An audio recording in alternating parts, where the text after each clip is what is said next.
meet you.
Indeed.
We'll go from there to next. Thank you. What is it? Yeah. I know.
Sawa. Conecta deve conecta juu kama si kwa kwa hiyo kwa akili kwa sisi ndio tunastahili nayo.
Can we test it?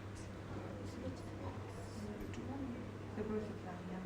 So what assumption between the two? Hello?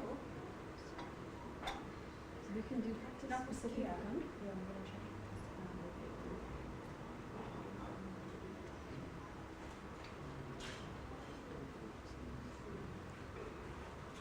I like this image together. Just pick them from the Yeah.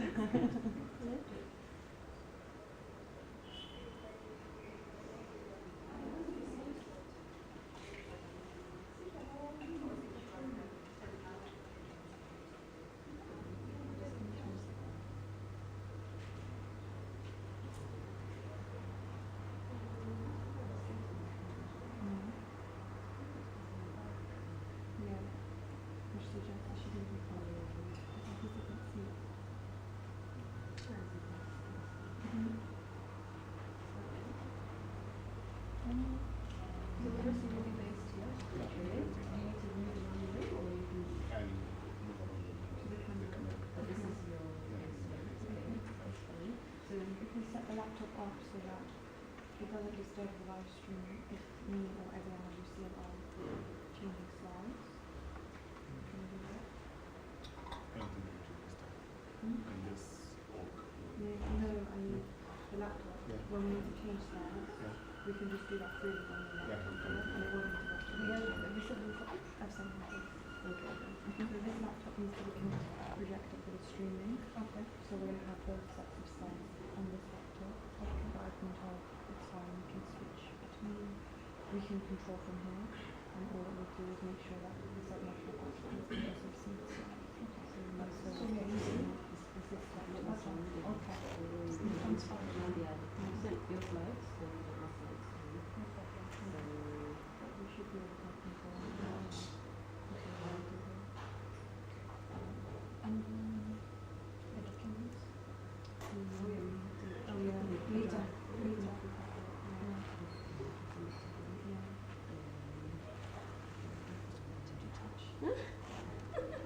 It's going to get bigger and bigger. They want to be a bit. No, this is in this early stage. As we go on, it will get bigger and bigger. Oh, really? It's because now it's twisted. I just opened it, so it's not my natural color. So it will get. It can be very curly. Yeah, it will get like frizzy and bigger. She looks like someone looks like interesting. No, I haven't. It looks nice. Why do you still want to go dry it? I will, but because my hair is curly as well, I just don't have time to wash it and let it dry. Yeah, she did it before she left. But the salon was if I was too lazy, but you know what, this is fine, and I will do it later. It's fine. Yeah.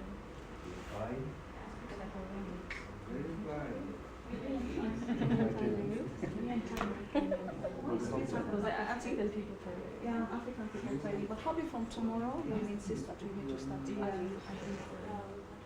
Or we'll start putting out content. Don't they'll come. It's just that they'll be a bit late. Yes. Try.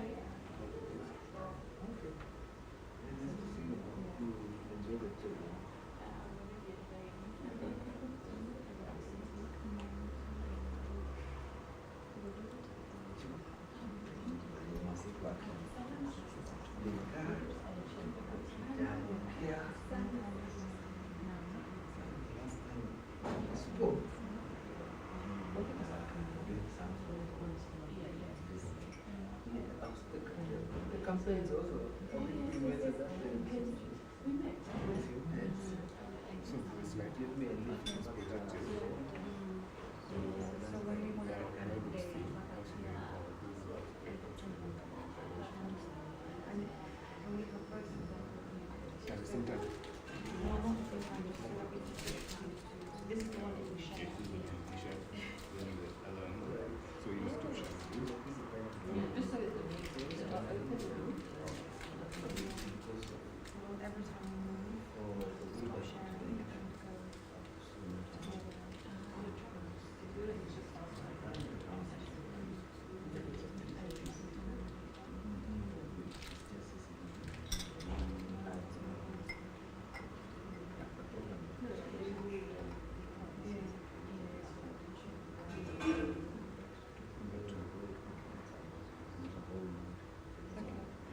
And then I also send you a link to a document that says Google Drive. One is through sales section. And to click on the link to show the document.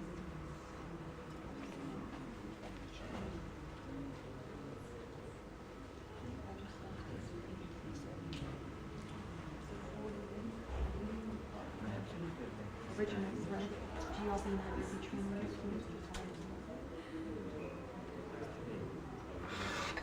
we sent it on Monday. Yeah, this one. That's two hours. And that's on Monday. I think. You still the training documents are in the afternoon, right? Yeah. We're just making sure they're ready for projection. I don't know if they give me an extra, but I think so. I think this one got done. Yeah. It's just introduction. Yeah. Just tell me what's likely to be up and what sort of we're sharing and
be like, I was thinking, especially day 3, like advocacy strategies and like things like that.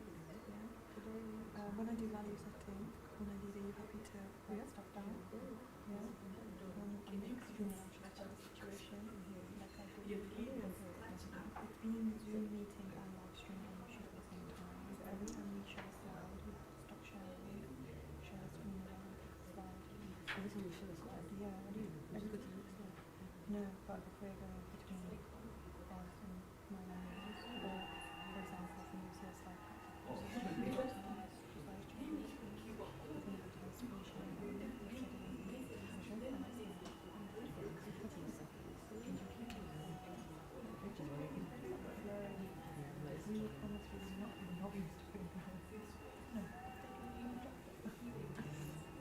And you see this like our section, and then you see this section. yeah.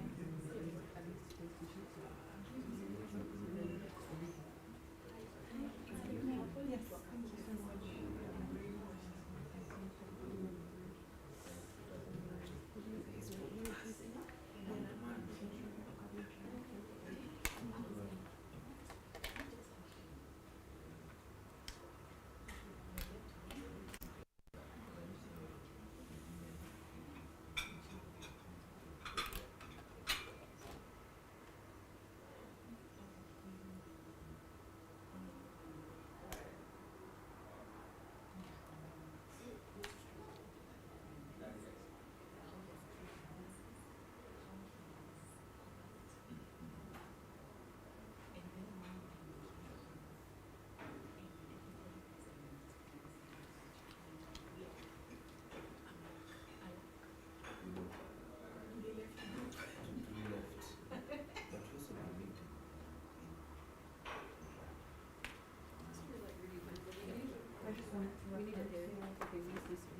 reference the WE logo on my face. Like a tattoo. Wow, I'm really passionate. It's nice. Yeah, I'll show you in the group chat. So, we can have it.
1, 2, 1, 2, make this.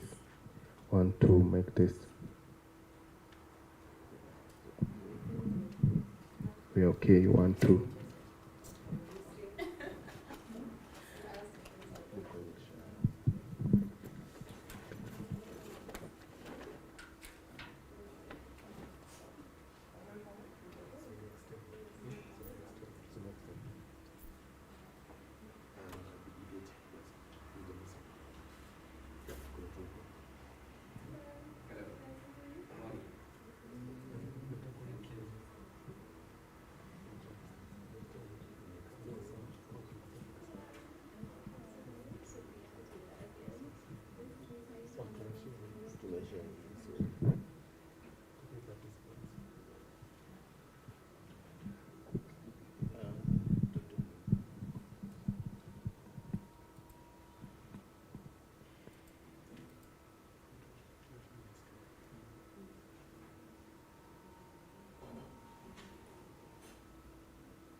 Hi Sharon, can you hear me?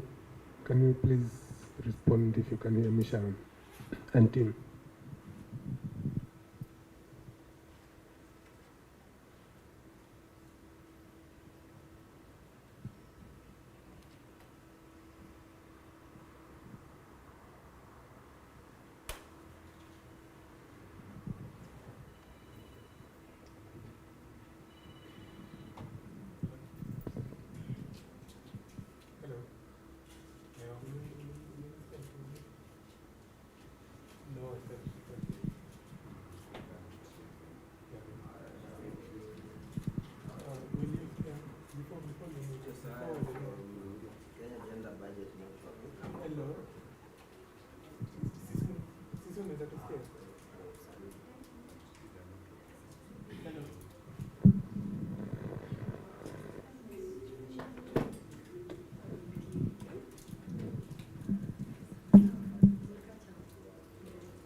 Sharon, if you can hear me, please respond by typing in the chat.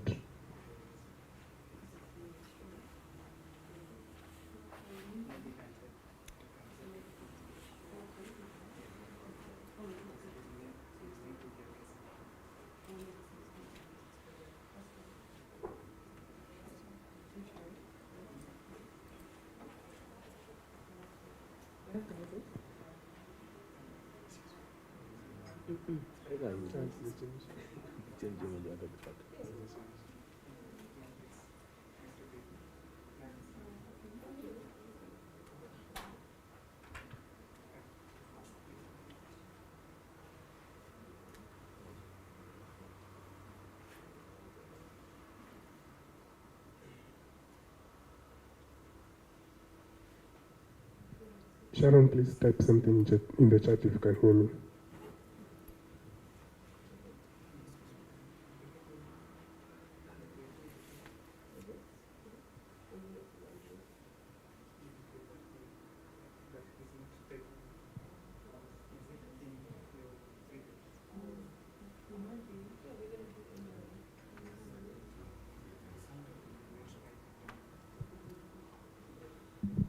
Thank you, Sharon.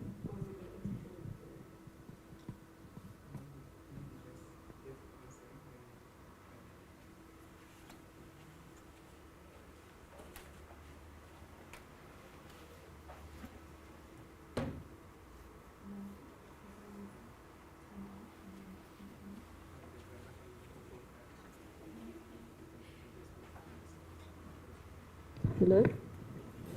1, 2. So do you hear? Do you hear? Hello? Welcome. I think that's just me. Is it different? Oh, it's not. Yeah, I think this is a good sound. Yeah. Come on, Hannah. Mic up.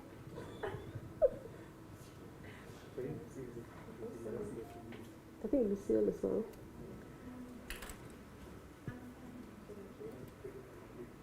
No, bring it to Lucille.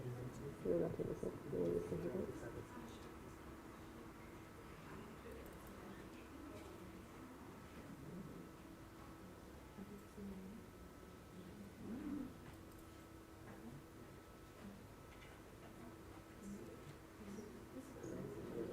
Hello?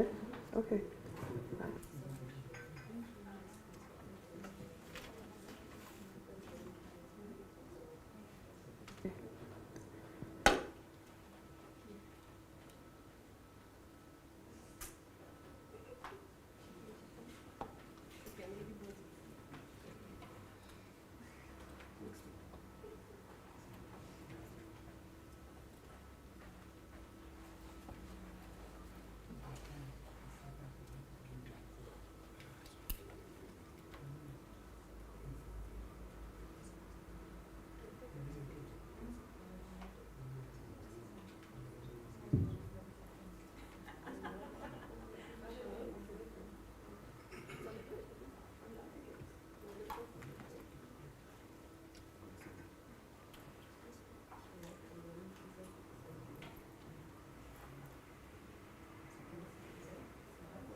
Hello.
Hello everyone, good morning. Welcome to this General Responsive Budgeting training. My name is Josiah again, Monitoring and Evaluation Officer for the Collaborative Center for Data and Development. It's a great honor to have you this morning, braving the uncertainties, political uncertainties, but you still braved it, the traffic jam. So it's good to have all of you here. We're going to start in 5 minutes. Just going to start in 5 minutes. It's working? Okay. Fine. So we're going to start in 5 minutes.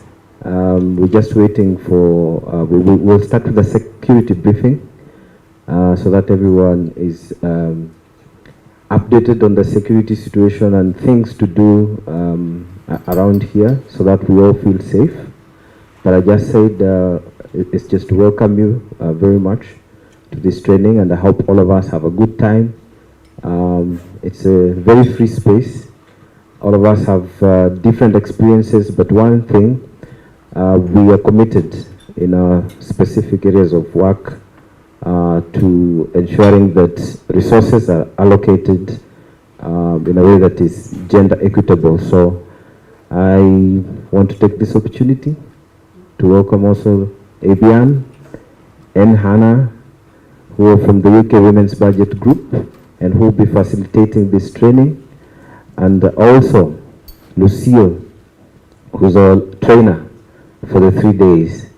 So I just want to wish you all the best and hope this will be very interactive, because no one is custodian of knowledge. There's so much we could learn together and from each other. So thank you very much, and wishing you a happy training.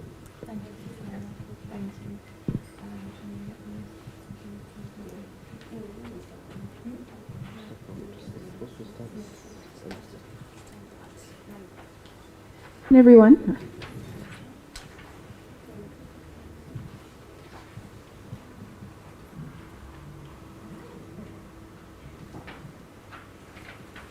My screen.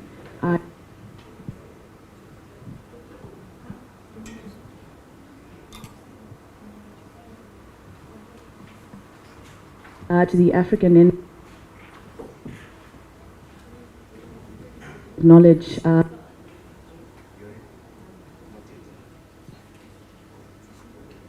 for as much time as they are able.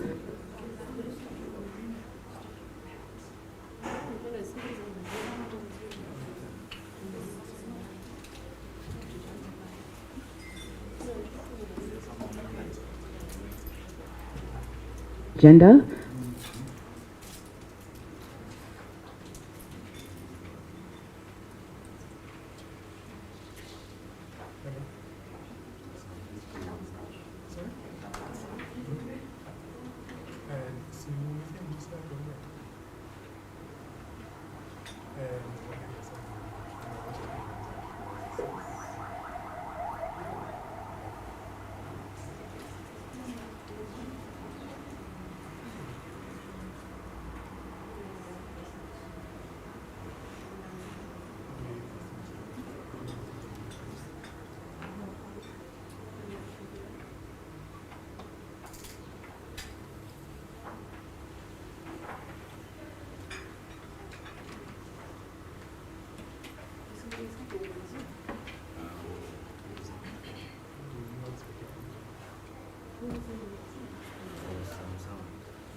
Good morning, everyone.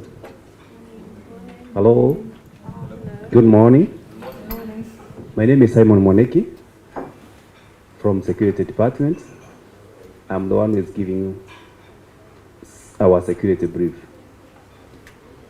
We are in first floor in Kivaru meeting room, and in case there is a smoke or heat that you can trigger the detectors, our fire detectors, there is a team in a control room.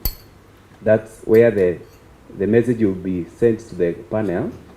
They will check whether there is any fire, and if there is any fire, the exit point is you exit through this side. There is an exit door that will take you to the pool side.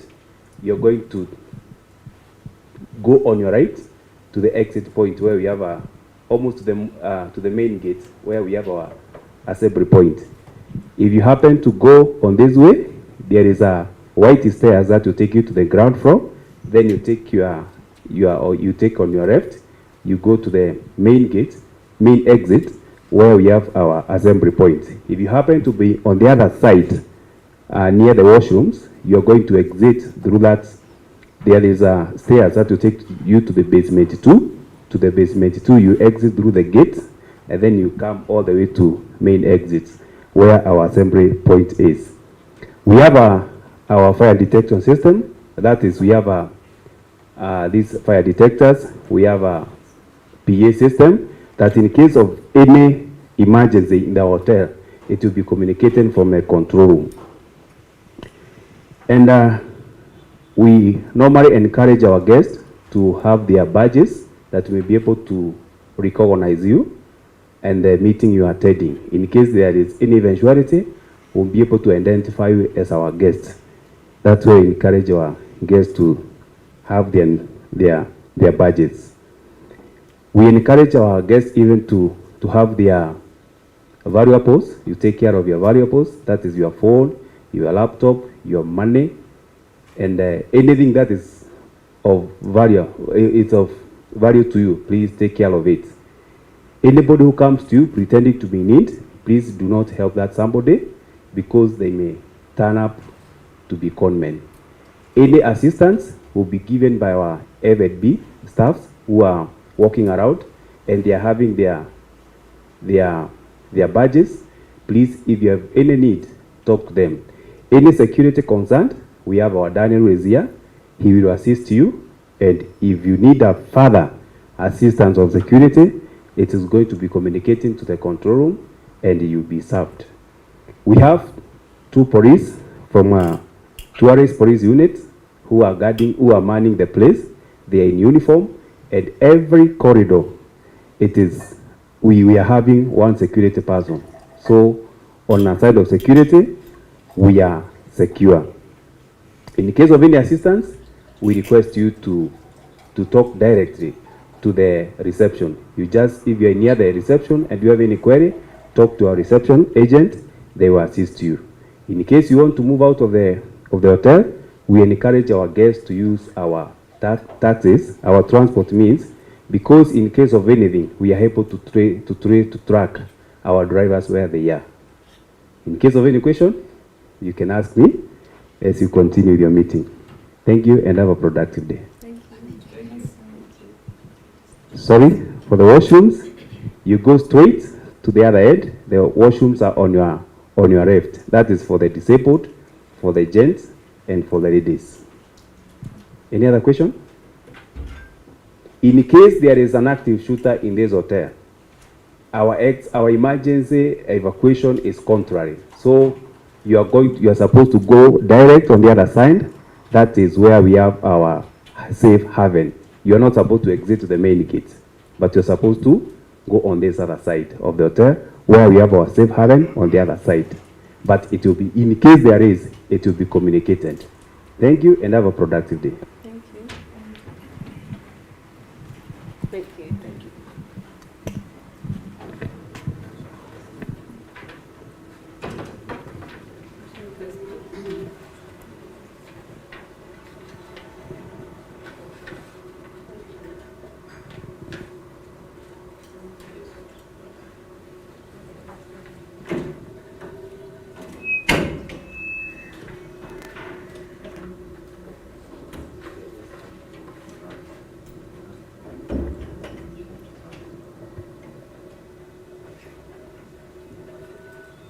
Okay, can everyone hear me, or is there feedback coming from?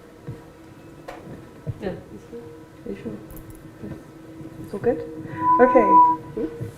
So welcome to Gender Responsive Budgeting, putting GRB into practice. My name is Hannah Abid. I am the Programme Manager for the Global Partnerships and Learning Programme at the UK Women's Budget Group. So the UK Women's Budget Group is a small non-profit organisation based in the UK, and what we do is we analyse government policy, public policy, and from a gendered perspective, and we try to influence and lobby to create a more gender equal economy. Under the Global Partnerships and Learning Programme, we work with other civil society organisations in other parts of the world, and we do capacity building and training and facilitation so that other organisations can do what we do, but in their specific context. So I'm very excited to welcome you today. We've been working for a long time with the Collaborative Centre for Gender and Development on various small training sessions and capacity building around gender responsive budgeting, around gender sensitive policy planning, and also on fundraising strategies. But this is our first in-person training because the program kicked off last year in January. So because of COVID, this is our first time being able to carry out We'll be going to our in-depth next activity. session in person. Is everything okay? Okay, thank you. So having said that, if you can't hear us, or if we're speaking too fast, or if there's something that you're not understanding, please feel free to interrupt, because we're very used to Zoom training now. So, you know, this is much a learning experience for us as you. But I'm really looking forward to getting to know you over the next 3 days, and for us to all learn and work together in a collaborative way to hopefully bring about plant some seeds of practical ways to implement and monitor gender responsive budgeting in Kenya. So without further ado, I will introduce my colleagues and the people that will be facilitating you today. Hi everyone, my name is Evian. I work with Hannah at the Women's Budget Group, and we work together on the Global Partnerships and Learning Programme. So I'm the Programme Officer, and we've been working for a few months now putting this together, so I'm very excited to be here to carry out the training. Yes, that's it. Yeah, that's it. Hi everyone, Mambo, so I'm local, obviously. My name is Lucille Onyango, or you can call me Akelo. I'm a gender equality and social inclusion consultant. And for this training, I'll be facilitating together with Ebian and Hannah. I'm looking forward to have fun. It's not always dull when you're learning. So learning and just learning also from you, because I don't think learning is one-sided. We can learn from each other. And yeah, just having a fruitful 3 days. So yeah, welcome. Thank you so much for coming. Thank you. So we also have some people here. Sure, we'll get a hang of that. So we have some people here from CCGD who'll be having the training run smoothly. If you could introduce yourself as you wish. We've got Josiah, who you've met. Once again, Josiah Kiri is my name. Working for the Collaborative Center for Gender and Development, and also the Kenya Gender Budget Network.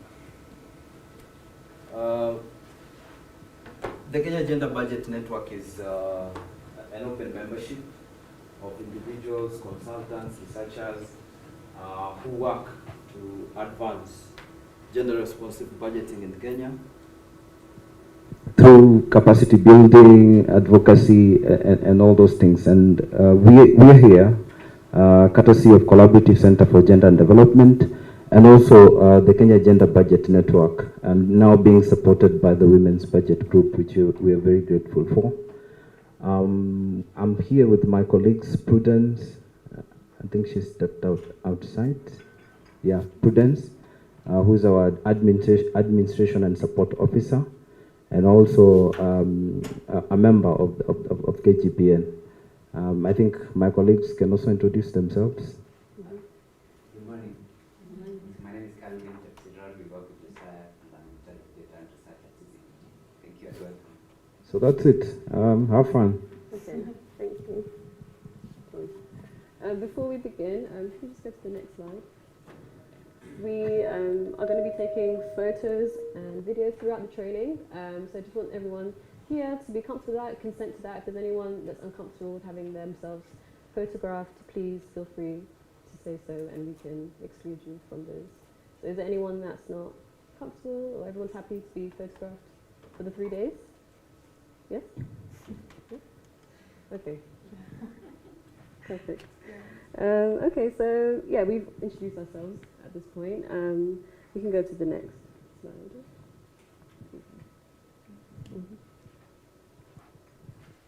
Also, just to say, if anyone doesn't feel comfortable being photographed or videoed, then you can let us know at any point, and we'll make sure that you're scratched out from anything. That's why the name labels are very important for that reason as well. So a quick overview of the course. So I'm hearing myself, but a quick overview of the course. So this course has been designed in close collaboration with CCGD for the purposes of the needs and the purposes of the KGBM, and also with the detailed around the training, the pre-training survey responses that you filled in for us. So that pre-training survey indicated to us that there were 4 main things that people wanted to focus on that we identified as the needs for the training. So this training is designed to strengthen and build on existing knowledge of gender responsive budgeting. Nobody in this room indicated that they had no idea what gender responsive budgeting was. Most people indicated that they had a basic understanding up to like a very good understanding.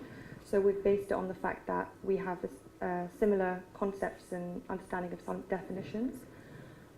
But the main chunk of people who responded to the survey were all interested in building on the technical skills. So they wanted more time to carry out practical exercises, to have real life examples in the Kenyan context. So we've dedicated a large portion of the training to that, and this will be very expertly guided with Lucille. On the table. another portion of the session will be around advocacy and strategy building. So this is the how to put your practical Your time has stopped.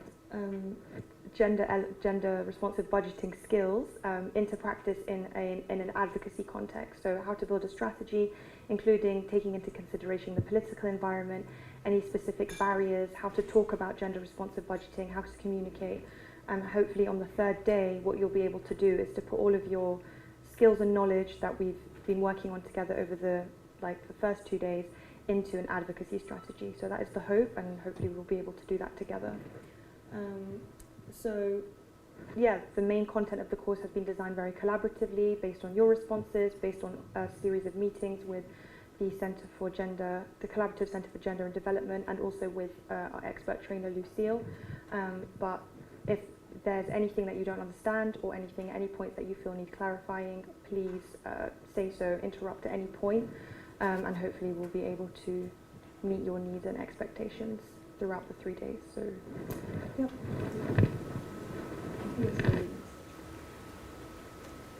Yeah, so we've looked at the course overview, and so we've kind of mapped out in some more detail some of the objectives that we want to achieve for the next 3 days, and this is listed in the workbook, which we'll talk you through as well.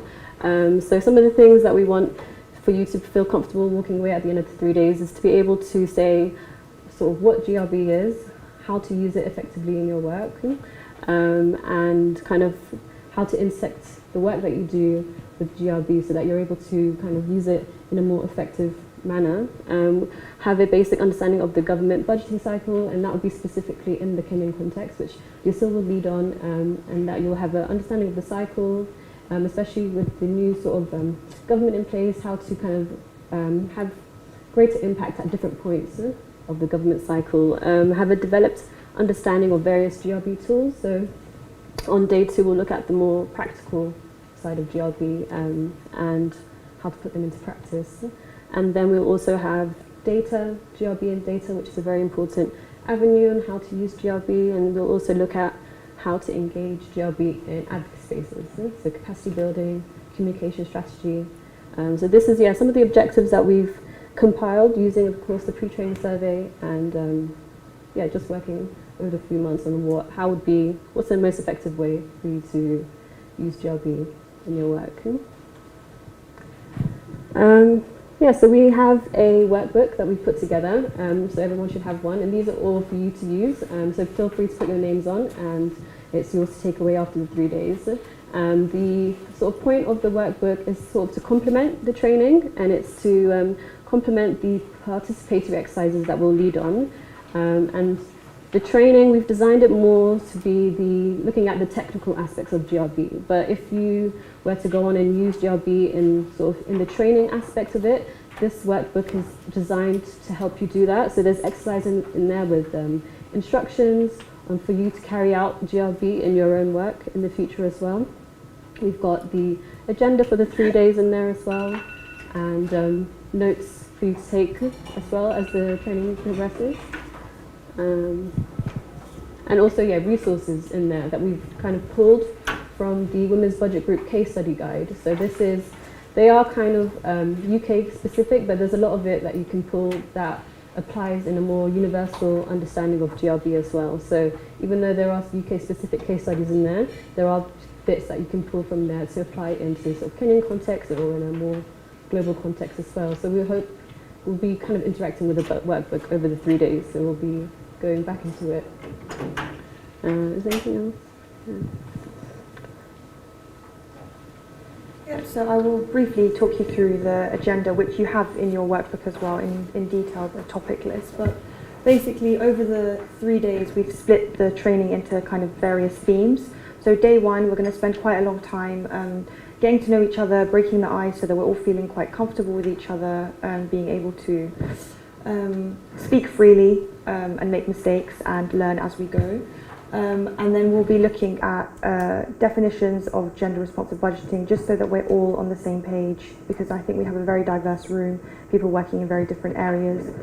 And then we're going to look at an introduction to the budgeting cycle, which will be led by Lucille, but specifically in the Kenyan context. So we'll be doing kind of introductory concepts, but we'll be going quite in depth. Day 2 we've dedicated to the practical elements of putting gender responsive budgeting into practice. That will be heavily focused on practical examples using the workbook, and also using examples that Lucille has prepared for you. And there'll be a lot of group work, a lot of feedback, a lot of plenary, a lot of knowledge, learning and exchange on day 2. And then day 3 will be focused on, we've briefly titled it Strategy Day. So we'll be focusing on communications, how to talk about gender responsive budgeting, how to address barriers to gender responsive budgeting, and also how to build an advocacy strategy focused on an area of gender responsive budgeting. Next slide, please. So day 1, the objectives for the day are to walk away from the day understanding what gender responsive budgeting is, and why it's an effective way to improve gender equality. Obviously, it's not the only way, but it's a very useful tool in order to get there. And also to understand where gender responsive budgeting is useful to you in your professional life and where it could be relevant. So we'll achieve these objectives through 3 topics. So understanding gender responsive budgeting, looking at gender responsive budgeting and how it pertains to your daily life, including in your workday, and then also an introduction to the budgeting cycle. So, Evian, do you want to take it? Okay, so we've introduced ourselves and we want to now invite you to introduce yourselves to us. And we've done this in a particular way through an exercise. So if you go to page, let me see. Yeah, page 10 of the workbook. So we have a short introductory exercise that we want you to fill in. What we want is for you to kind of get into pairs, so ideally the person next to you. We've got tables of 4 and 5, so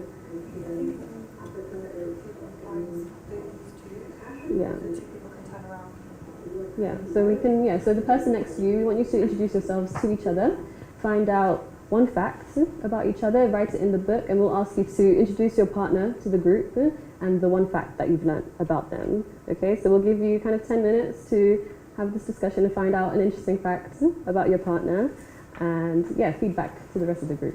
Yep.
Thank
you. I don't want to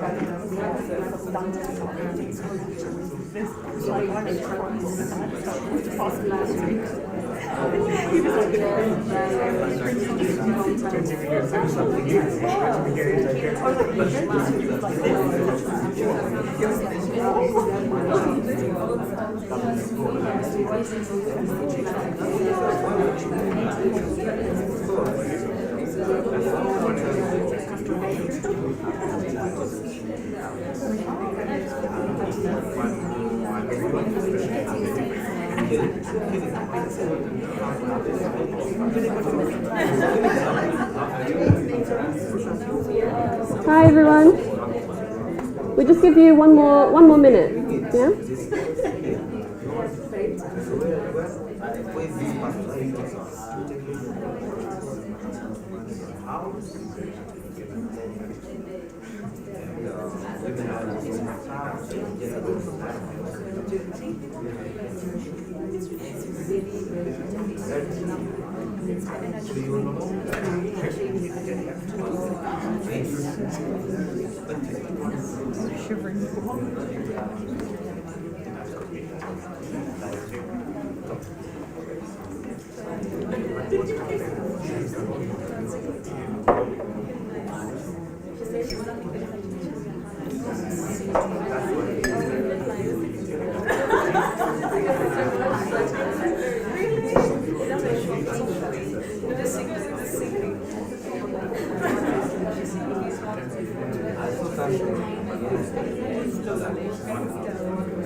Okay, yeah? Okay, everyone. Welcome back. Oh, you're having some good conversations. I don't mean to interrupt you. Okay. Oh, I'm in the light. Okay, guys, let's come back now. Okay. So we're going to get you guys to introduce your partners to us. So we'll just go in a circle. I'll start over here. If you introduce your partner to us. Yeah? Do you want the mic? Do you want the mic? Yeah. Thank you.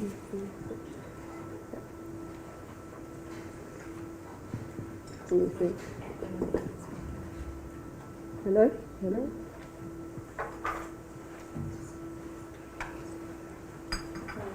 Hello?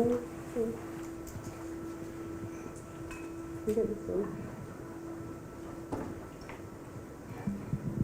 Hello. Yeah. Good morning, everyone. Seated next to me is a friend. She's called Wanjiku Kimani. She's a gender consultant. She lives in Nairobi, but her roots are in Kiambu. Hi, everybody. I'd like to take this opportunity to introduce the most gracious, beautiful, intelligent economist in this room. Her name is Petronila. We share the name Wanjiku. She has roots in Kabete, but have moved and are now from the only county in Kenya to have given us a second, or given a woman a second opportunity to be a governor, Kirinyaga. And she's an economist at the county of Nairobi. Yeah, I usually speak very few words, but for this one I have words. Meet Gladys. She refers to herself as a proud Pan-Africanist, reincarnate of Kwame Nkrumah. I wrote a list. Thomas Sankara. Those are her inspirations, and she's passionate about economics as well. And generally a delightful person. I'm actually very honored to know her today. Oh, thank you. Just morning, everyone. I'm Gladys, yes, Kwame Nkrumah reincarnate. But Meet Josiah. He works at Kenya Gender Budget Network. He's passionate about children and he's a proud father of a son who's about 2 years old, right? Yes.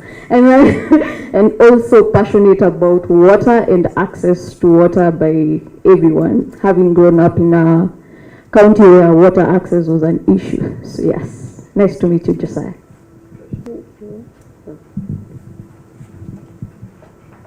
Good morning. I will introduce my neighbor here, Cindy Kobe. I like her second name, by the way. Don't you all like it? So Cindy is a lawyer by profession. She does not practice law. She's in the NGO space. She works for Crown Trust. And fact about her, she's the firstborn and an only girl. She also comes from Nakuru County. I'll introduce Rina Atuma. Rina Atuma recently moved to Kwale. She has been in the city and she moved to the beach sides. She works for Population Reference Bureau.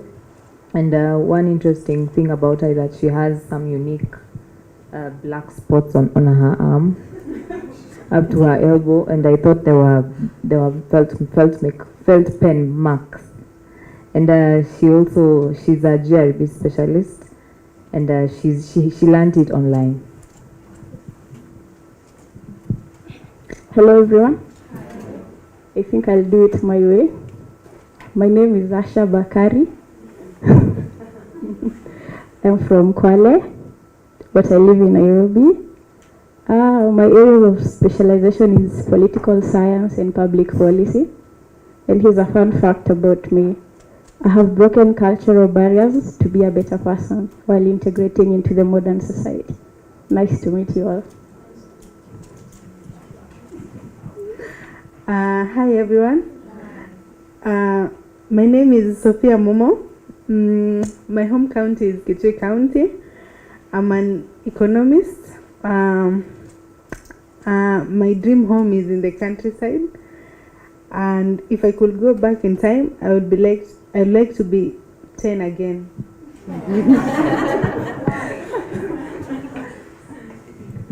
Good morning. My name is Darmi, but I'll be introducing my friend here. His name is Francis Namuju. Francis works at Community Empowerment and Development Center. It's a civil society organization in Busia County. Francis is an activist, mostly transparency in budget, and he's also practicing GRB, and he's also trained other CSOs on GRB, and also county officials like gender offices. Yeah, I think he's awesome. Wow. Good morning, everyone.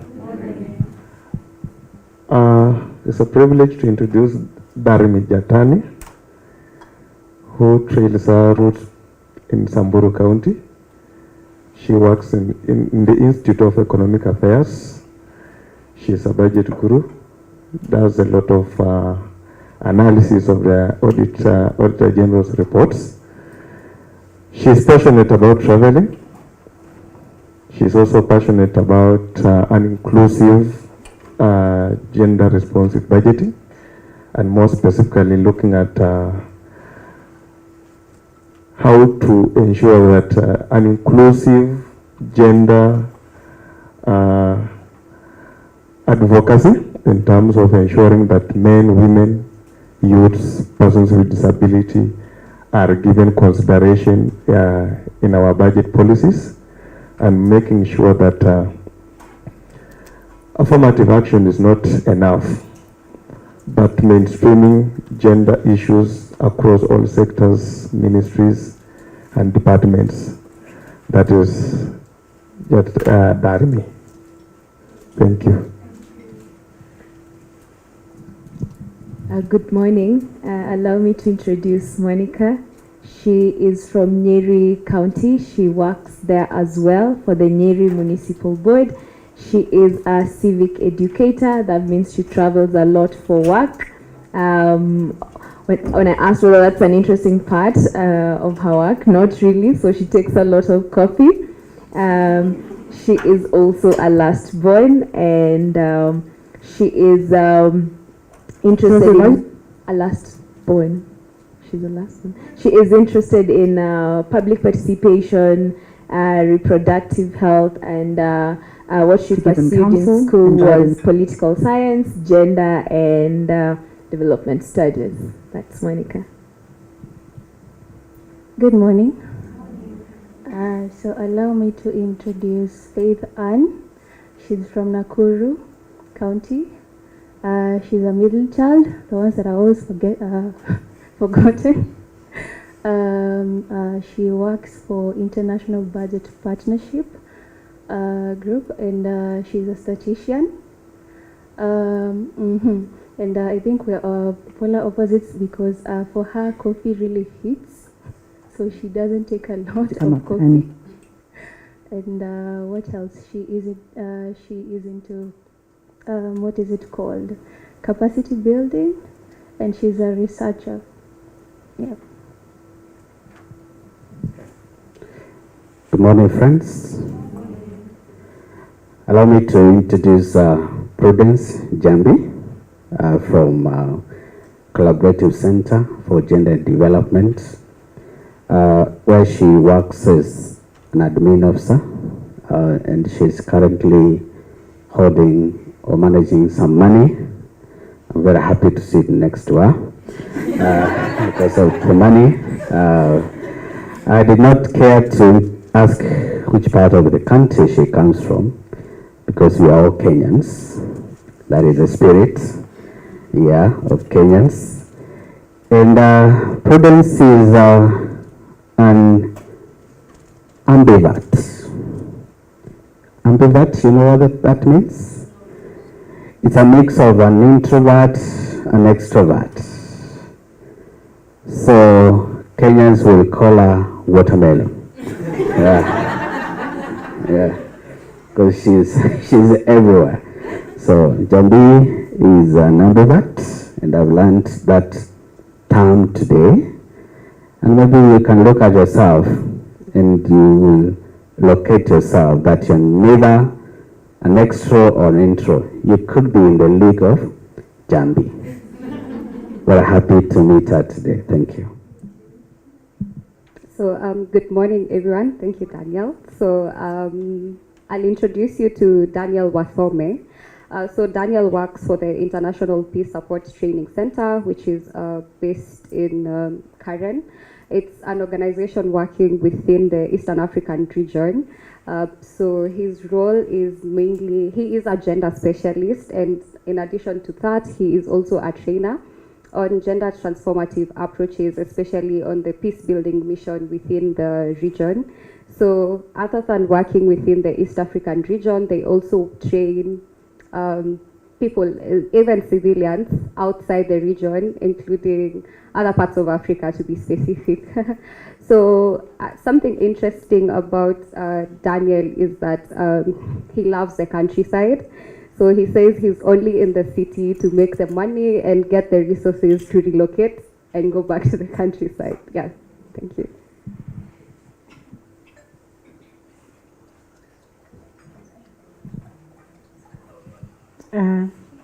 It's my privilege to introduce the wonderful lady next to me, Evelyn, but she prefers being called Eve. So Eve works with an initiative called Follow the Money, that it's all about following what the government spending is all about and raising concern about it.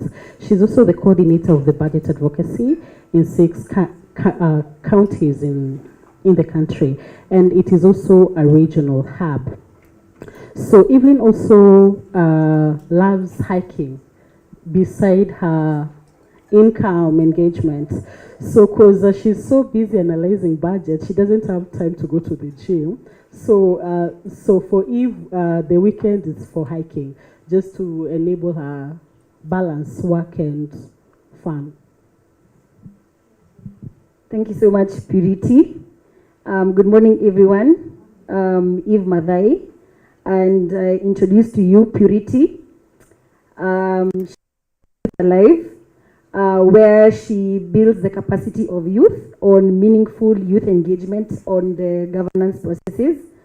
She also has a special interest in social accountability and budget analysis. And something really inspiring and interesting about her is that she's a 2 times award winner for the Impact Awards on Social Accountability by the Voluntary Services Overseas, that's VSO, and UK Aid. And for fun, yes, we need to give her a clap. For fun, she likes to tour and adventure over the weekends just to sort of unwind. Yes. Good morning, everyone. Today, I have the pleasure of introducing Calvin. He works for the Collaborative Center for Gender and Development. He's a data scientist. He likes to visualize data, as well as creating dashboards. The stuff that we really don't like to do. He really enjoys to do that, but most importantly, to sort of interpret data for it to inform, educate, and also provide sort of a trend analysis. Outside work, he is a carpenter. Yes, he likes to build things, but he also does a bit of farming. He likes to grow exotic fruits and vegetables. He is farming strawberry.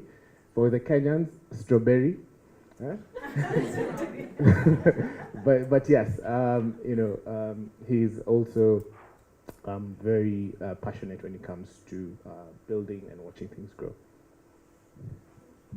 Great. Good morning. That was interesting. Yeah, I want to introduce to you Andrew. And apparently Andrew has the other name called Gogo. And in our culture, Gogo is a grandmother. Yes, and I was also telling him that if you grew with your grandmother, you are given a surname, Gogo, as a son of grandmother. Yeah, so, and also he was sharing that he has traveled to the southern parts of Africa, whereby the same name also means what our culture mean. So he works for Oxfam as a tax and fiscal policy expert. So whenever you have an issue with tax, I think we have the right person here. And the way Carrie have those highs, and we might need his expertise. And away from work, Andrew is he likes to build things like, as he has said about me, he is a painter, an artist. And then he also he watches and plays football. So, and he's a fan of Arsenal, and apparently they lost. We are sorry for him for the last weekend. And yeah, any other thing that soon we will get from him is that he's aspiring to be a grill master. So next time you want to grill something, I think we'll need his contacts so that he does the grilling for you. So that is all for me from Google. Thank you, and great to meet him and all of you. Thank you.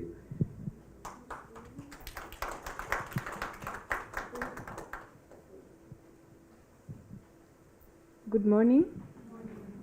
I'd like to introduce my partner here. She already introduced herself, but I had the privilege of knowing something that she hadn't told you guys. So Lucille Onyango, she's a consultant in gender issues. She's passionate about research. She's done research in GRB, SRHR, and now she's venturing into energy. She's a second born of 5, and she comes from Migori County. Thank you. I'd like to take this opportunity to introduce my partner, Anita Otieno. She's a program officer at East Africa Child Rights Network. And what the network does is they advocate for the rights of children to the African Committee of Experts on the Rights and Welfare of the Child. She's passionate about serving humanity, and she likes seeing people happy, and she's from Homa Bay County. Thank you. Okay, thank you everyone. We have some really special people in this room today, so we're very honored to be sharing this space with you. Let's see how well I know Hannah. We've been working with each other for a year and a half, so let's see if I can come up with a fact. We haven't shared this before. So Hannah is a avid coffee drinker. Yeah. She travels constantly, yes, and she loves to read. Oh, and she does yoga. There we go. Sometimes. Okay. Ebian very impressively started at the Women's Budget Group as our intern, and now she is balancing the Global Partnerships and Learning Program. She gets to be here with us today, so that's because Ebian is brilliant. Ebian likes to unwind by watching any of the Real Housewives franchise. And if you're having a stressful day, Ebian will definitely make you laugh. So, yeah, thank you. Okay, so thank you for introducing yourselves. The second part of this exercise is more personal, so it's objective setting. So we want you to kind of make an objective for yourself for this training.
How's everyone doing? Do we need more time, or are we ready to feed back?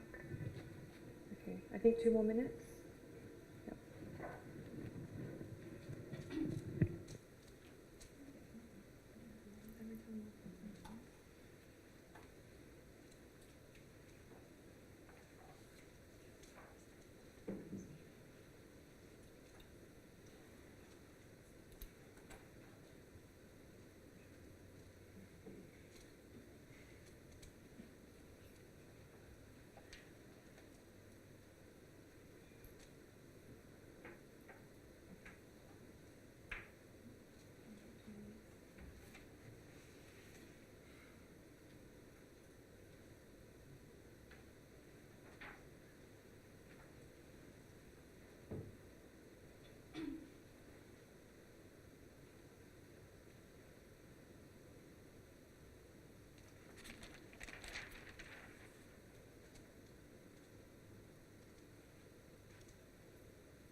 Okay, to call everyone back into the room, how are we doing?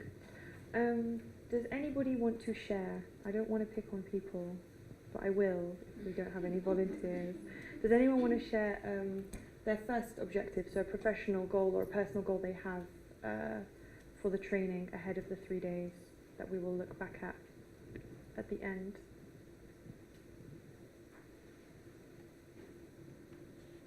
Calvin? Yeah. Do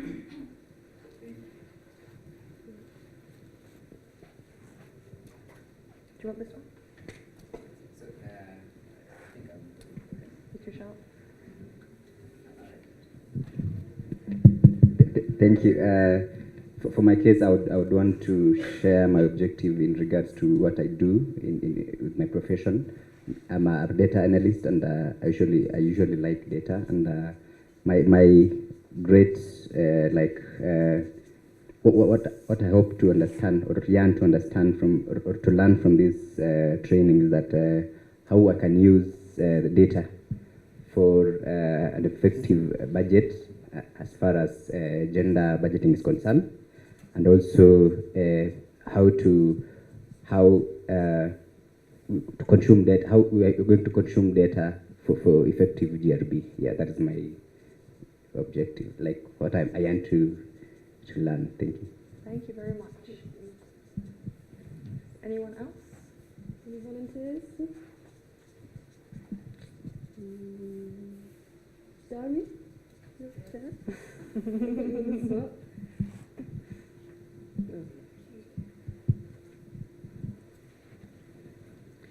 My first objective, I'll share one, is definitely to deepen my understanding of GRB tool.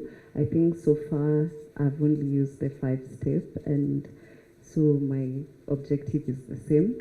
And yeah, so that I can also train other colleagues at the office on the same. Mm-hmm. And my one socioeconomic objective for Kenya is prosperity for all Kenyans through expanded economic freedom, because it all starts from that. Mm-hmm. So yes, that's my objective for the country. Thank you. Thank you. Anyone? Yeah? Mm-hmm. For my professional goal, I hope to have a better understanding of gender responsive budgeting, so that we can integrate it into the Nairobi Eastern Central Regional Budget Hub, because we've been doing work around social protection. We'd like to have this component also added. And then also to utilize our KE Budget Talk platform, which is an online platform, to sensitize the greater public on GRB and social economic, to be able to contribute effectively to the gender responsive budgeting discussion on a national level through our annual submission on the national budget. Thank you very much. You, Andrew?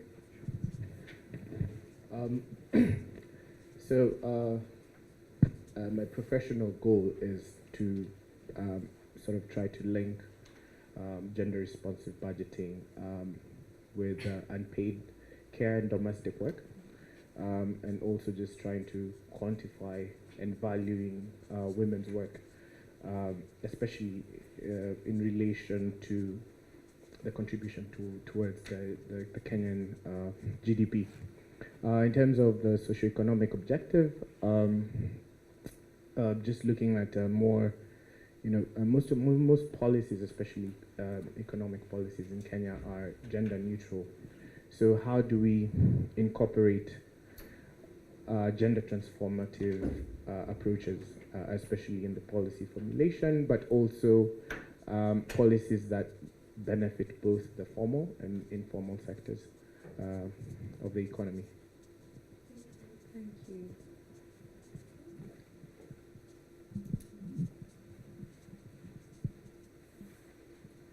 Okay, thank you.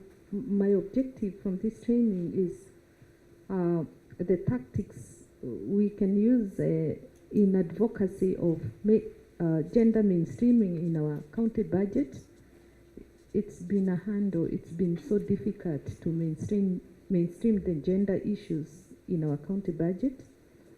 And then for the socio-economic objective for the country is the country to give the quality life to its citizens.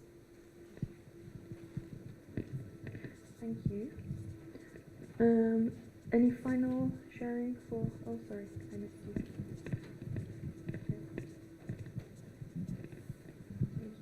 Thank you so much. By the end of this interesting forum, being a gender specialist in peace and security sector, I would love to see the strategies. So what my sisters use tactics on how to integrate GRB in peace and security programs. Because from the onset, even integrated gender in peace and security is not easy. And now we are talking about GRB in the SEM. So I'd love to learn about the advocacy strategies and what we can do to achieve that. Because it is important to move the wheels of WPS. They have to be moved with the money or with a budget. My wider socioeconomic objective is an inclusive society where men and women walk side by side in all affairs. Thank you. Thank you. Okay, thank you guys for sharing. We've listed some of your objectives on the board and we'll place it on the wall so we can have it as a focus point, and it's a good tool to measure progress. So by the end of the 3 days we'll come back to some of the objectives you set and hopefully we would have reached it or are closer to reaching those goals. Perfect. I think we can move on to the next exercise. Okay. Okay. So in your workbooks you'll see this is a kind of a workshop value setting exercise. This is if you're going on to do training on gender responsive budgeting or any kind of training, a good method of getting everybody signed up to the space and to take kind of a shared responsibility for the energy in the room, for the expectations, is to get people to agree on a set of core values or principles, kind of ground rules for the session.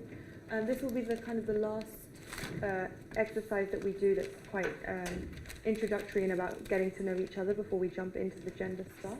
So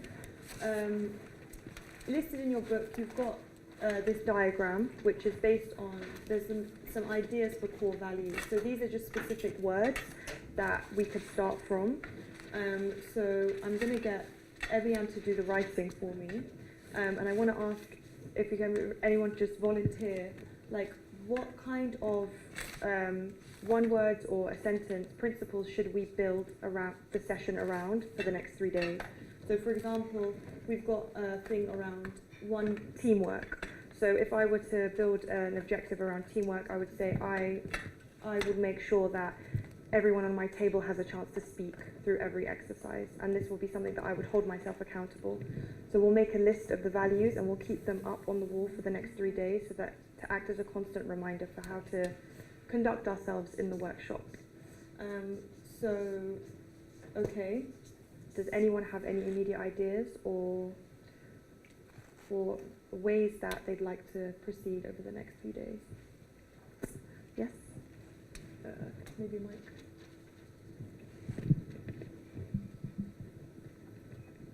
I'll start from my personal objective. Okay.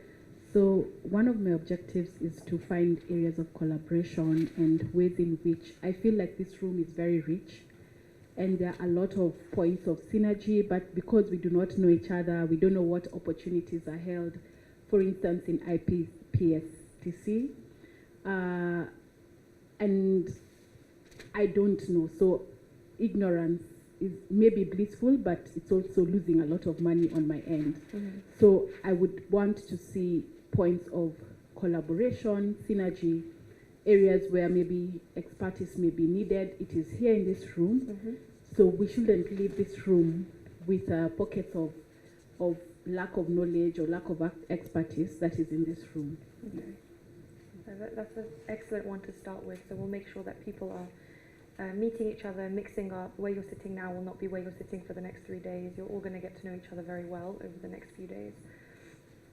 Mm-hmm. Yeah, I feel like Wanjiku was reading my mind because I was thinking about collaboration, but in the sense of learning, collaborative learning. I just realized that we have different expertise at different levels. Some are really advanced, others are in this field and starting out, but strategically positioned in organizations that are quite strategic and influential. So that kind of sharing with each other, a lot of exchange, collaborative learning, learning from those who are ahead, also learning from those who are catching up, so that at the end, I envision that we create a really strong advocacy network, that these networks that we form here will not die here, but will be carried on to something bigger than all of us. Thank you. Thank you, Josiah. Does anyone else have any values they would like to set or discuss? Or any rules you want to keep for the 3 days? Like something that's not on here is so maybe creating a judgment-free zone, so allowing people to make mistakes and to learn from their mistakes. So if you say the wrong thing, for you to feel comfortable to say the wrong thing, and that it's not, frowned upon. So maybe we could say, judgment-free zone. Yeah.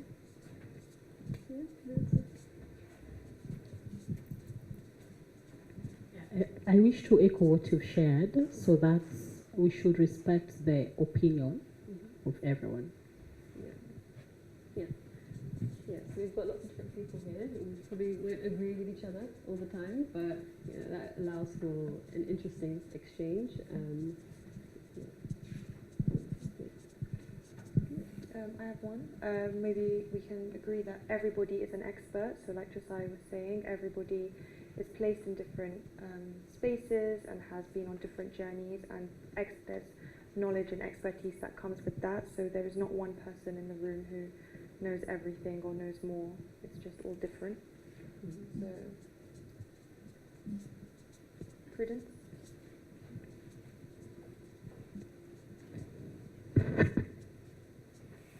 So another important value that I think we need to set for this training is professionalism, both in how we carry ourselves, what time we commit to getting here and starting the training, be it for the tea breaks and when we are expected to come back to the hall.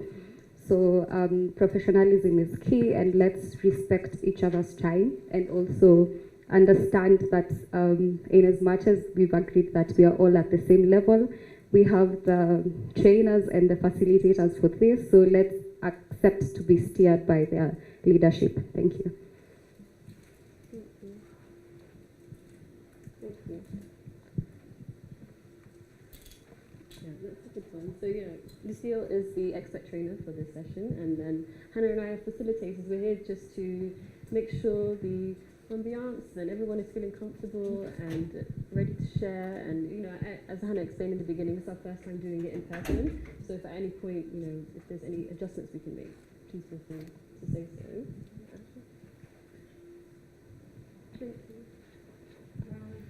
All right, for me, I don't know, it will come as a respect for opinion or inside this room we have people from different cultures, from different religious beliefs, people who believe certain things that are not shared. So like when we were doing the introduction, we had people mentioning about their cultures. It's important for all of us to embrace diversity and not to feel offended, because you might, there's something you might like and might not be comfortable with it, something of that sort, yeah. Okay, I think that's a very good one. So embracing diversity and respecting other people's cultures and beliefs. Anything else? We all want to set the tone, the rules for the session. So does everyone consent to being governed by these values for the next 3 days? Can I see everyone saying yes? Yes. Okay. So if you see someone who's breaking these values, you don't have to be brave enough to point at them, but you can come and tell one of us, and we will. We'll make sure, you know. Okay, yeah, we'll have these on the wall, so we can, you know, refer back to it and remember what we've set collectively as a group. We've got 3 mics. Perfect. That's the next slide. Okay, so I feel like I'll be talking to people who know everything I'm about to say, but just so that we are all in agreement of different of definitions, and then people can jump in and tell me if I'm wrong or if there's a different or preferred understanding. But when we talk about gender-responsive budgeting, there are a few things that we have to remind people that we're not talking about. And just the word gender-responsive budgeting can often put people off if they're beginners, or if you know, concepts of gender may be quite new to them. So we always have to remind people that it's not just a special budget for women, and it's not just a special area of focus on spending. So for example, a lot of gender responsive budgeting, a government will point to things like, oh, we've increased spending on just domestic violence services. Obviously this is a very gendered issue, but this is not the beginning and end of gender responsive budgeting. So our aim and our vision, the Women's Budget Group, and for everybody who's signed up to the values of gender responsive budgeting, is for gender responsive budgeting and gender sensitive policy analysis to be seen as the most efficient and effective way to budget on as a whole from a governmental level. So when we pass a policy that is gender blind or doesn't take into account any kind of structural differences between men and women or boys and girls, and of course within the groups of men and women we have different intersecting characteristics which disproportionately impact certain groups of women more than others. So we're not looking at women as one homogeneous group. We're looking at women depending on their geography, where they live in rural areas or in cities, their race, their ethnicity, their religion, and especially their socio-economic background. When you analyse all areas of spending or all policy plans that you're making from a gendered perspective, you will be more likely to pass an impactful and effective and efficient policy. And this is something that we have to think about when we're communicating and with decision makers who need to be persuaded. We use the efficiency argument as much as possible to say that it's not just a more equitable or ethical way of doing things, it's just a more efficient way of doing things from an economic perspective. So in order to carry out gender responsive budgeting, you need a few things in order to be able to carry out an analysis of the way that different groups of men and women are affected, because if you pass a policy not knowing exactly who your audience is or who the recipient of that policy is, then you are more likely to pass a policy that will fail. So for example, women have more caring responsibilities in and outside of the home. which are unpaid, which gives them less time to carry out paid work and also develop themselves into a position that allows them to carry out paid work. This means that over the course of a lifetime, women will earn less than men and accumulate lower levels of wealth. So policies that include tax cuts, for example, are very popular policies that are passed in global north or like countries to try and get to win an election. The government will often pass a tax cut, and this is often seen as an attractive policy. But with every tax cut comes a public service cut, and this has a very gendered impact because more women than men rely on public services, for example, and so there'll be less spending on public services. So over the course of their lifetime, women end up being poorer than men, mainly due to unpaid caring responsibilities, but also because there are a number of gender-blind policies that are passed throughout their lives that impact them.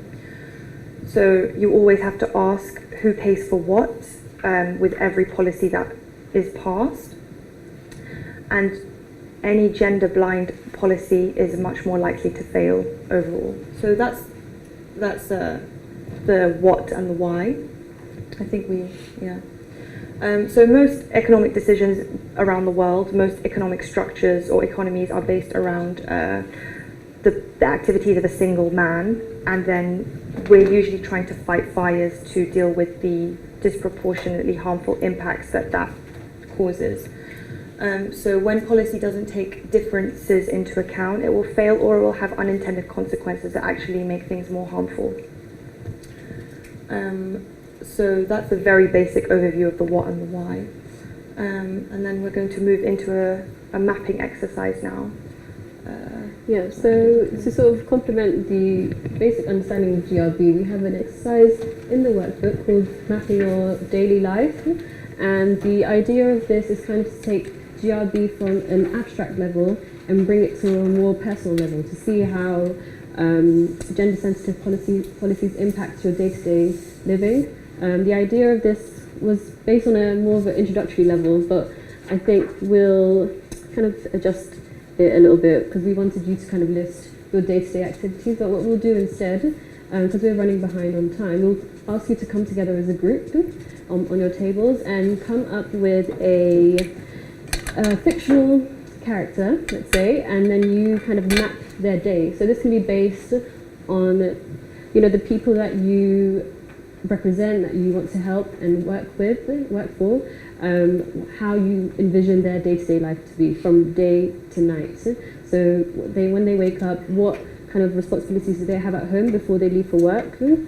How do they get to work? What transport do they use? Do they have childcare arrangements? So just map kind of activities that they do from morning to night, and then we'll kind of speak about at what point does a gender-sensitive policy impact that decision that they've made in their daily task. So we'll give you, does that make sense? Is it clear? Yeah? Okay. So as a group, so you can all kind of make a note of what you're discussing as a group. So we have 3 columns, but feel free to kind of add boxes as we get to the end. Come together and discuss who this person is that you're writing about and kind of agree on what their activities are as the day progresses, and then we'll ask you kind of to feedback what you've said and kind of figure out at what point does GRB kind of intersect into their lives. We'll give you 10 minutes to do that. Okay, thank you.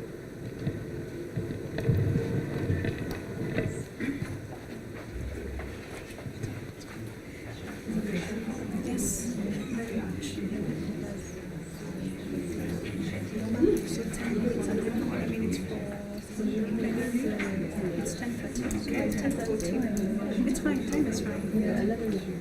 Yeah, we'll go for break then. After break, just as with 2 glamorous assistants.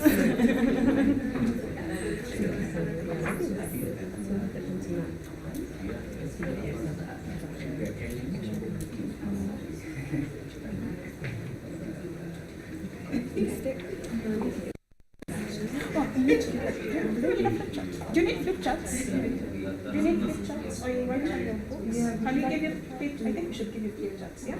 Yeah. Okay. Do you want to give them paper or should we give them boards? Okay. Yeah, let's give them paper now. We talked about giving them more.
One is a baby, and the other one is a civilian. So of course the baby can mix. Chances are she won't be the baby, she has to consume.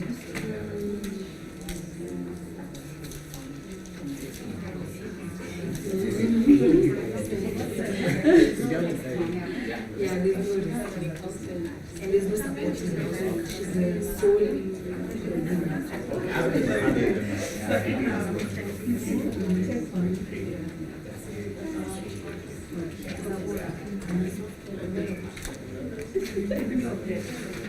I feel like I'll put the thing before we finish with it, so maybe we can just stop it.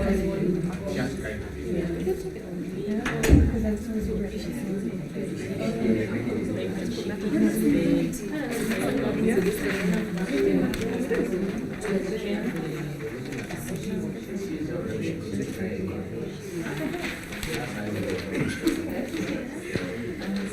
start setting time in the animal and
She's already taken the toddler, now the next day take the toddler and go to the market.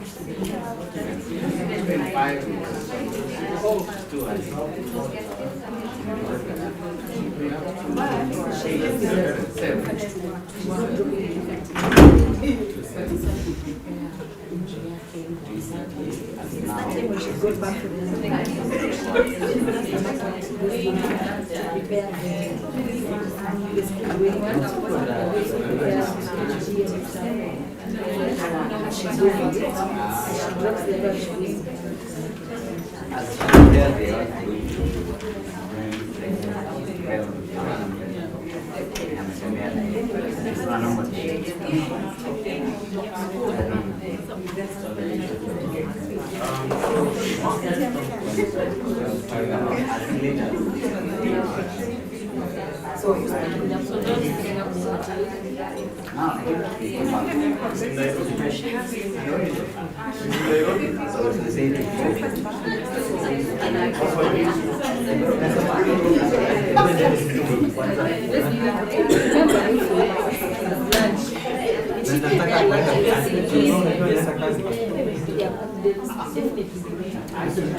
Hi everyone, we want to welcome you back to the room. 1 more minute? Okay, we'll give you 1 more minute.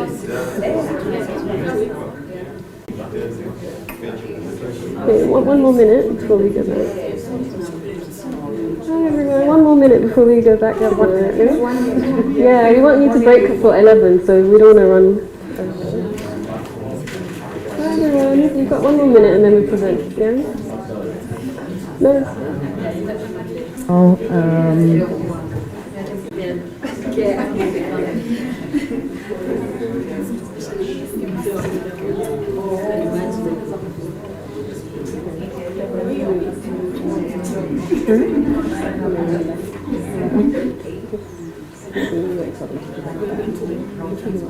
Yeah, I like them.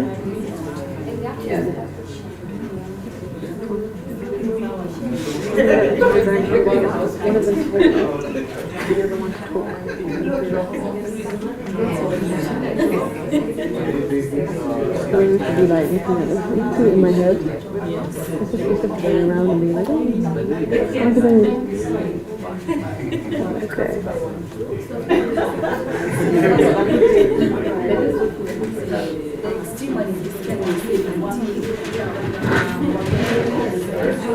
No, when you turn it,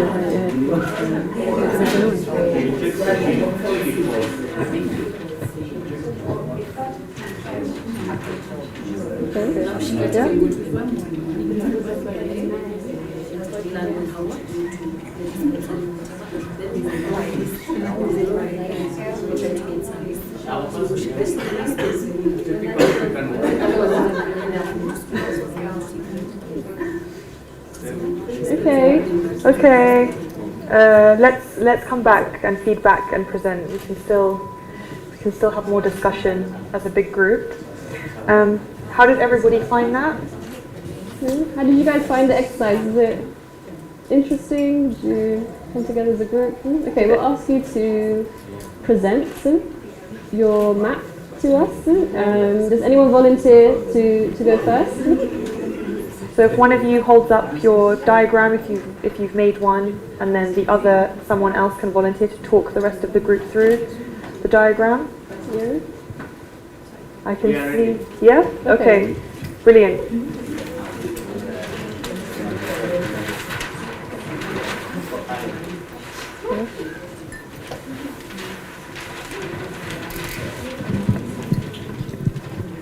And another person to talk the group through, or he's talking. You're going to talk? Okay, I'll hold okay, it. you hold. You'll talk. Here you go. Welcome back from our group work. I want to discuss about this lady who is a cross-border businesswoman. She has children.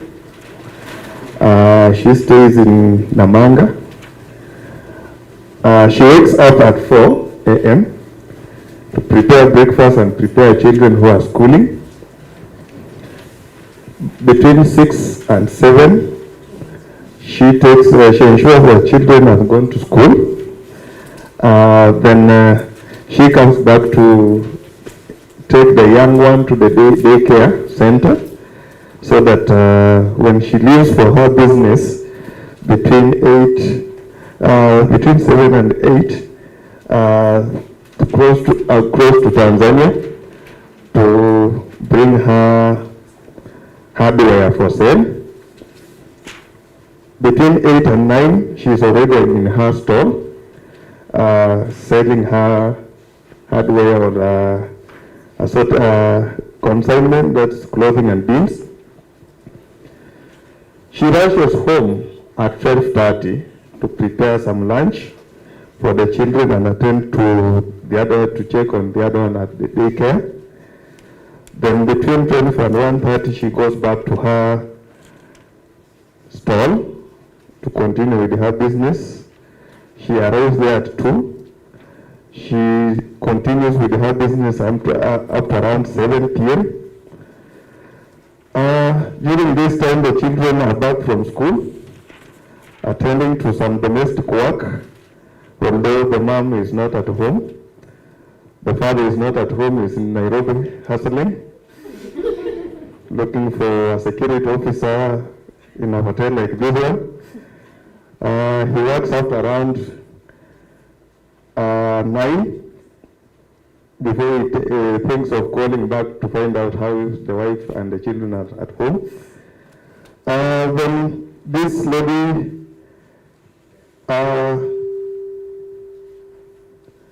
children are back from school and undertaking some domestic work, fetching water, cleaning the utensils, doing their homework, and unguided homework. This is running between 4 and 7 p.m. Then the mother comes back at around 7:30 p.m. in the house. What she does when she comes back, she checks the homework if it's done well. She also looks at the children if they have taken bath. Then she also takes care of the young one. Then she takes her bath. She comes for her dinner. Then it's 11 p.m. when she thinks of retiring to the bed with a more focus of tomorrow. Thank you. Thank you.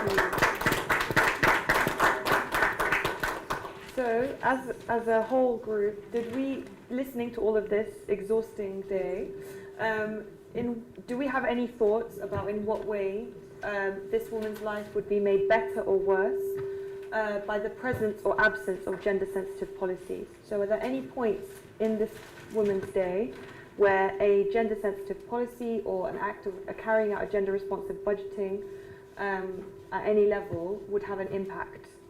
Just by looking at this, what do we think? Availability of water in her house rather than the children having to go fetch it.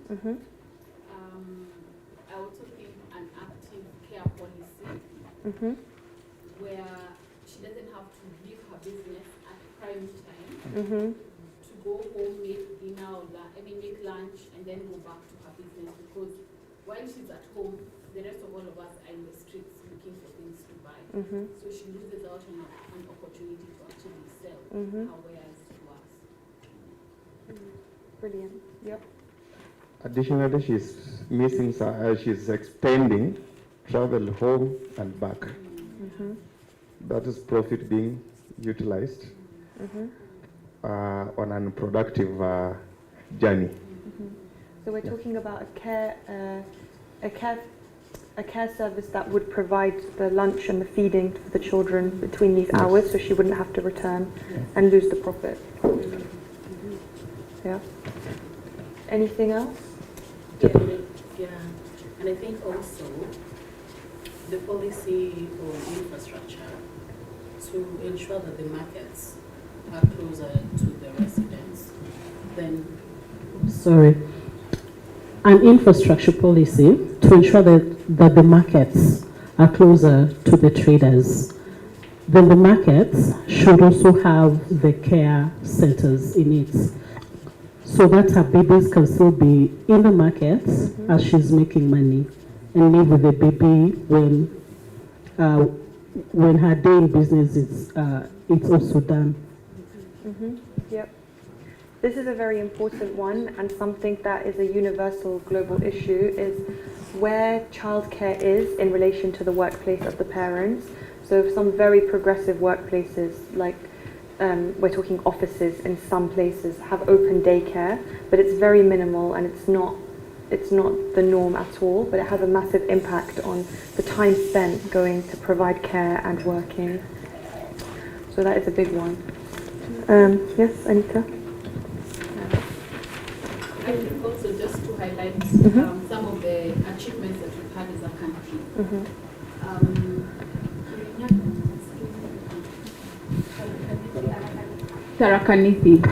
Tharaka Nithi has actually allowed a daycare center for the women who sell at the market.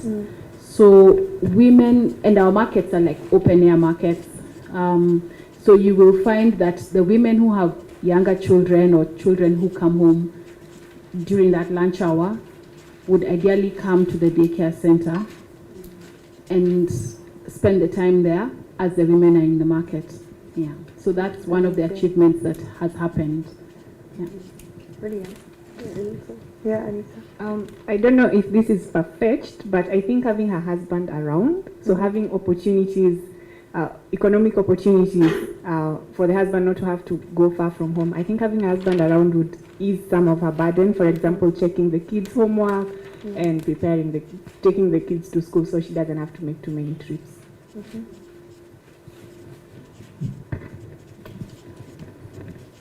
Yeah, and I think Anita's just reminded me, for the husbands, I think it should be a social policy for men to recognize the place of unpaid care for women empowerment. And also just to add on what again she has mentioned, another policy that can also influence this, it's from the developmental partners, the World Bank, the African Bank, for them to have an intentional policy on childcare facilities. Like right now, the World Bank has it is really interested on childcare facilities, and as a country, it is being mainstreamed through the municipal. And after Tharaka Nithi, it's only that Kiambu County has not talked about it. But Kiambu County has it has one of the ultra modern markets in the country, the biggest in the country right now. I saw that we hold up to 1,200 traders. So for us, it was really intentional to start advocating at that level. That even as you're building these, ensure that you're enabling those women with babies to come back to work after 3 or 4 months. So there is a big daycare center in that market, and I think that's it's also another way of, because like when I think it's coming from the developmental partners, then it becomes a restricted fund and policy for countries to also implement it. Yep, thank you. That's excellent. Don?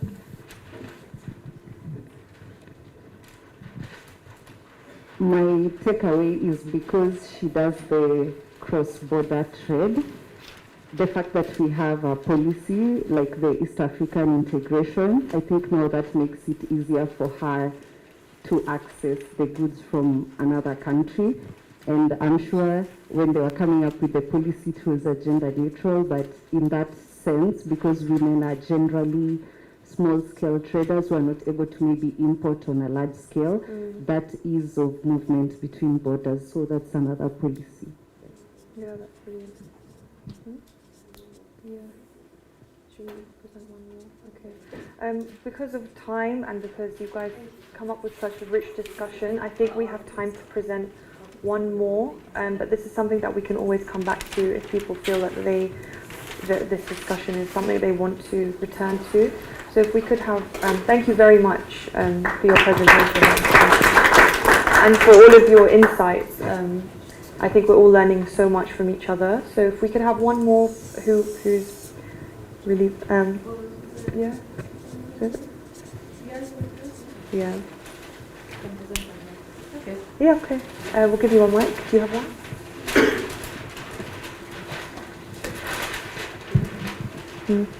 Is it on? Yeah.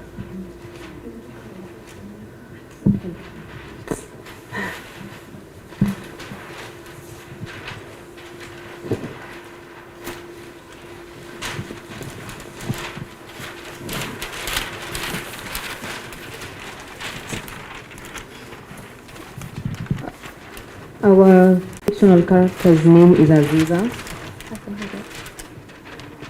Aziza is a 30-year-old working woman. She works at a tech firm as a software developer.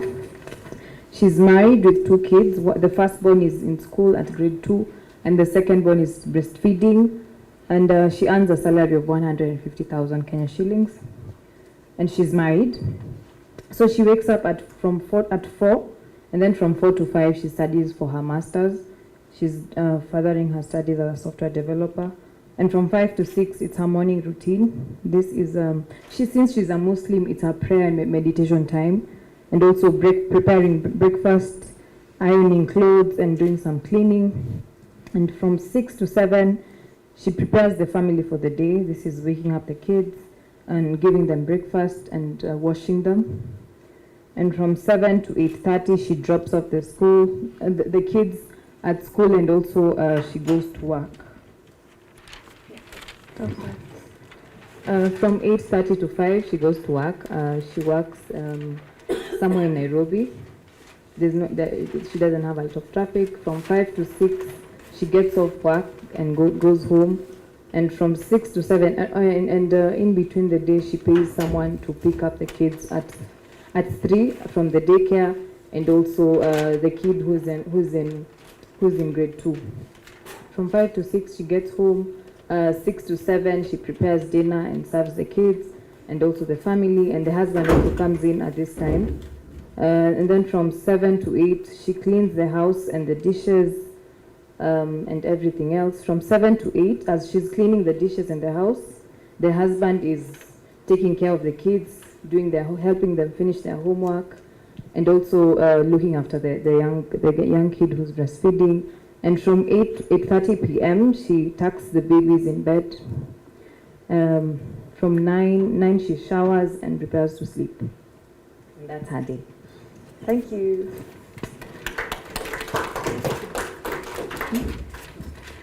So yeah, same question. In what way is Aziza's life made better or worse by the presence or absence of any gender-sensitive policies?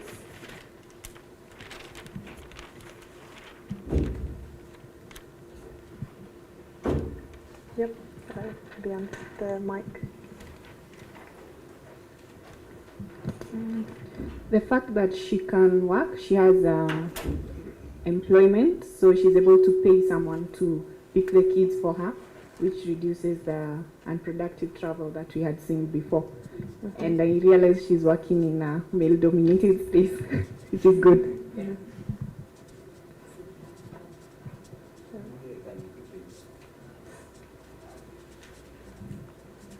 I just think that despite her working, she's still balancing off with child care, domestic work. So I guess a policy intervention around easing the burden because would help. I didn't see anywhere that she has anyone helping her in the home, so probably getting domestic care services is a problem. So an intervention that would have her get that more easily or affordably would be of great help to her. Thank you.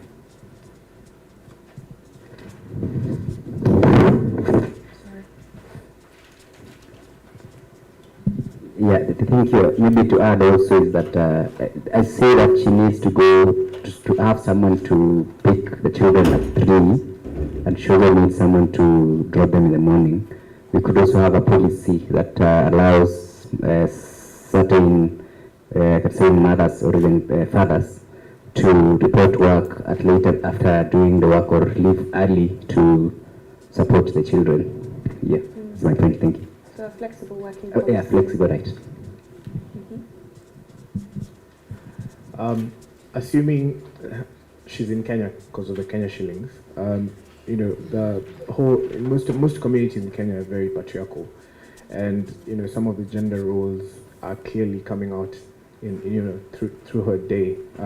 I think maybe the husband could do more, but it's probably from one of these communities that are very patriarchal where gender roles are sort of burdened on women.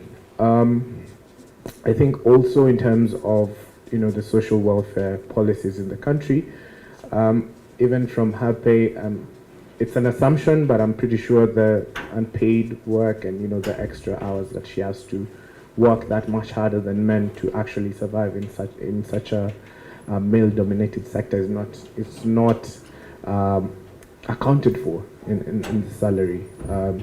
That's an assumption, but then yeah, that's what normally happens in the day-to-day workspaces in Kenya. So looking at the social welfare in terms of the government not protecting the fact that women have a lot of care work that's not recognized, but also in the private sector where even the pay might be less than that of men, just contributes to her tribulations of being a woman in Kenya.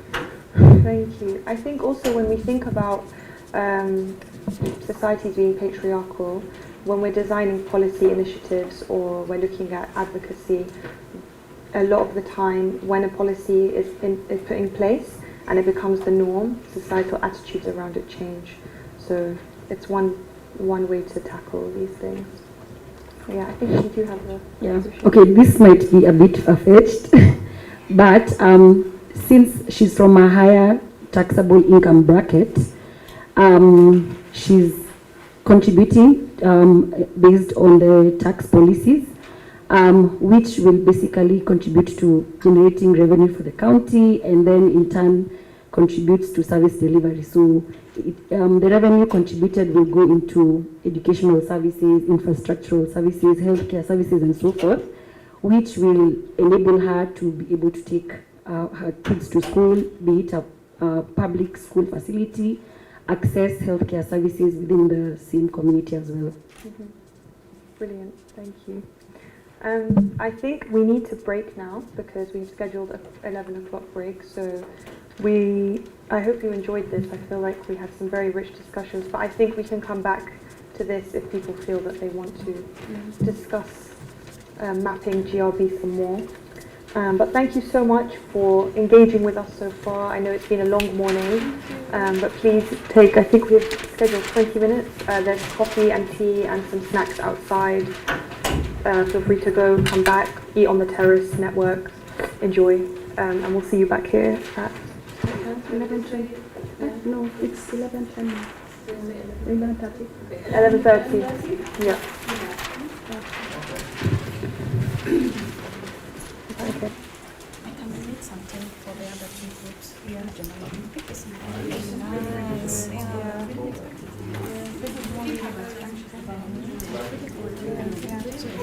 Sometime in terms of social policy. So I can wait some time for the other two groups to present and get their input. Yeah, it's fine. Because for me, I'm also coming in terms of budgeting. When we do the budget in the family, what happens? Yeah. So if I'm, for example, I'm a pensioner or my husband is a driver and we have these monies, how are we supposed to distribute the resources? We have issues of participation, inclusivity, what are our priorities within the family? So we'll see how to bring that in favor. It really came out really well. I was not, I think my daughter Kalili had a daycare. Yeah, I know, I was learning so much, like the market and daycare and marketplace, amazing. It's very hot. I'm going to tell them to do that. Later, when you're going out for lunch. Yeah.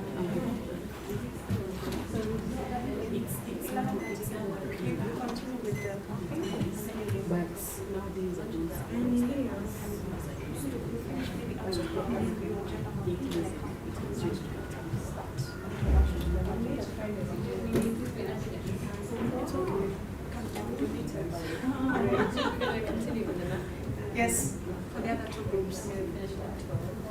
I can come with.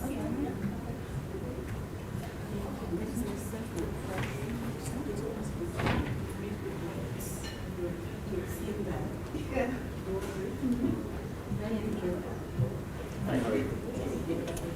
Well, it's nice to see you. Things you tend to interact on us. I'm good. I'll catch up with you.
Good.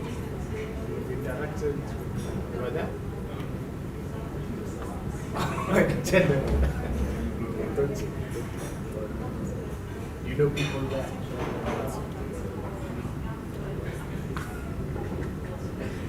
Go to South.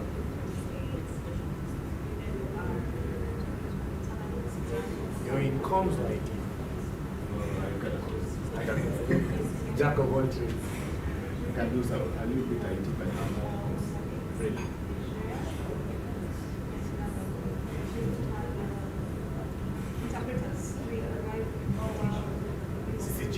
Yes. I didn't get your name on Boris. You didn't get to introduce yourself. I don't know how they forgot that. One of those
Aflonia.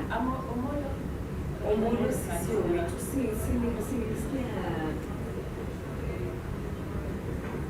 Fee 66,850. You know, I had told her that's a lot. I confirmed because she told me in year 75. When we said anything in year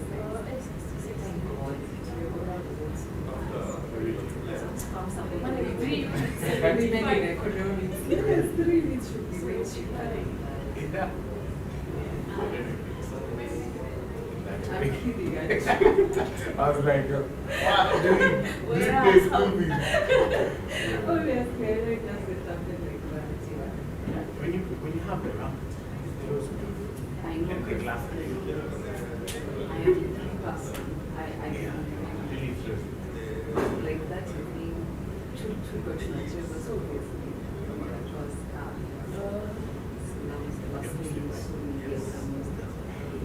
sometimes. Every time I wear yes. That is we and then my dad also like I'm fine.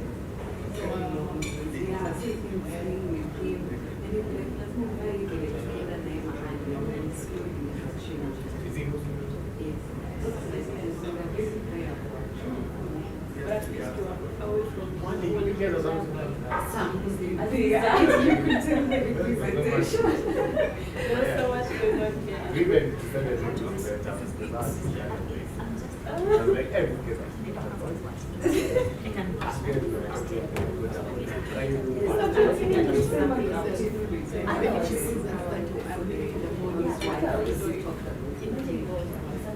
yeah, I was thinking about that.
At times, scenario one.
Okay, so did everyone have a good break?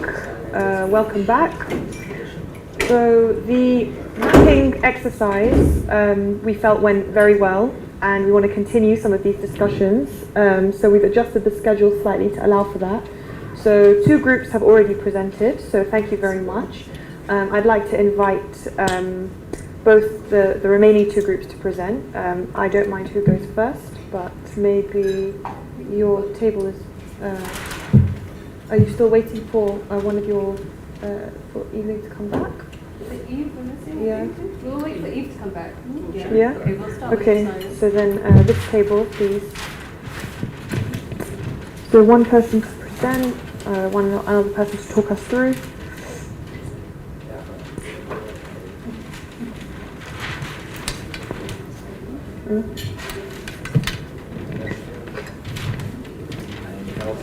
Of course.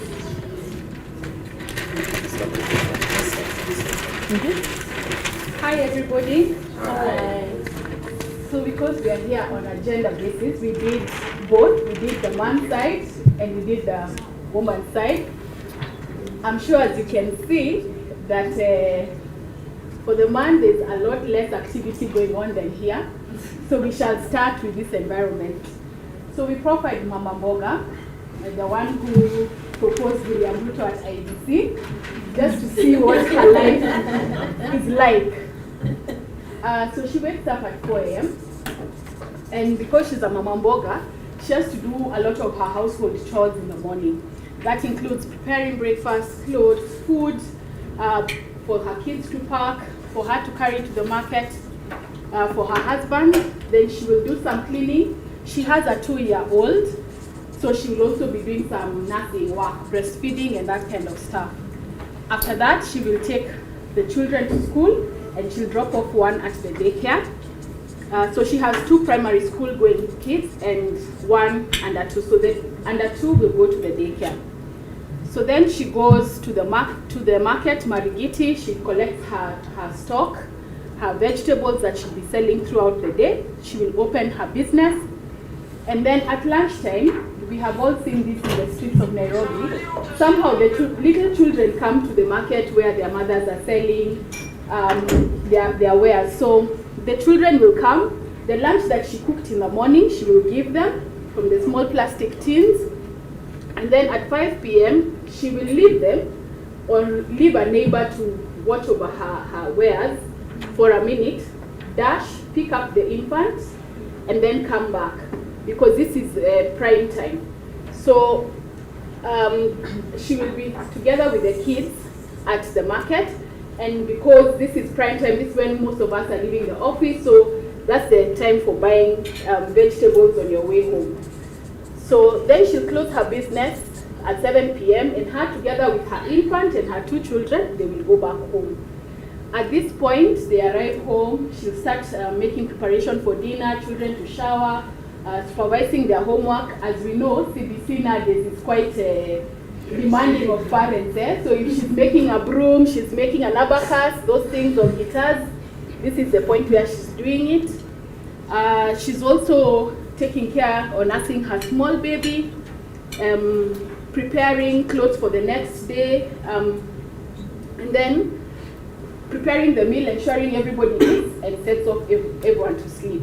She will be left cleaning the house, cleaning the dishes, making sure bags are packed and everything, and then she'll sleep at 11. We said that she will go into the bed at 11 because there's another care duty that begins at 11 p.m. Yeah? So whatever time that care duty starts and finishes, she will then sleep at that point, ready again for 4 a.m. in the morning. Yeah? So then we have a man.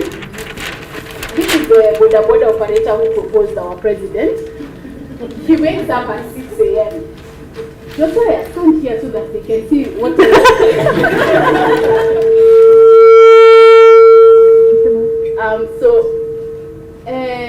she woke up at 4 a.m.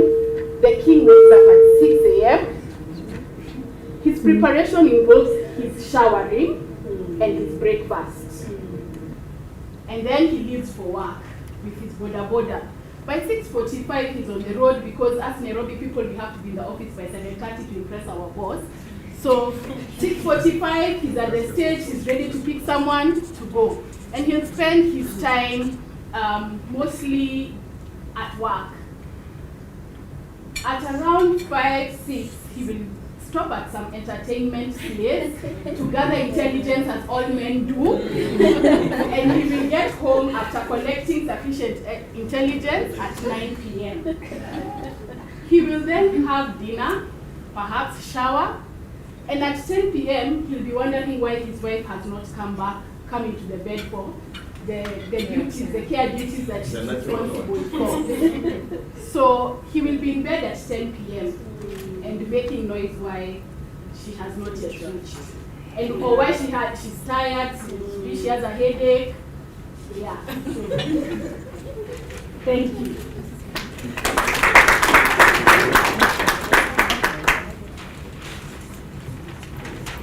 Thank you very much for your presentation.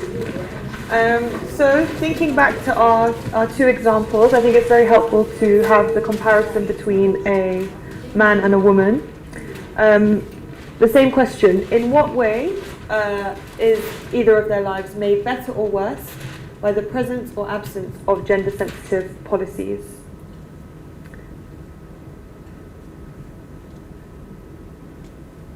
Yes, Gladys.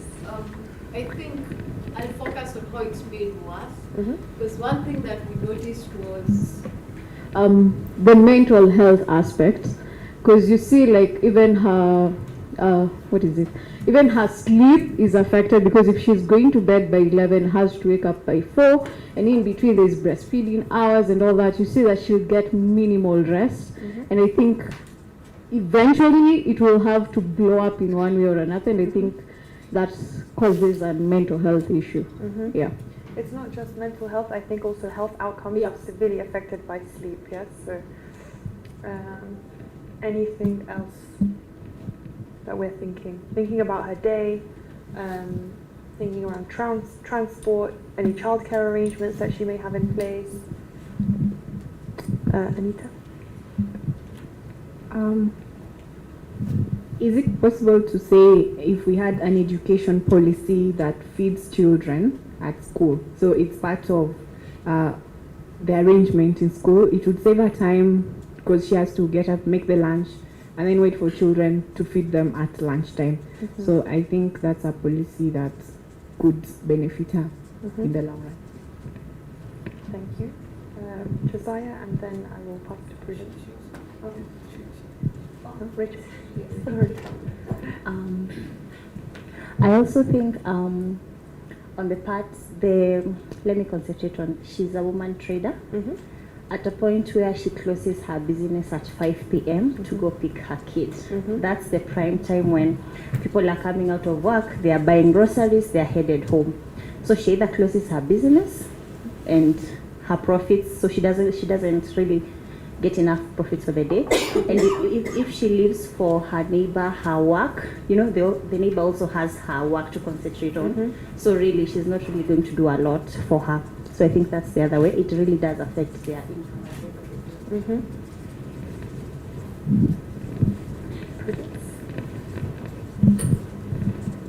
Something else that comes out strongly from our group presentation, for example, we said that the husband was working in Nairobi as a security man, but in this other situation, we see a husband who's also working in Nairobi together with the wife.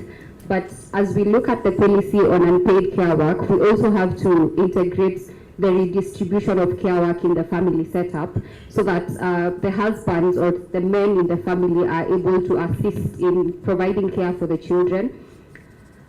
Secondly, this one is away from the policy, but now moving towards implementation. We already have commitments on even GBV, like the Generation Equality Forum commitments. We have GBV policies, but in this case, we still see gender-based violence coming out. As we said, the wife is in bed, the husband is in bed by 10 p.m., expecting the wife to be there to provide her or to work on her conjugal responsibilities to the man. So as we look at the policies that we need to have in place, we also need to look at the implementation of the policies that we already have in place that are really not working or helping the woman in this situation. Thank you. Thank you very much.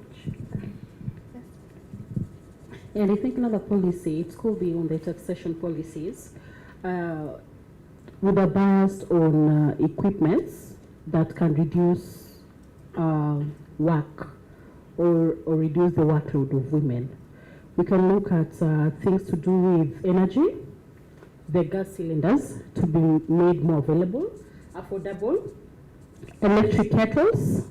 It could also be on electricity, that if we can make those to be affordable and cheaper, then I think the household can be able to purchase it, and men can be coerced to also participate in, preparing breakfast and making dinner, because he won't go there to bend his back to light up a jiko. So I think we can also look at the taxation policies. Excellent. I don't know if I can ask a question. Of course. I'm just wondering how redistributing care work looks like. because I think from a cultural perspective, the role of taking care of children is predominantly left to women. So how can we enforce that or sensitize men to start taking up those roles? I can only speak from the perspective of the women's budget group work that I have done and worked with, and then I think anybody can interrupt me and speak to the Kenyan context. But it was kind of touched on what I said before about when you implement policies and you make them part of everyday lives, you change societal attitudes. So for example, I don't like to use the Scandinavian model a lot because it's very unrelatable and it's very specific to the Scandinavian economy. But in Sweden, for example, when they don't just have a good maternity leave, they also have a mandatory paternity leave. So in the first 2 years of a child's life, both parents must take a year off to be distributed between them to take care of the child. Over the lifetime of a family, over 20 years, they found that just this 2 years really takes away that assumption of who's responsible for the care of a baby. You know, a baby was made by two people most of the time, and both parents are responsible for it. So they divide it, and usually the mother will take the first year because of nursing needs and things, and then the second parent will take the second year. And then over the course of a family over 20 years, the care work in the house becomes much more evenly distributed, because from the beginning you have challenged the assumption of just because one partner carried the child, that means that one partner is responsible for all the domestic duties that come with it. So I appreciate that this is a very unrelatable example, even from a UK perspective. We don't have that kind of infrastructure, but it's an example of policies that really change societal expectations and stereotypes around who's responsible for care work. But there are smaller initiatives that you can make throughout policy planning that just don't assume. So I think we were having a discussion about the homework. I don't know if you want to share it from about. Yeah, go ahead, because you can say it better than me. Yeah. And Josiah is just informing me that he's just realized that CBC increased the unpaid care work significantly on the part of mothers, because a lot of the projects that are done by women. So the child needs to build an abacus, build a guitar, make a 3D water source, I don't know what. So all those projects, the first person they will find is the mother. And even when the father is told, he'll be like, have you told your mother? You know.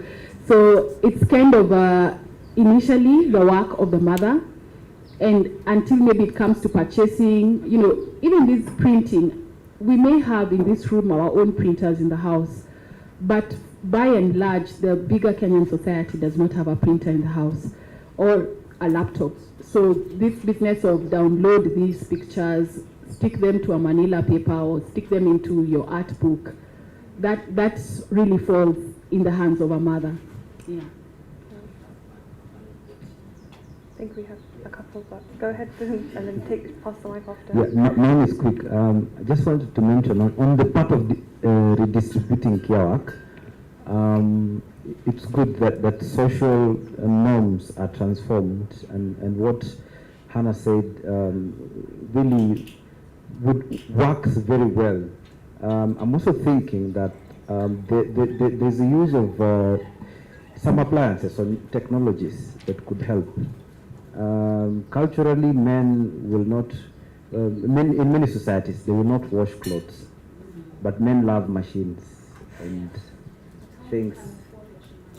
I'm heading there. I'm coming to that part of affordability. So having such things in the home may help. I'm using may help. And I've been in places where I've seen actually men doing it, washing clothes, because there's a machine. But now, affordability becomes an issue. So that's where now the government policies and everything that has to do with taxation, and if they wanted those things to come in, they will do something, believe me. we were buying the motorbikes.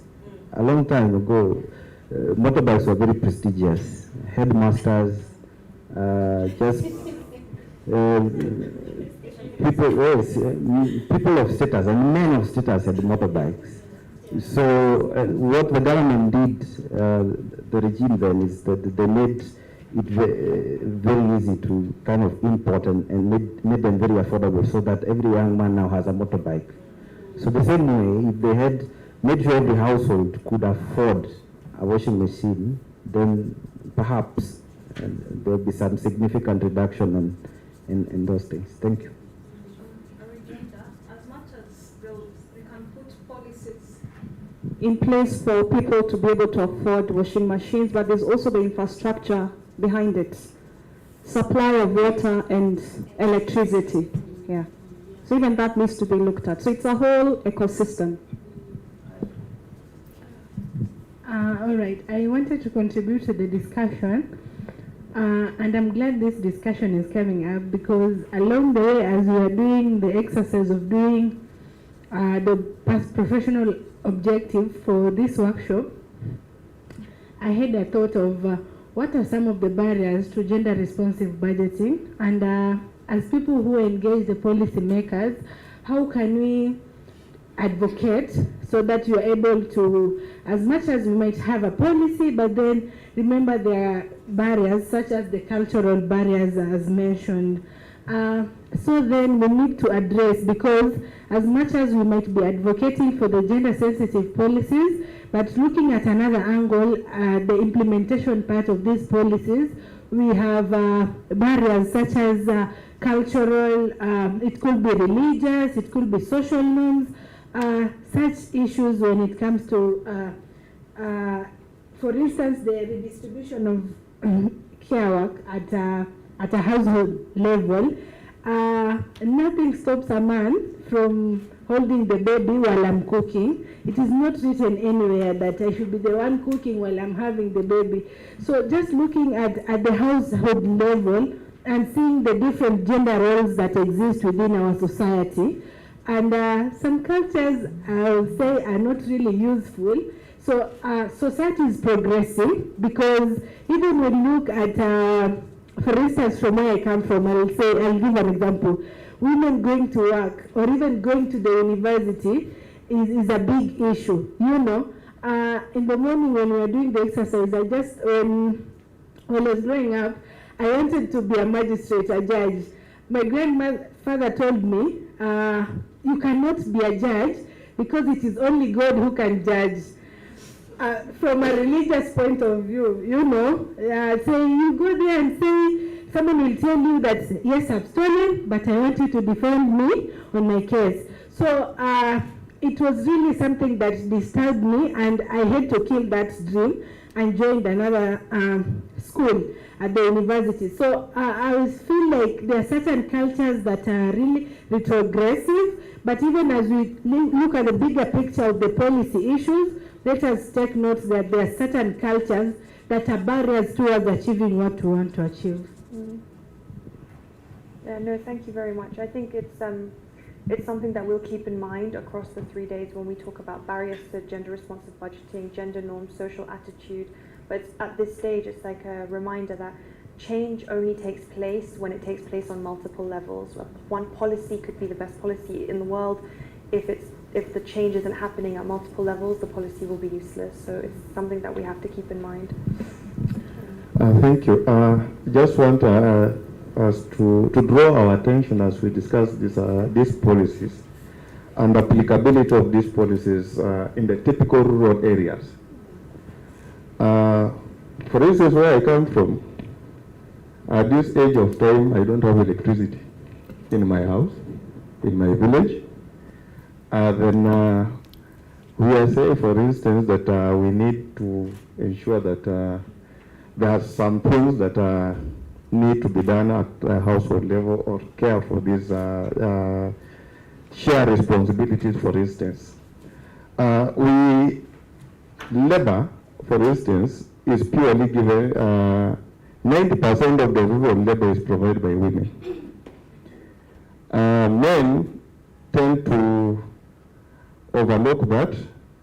And like Josiah has just been saying, the motorbikes. Do you know that in rural areas, women and men are becoming landless just because one wants to own a motorbike?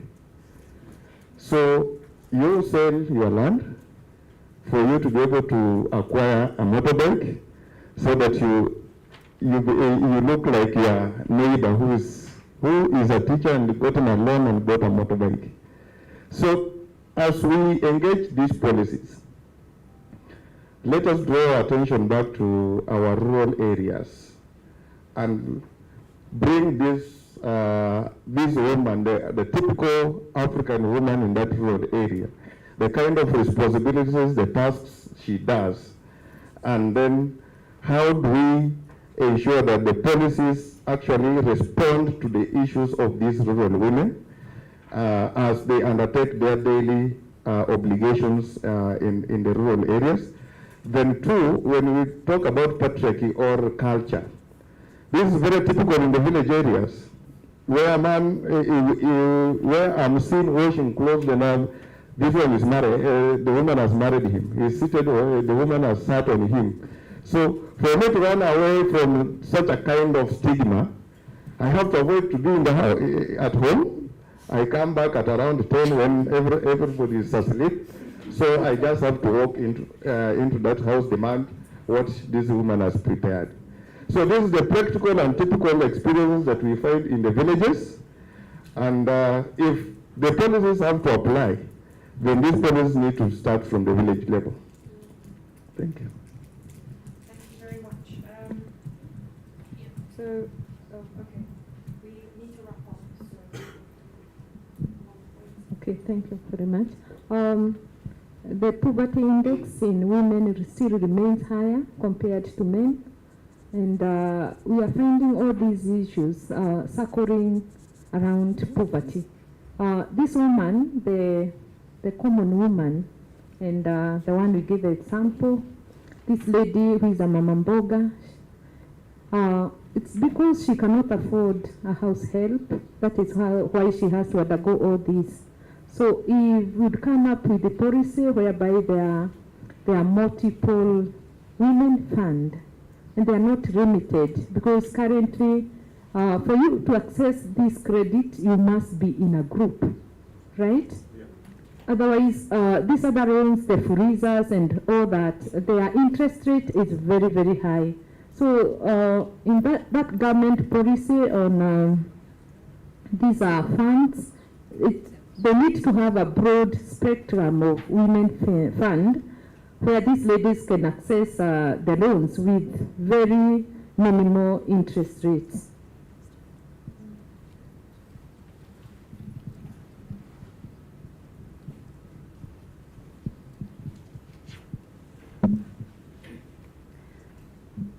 On the issue of barriers in culture and social norms, I think at this point we need to invest in public participation and civic education, because the point is not to educate a whole 100 people at once.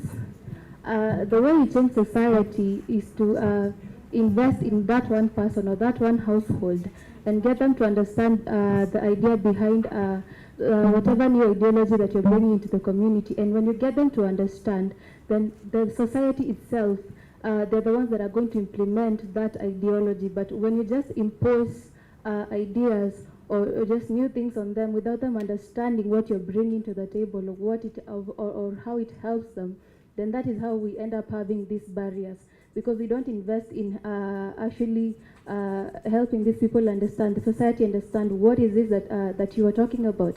And when they understand, then they are the ones that are going to implement this. This one household will get the idea behind changing the social norm of child care, what is it called, household roles.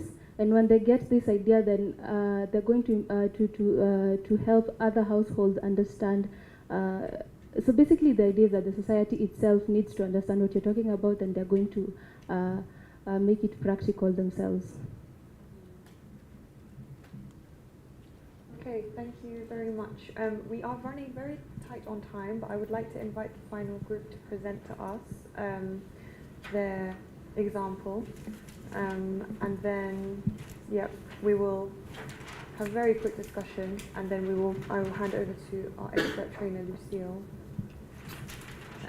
So, please welcome. So good morning. So we had actually a similar example with some group that has presented, and we hypothetically had a women trader, a cross-border women trader in Busia County, the Ugandan, Kenyan. Sorry, yeah, Uganda-Kenyan border, and we had two scenarios. We had this trader called Mama. That name is difficult. Obongita. Yeah, that is the name. So in a typical day for this trader is that she wakes up at 4 in the morning, 4 a.m., and then he walks 10 kilometers into Uganda to purchase goods, items to sell in Kenya, the other part of Kenya. So this is like walking distance, and we were given a scenario whereby there's no means of transport. She walks because they usually avoid taxes, and they go through some, we call them panya route, some unofficial route that for them to access items and not pay tax. So they get to the market, the Ugandan side at 6, the 2 hours traveling and getting back. So coming to the side of Kenya, she goes back to the market, the stalls that she has, and then sells to those traders who are waiting on her stall from 6 to 7 a.m. and then rushes back from 7 to 8 to go and prepare. Okay, of course, the point was she had 2 children. One is a newborn baby. She carried on her back to 4 a.m. and the other one is a ECD going child. So she goes back to the house from 7 to 8 to prepare that ECD. The child is going to ECD school. So, and then she drops the child through that time, 8 to 8:30 in the morning, and then goes back to the market to sell the produces from 8:30 to 3 p.m. 3 p.m. she rushes back to pick the child from the ECD to the market. So she sells items with the child, the 2 children now, the one in her back and the other one from school, from 3:30 to almost 3:30 to 8 p.m. And then she goes back home, 8:30 to 9, she goes and prepare meals for the children, and also and prepare for the next day. That's a normal day for that trader. On the other hand, another day is a very abnormal day, that in that morning when she wakes up, the child is sick, or the children are sick. So she has to wake up, take them to the hospital. So she wakes up at 4, but because the child is sick, she cannot go to Uganda to purchase items. So she goes to the dispensary, the local health facility, which also has a long queue. So she stays there from 8 to 12, trying to get health services to the child, the sick child, or the children. So because the day is worn out, it is now 12, it's now noon, she cannot go to Uganda to purchase items. So she goes back with the children to the house. Now she hasn't made any profit, she hasn't sold anything, and she has used the money, the profits that she had plowed into from the business to pay for medical services in the hospital. So that day, she never produces anything. She doesn't earn, and she has spent all the money on the hospital fees and charges. So that is the 2 scenarios that we had. Thank you. And there's something that you need to add? Thank you. Thank you very much. Did your group discuss any gender-sensitive policies, the presence or absence of them, as you were creating this scenario, or did you think about that, or does anyone else have any thoughts? Because we have an extra element here which we have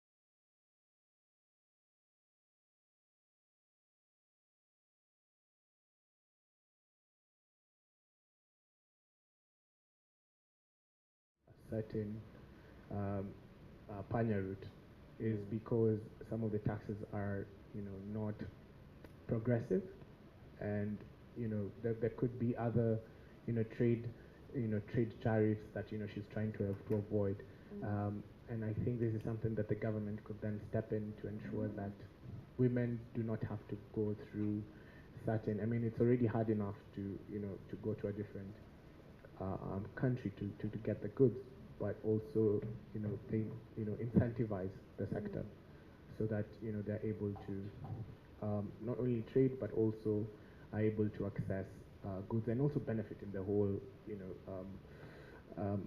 balance of trade. So more gender-sensitive tax policy plan. Excellent. Any other thoughts before we move on? I'd just like to. Yeah. Yes, I just want to talk about two things. What the other colleague has just stated about tax evasion. Busia is one of the counties that has not been realizing its target on source revenues just because of the panya routes. And I believe as the person who said about Busia is a person who has been at the border.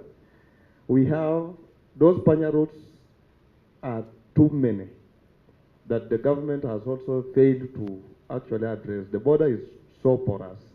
So Komatope, it was a no man's land and all that. I can even, hata nyinyi mkikuja, I can take you through those panya routes. You don't use the main border.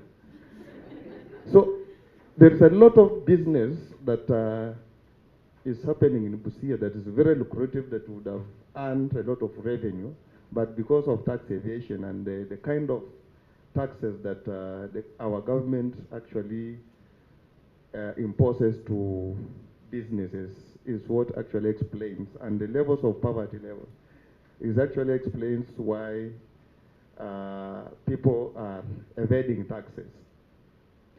Then secondly, in terms of our health systems and how health is devolved and how it's functioning, we need to strengthen the health policies. For instance, in this dispensary, this mama can even spend 3 to 5 hours just on the queue because there's one nurse. The other nurse is either attending a workshop elsewhere or is on leave and so forth. So all dispensary services is actually being addressed by one person. Drugs, dispensing of drugs, taking the lab services, the initial admissions and all of that. So one person attending to all services being dispensed at that dispensary actually contributes to this time wastage at these health facilities. Then the lack of drugs is a big menace in this country. That you go, you queue, you finalize all those other stages, but at the final stage where you are supposed to be given drugs, you are told drugs are not available. So that's why sometimes you find that people look for other alternative ways of using natural herbs to treat instead of seeking medical attention. And again, that's where we again lose our revenue. So the need to strengthen health system or policies is very, very key. And more resources need to be allocated to that. As much as the donors like Danida are trying to bridge the gap. But again, audit reports show us that counties are not utilizing these resources adequately. For instance, an audit report from Busia showed that the absorption rate of the Danida grant stood at 60%. Then what did the donor do is to reduce the allocation because of low absorptions. So once when allocations are low, then I don't see why you should be given more. But that is not the replica at the ideal situation. So there are so many things in the health system and policies that need to be relooked at.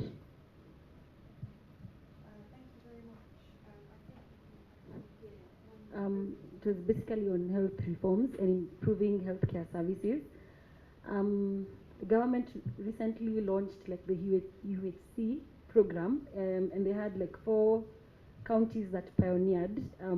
They were the ones that were being tested because they had the highest rate of non-communicable diseases, maternal mortality rate, and so forth. Maybe trying to intensify that because health is devolved well apart from Nairobi. Just making sure that the NHIF is accessible to all, because at the moment I think you're supposed to pay 500, which is a bit too high. I'm not going to prioritize that, yet I don't have money for food, for even a balanced diet. So I think the government needs to go a step further and reevaluate that figure to ensure that everybody has access to quality healthcare services. And also counties, especially in remote areas, are heavily reliant on donor funding for certain medical programs. So in the event that these donors decide to fold and go, for example, what the reason he gave, like low absorption of the funds, I think the community will be left very exposed. So counties also need to commit resources towards healthcare and not really over-rely on donor funding as well. Thank you very much. Is it very, very brief? Okay. Let me get you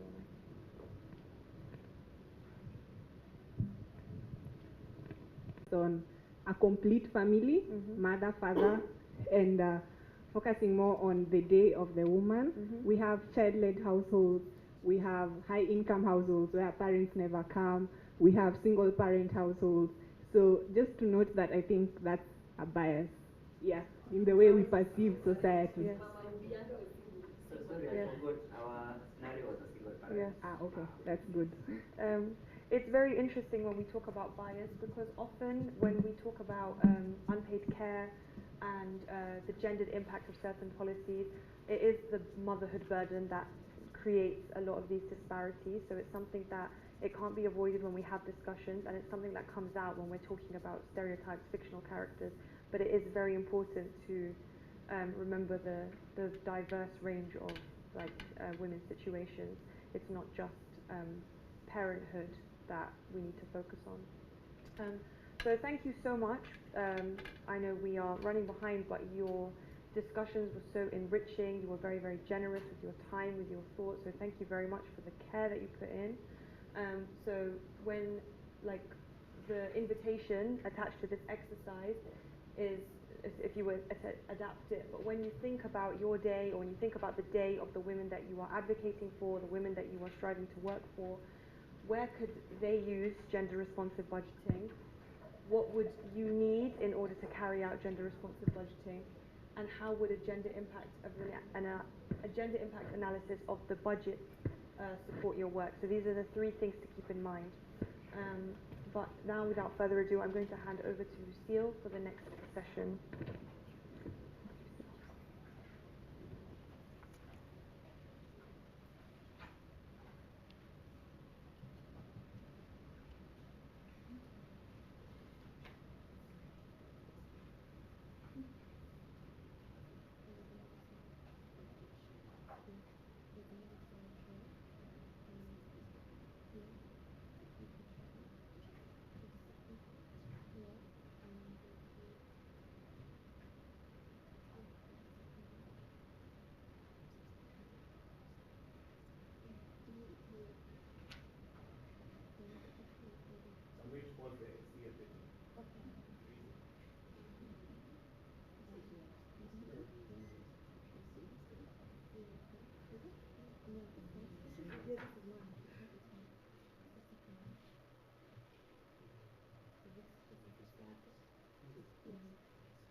how are we doing? How are we feeling? Are we good? Are we tired? Should we do an energizer? Are you okay? Yeah? We can take another 1 hour before we go to lunch, or you want to... Yeah, go to that. Are we good? Yeah. Okay, awesome.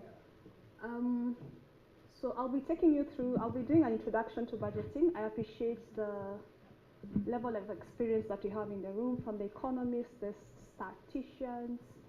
So kindly feel free, if you see there's a place where I have not really adequately addressed, feel free to side me. Some of us, we don't like math. Math doesn't like us. So, but this is just an intro. And then in the afternoon, we shall be having a practical exercise in regards to the budget process. So the main, can everyone hear me? I'm clear? Okay. So the main objective of this session is we have 2 learning outcomes. Number 1, we want to demystify budgets and link it to everyday experiences, just like what you did in the previous exercise. And then secondly, participants' understanding of government budgets and the politics of creating budgets will be improved. So I have an exercise. For this exercise, I've called it solitary budgeting. Next slide, please. I've called it solitary. I love color and cartoons. So munielewe tu venye tu nimekam. So for the first exercise, it's an individual brainstorming, and these are the instructions. Ask the participants to take a quiet moment and not to engage with any other member of the group for a few minutes. I'll give you like 5 minutes. If I give you 100,000 Kenya shillings, what will you do with the money? How will you decide to use the money?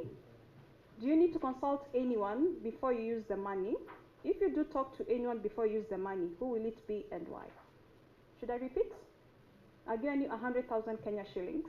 Number 1, what are you going to do with the money? Number 2, do you need to consult anyone before you use the money?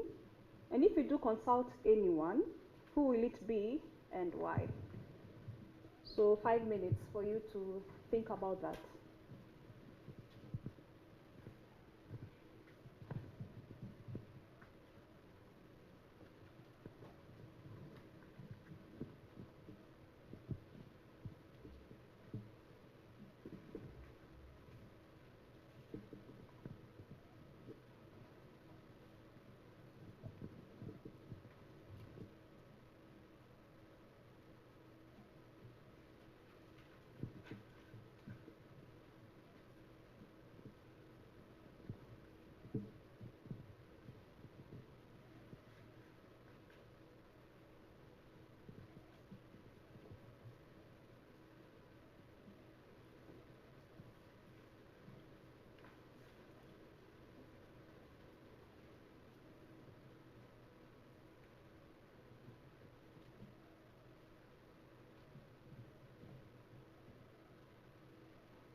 Are we done?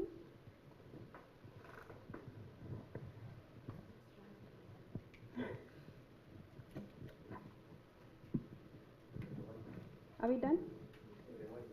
Rewind. Okay. I have given you 100K. What will you do with the money, number 1? Number 2, how will you decide to use the money? Number 3, do you need to consult anyone before you use the money? And if you do decide to consult, who will it be and why will you consult this person?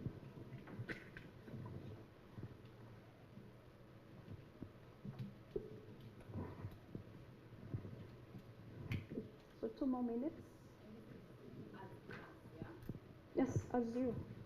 It's not fictitious. As you, as Wanjiko.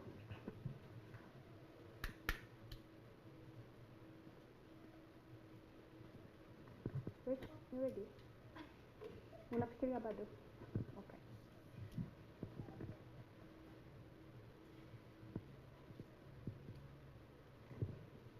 One minute.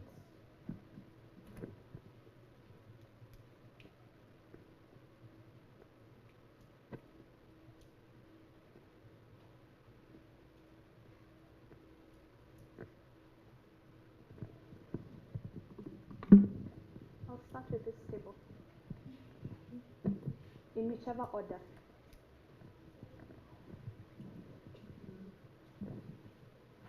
Thank you, Rachel. So if I have 100,000, let me share something that I'm doing. Niko na mjengo.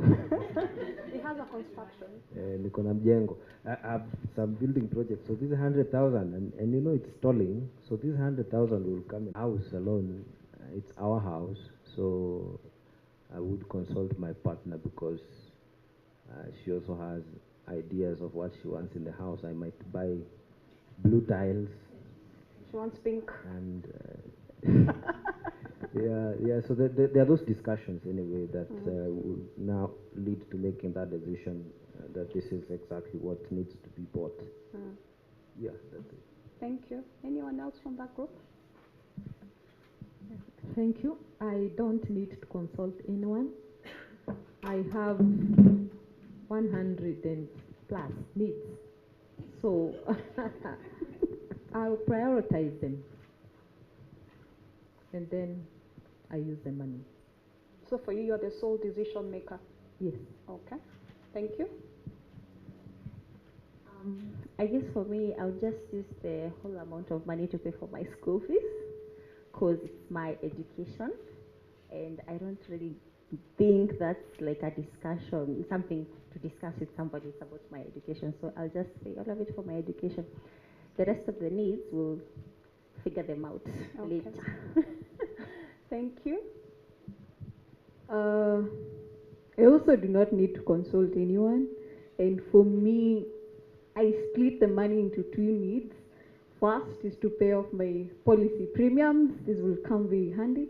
And next is to buy stock, shares in the stock market. Contrary to how I look, I think I'd be consulting the entire village. I would use the money to get into farming on some inheritance land, and consequently stakeholders will be consulted, starting with my partner, Ahi, and then the owners of that land, my father-in-law and his brothers and all that. So it would be consultative. Thank you. Next table. For my case, I will use the money to pay my school fees currently. My most pressing and immediate need. I will not need to consult anyone. I'm a working household. Thank you. Working household, I like that. Next. I'd use the entire amount to kickstart my business, and I do not need to consult anyone. It's my money, and it's my financial freedom. Thank you. Thank you, Cindy. Next. I also do not need to consult anyone. I'll use half of it on fee. The rest I'll save. Thank you. Asha? I'm not sure whether I need to consult or not, but I think I will need to consult. I'll say my family, my mother, my husband, and even if there's need, the children. Yeah. So how I'll use the money, I have a lot of issues that I want to handle, from school fees to putting up a house in the village. So in order of priority, with consultation, I will use that money for that. Thank you. School fees, and I also do not need to consult anyone. Straight away to pay my bank loan. Will you consult? No. No. Okay.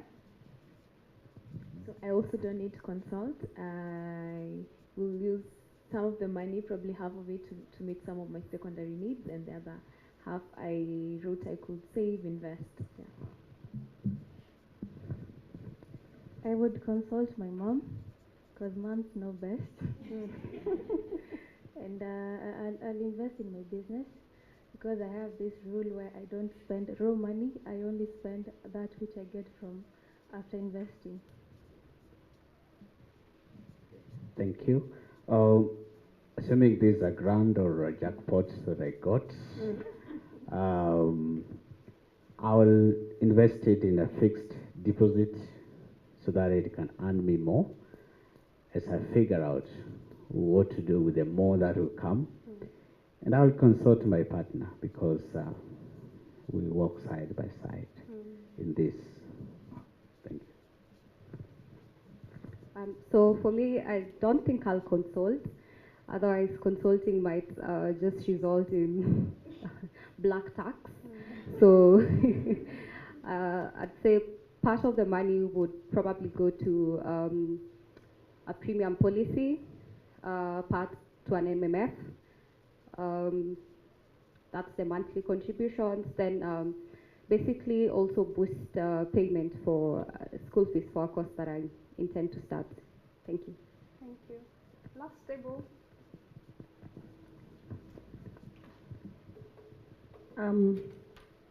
For me, I do not have to consult anyone, like the majority here. It may be sad or fortunate, I don't know. But for me, I think 50% of it, I think, I'd contribute towards my master's education, and the rest towards savings, since we are looking at solitary budgeting. Yeah, so I think for me, I'm fortunate enough, no consultation will apply here. So I'll use 70,000 for my research work, then I will invest 30,000. Okay, thank you. Andrew? I don't have investments here, but that does not mean that it's not a priority. And since everyone is investing around the room, brake pads, tires, bushes for the car. And the rest I'll probably put it towards a grill. They are very expensive, the ones with the thermometer and everything. Possibly. And obviously, a bit for black tax. Calvin? Thank you. And I want to really give a similar example, the one that Josiah shared. I have a project also, construction. So before that also, I would want to know, is this a loan or a grant? And if it's a loan, I would also want to know how to pay, that will be considered. And then if it's a grant, of course, I'll factor in the development plan that I have. I'm building also, and I would need consultation because we are building a family home here. Thank you. Thank you. In this exercise, what made you choose, for example, one thing over the other? What did you take into perspective? Because I'm sure probably you have loans, you have education, maybe there's a child that needs to join school. What factors did you put into place so that you're able to choose whatever you wanted to do with the money? Yes, Asha. Agency.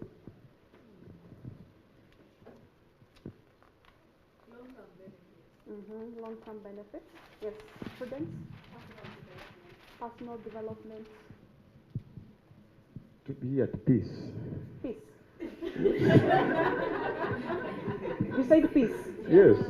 Or to be at peace. Yes. Loan inakusumbua. Peace. Anyone else? Yes, Wanjiko. Before I answer that question, it also depends where the money has come. Imetoka kwa mbaba. Tax all the way. But if it's not from a mbaba, it's like I've given you a gift. You've just been philanthropic. I also want that money to return, to grow, and be something. I keep saying at my age, I'm thinking about my children, when they finish school, where are they getting into? Yeah. So just start a business where if there are no jobs, there's a job here. Okay. So long term. Yes. I'd also say prioritization, because mambo ni mengi, pesa ni chache.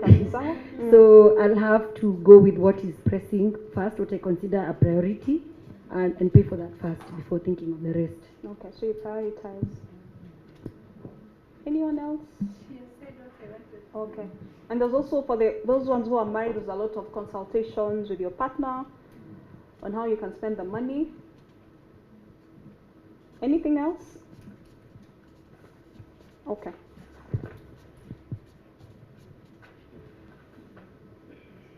So in regards to that, urgency, peace, long-term factors, personal development, growth, and return. We need to link up those responses to to principles of budgeting. When you're budgeting, number one, you need to prioritize. Maybe right now you don't really need a master's. Maybe you need to be involved in a business. Maybe right now you don't really need to build because cost of inflation is just way up there. I'm just saying, for example, so it's so when you're also looking at matters budgeting, there are those principles that which you need to put in place. You're looking at decision making, you're looking at it needs to be participatory, meaning that you need to involve all the stakeholders. You're looking at issues of what is the long term at the end of the day. Yeah? So the general belief is that sometimes government budgets can be intimidating. Now at government level, you're not dealing with 100K, you're dealing with very, very many zeros. Our economists will tell you. So it's still the same thing when you're doing a government budget. Do we need to prioritize a health facility over the expressway, for example? Yeah? Maybe right now we don't need that expressway. We need to build more hospitals. We need to equip our schools. So those are some of the principles which you shall be looking at when you're doing a government budget. So to ensure that our budget is sound, we need to look at prioritization. We need to look at our expenses. We need to look at what is urgent. So just to mention a few, those are some of the principles I shall be looking at. So for the next exercise,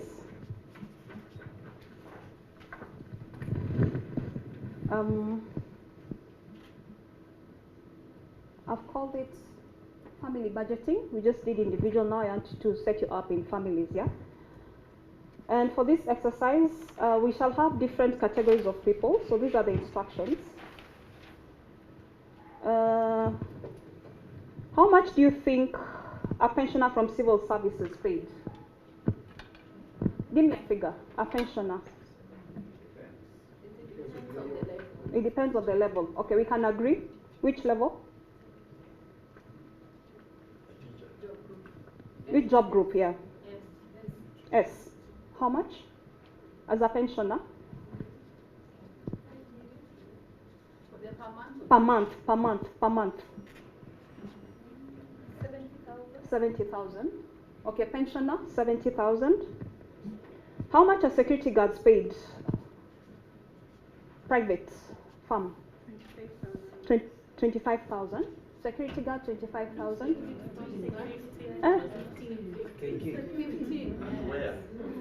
Okay. KK gets 25. They get 25. KK guys okay, it's not much, but it's the best paying, that's for sure. We put 20. In Nairobi? 15. 15. 15. Okay, let's do 15. How much is a teacher in a primary school paid in the rural area? 38. Gross or net? Net? 38. Okay, primary school teacher, 38,000. How much would it cost to rent a room or a flat in Nairobi? I know it depends with where. And how big? It's a bed sitter, okay, one room flat in Kawangware. Kwani mnaonea watu wa Roysambu in Kawangware. Upper Hill, I don't think there's a one bedroom. Do they have? They are. But this is high class. In Kawangware. Okay, 12,000. One bedroom, 12,000. How much does a matatu driver earn? A daily basis? 700. So, in no? 7,000. 700 to 1,000 shillings. In a day. So they work 6 days or 7 days? 7. So 7K times 30 or 20. They work also weekends. No, 7,000 times 4. Yeah, 28,000. Matatu driver, 28,000. So for the next step, I need to mix you up. You make us an hour too. Say 1, 2, 3, 4. Then you start 1, 2, 3, 4 like that. 1, 2, 3, 4. 1. 1. 1. 2, 3, 4. 1. 4. 1. 2, 3, 4. 1, 2, 3. Ah, yeah. One's come here, 2's there, 3's there, 4's there. One's here. 1, 2, 3, 4. Yeah, temporarily. Just for this session.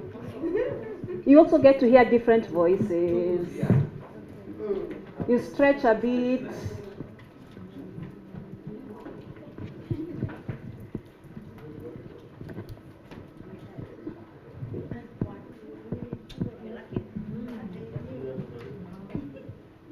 Wanjiko auhami?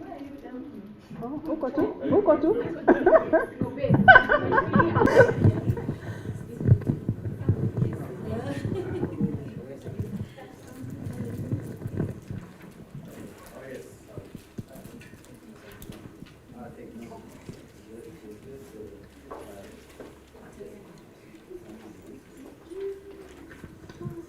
Okay.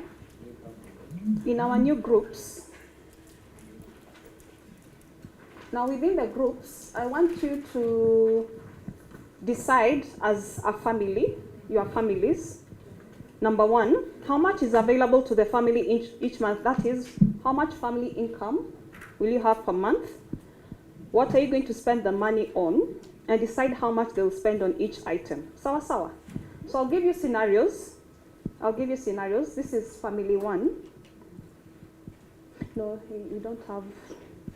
You'll be family 3. In this family, there are 4 members. Mama Shiro, 65 years, who does not have a source of income. Then Shiro, the daughter, is 33 years and a teacher at the local school. Okay. She has a son who is 10 years, who is a primary school pupil. And then there is Wangari, a friend who lives in the house and pays rent of 5,000 every month.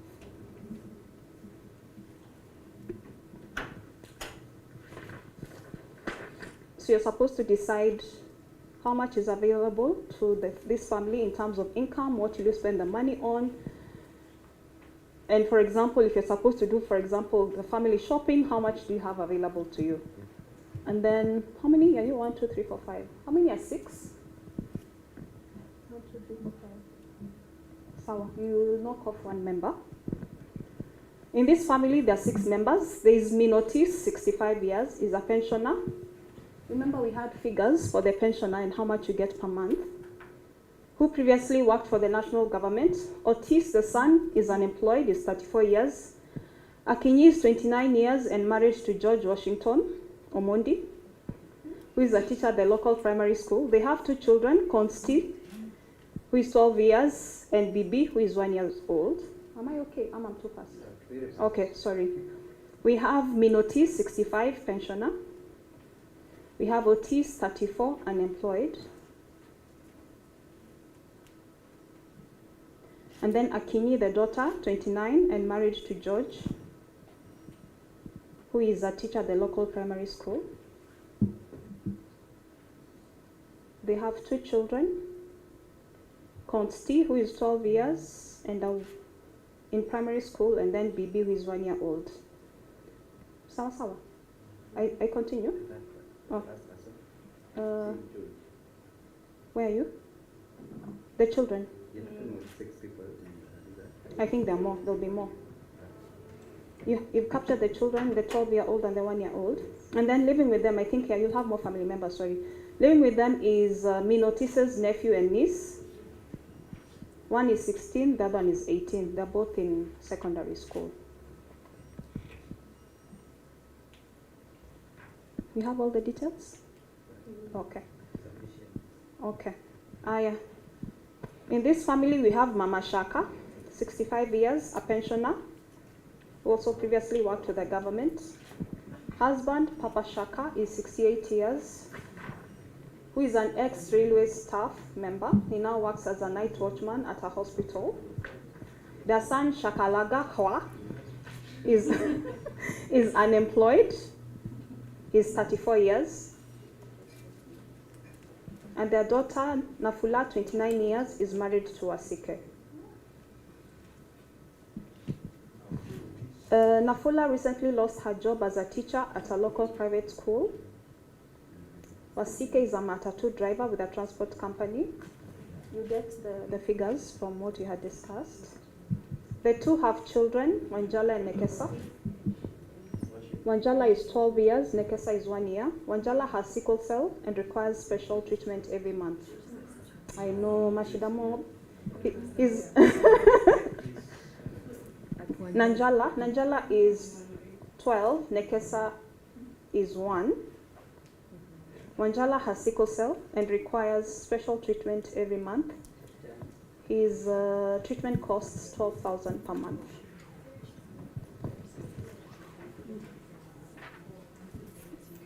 Sawa? Okay. And then in this family,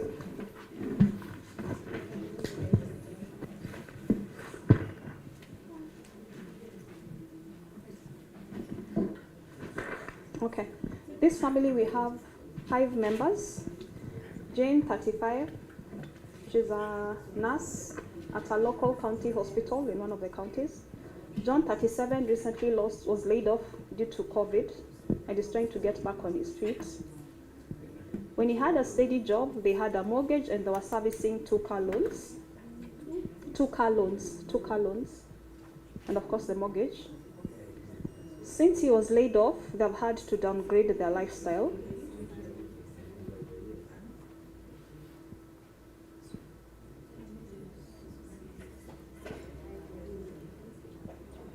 They have 2 children, one in grade 2, the other one in PP2.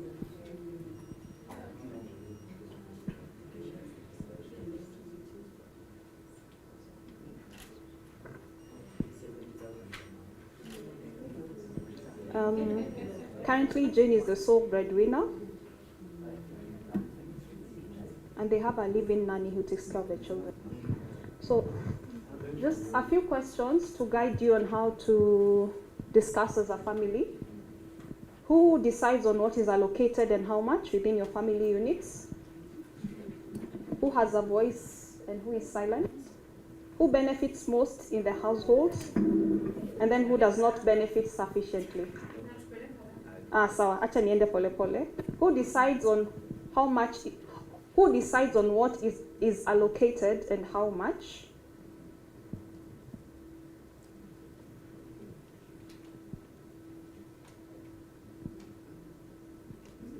Who was silent? As in, haizi ongea kwa family.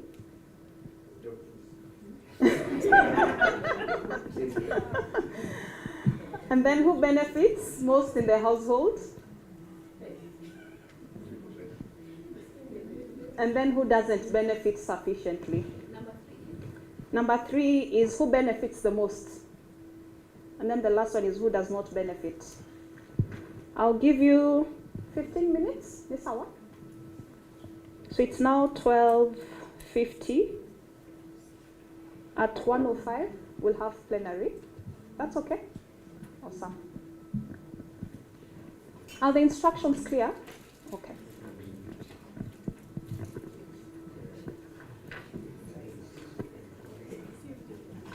Ideas.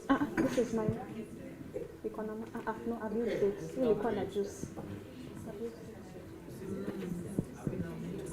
Huh? Zimetumika. Gani hiyo? Wametumia, itabidi tu.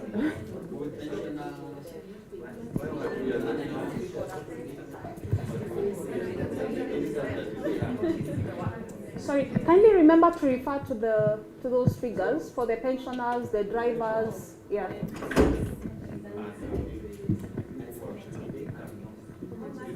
I think you can decide. Yeah, because it's on your table that has a nurse.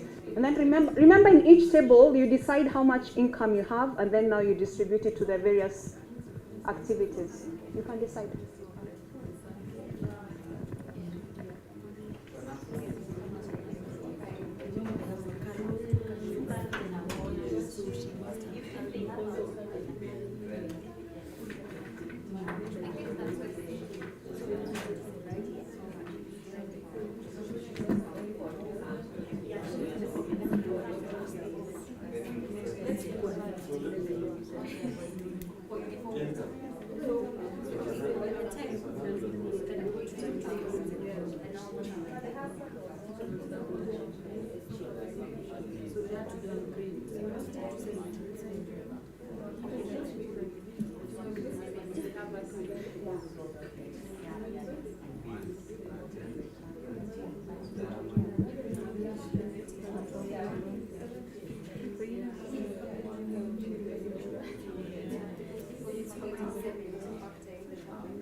Tulikutana tu.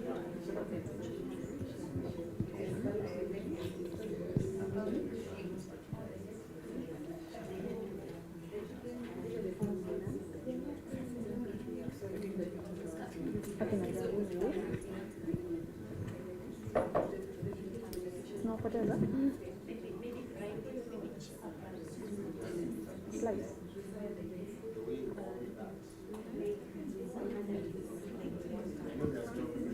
Yeah, because it's group work. But you wanted to need the instructions also. You want to cut the instructions? Oh.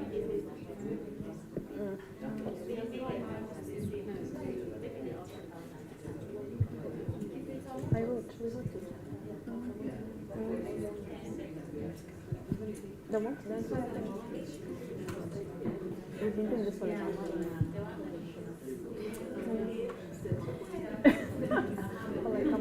Lakini every week kuna targets. Tumefanya nini leo hivyo? Every week there are targets. First we started with an outline, like agenda. What do you want to talk about? Then najua venye ameonyesha your schedule. Then from the schedule now you break it down. Sorry.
No, I just came to say hi. I'm good. It's very nice to meet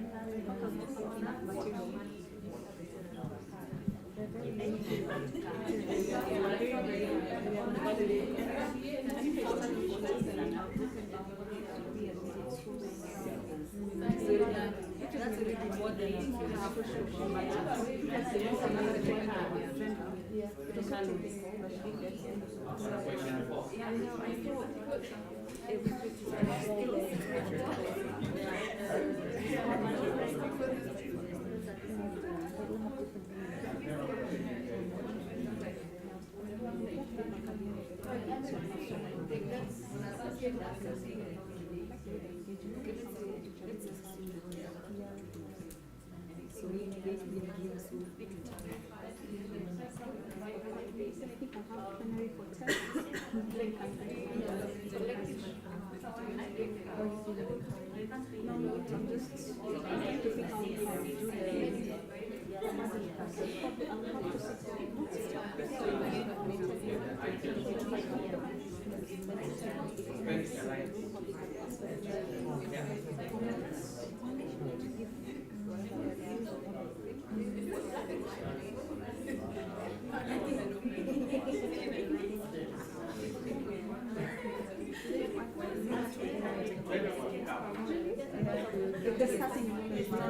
more than so she initially everyone like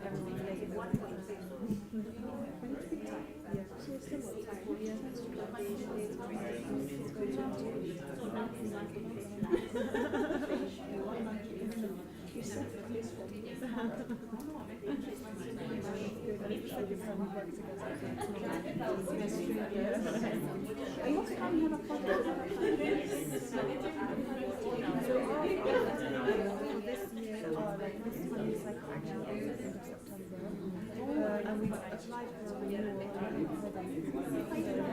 we haven't made any solid plans. We want to do something this year and the year, but we haven't decided to very busy. So we're thinking this year and next year after the election we wanted to train.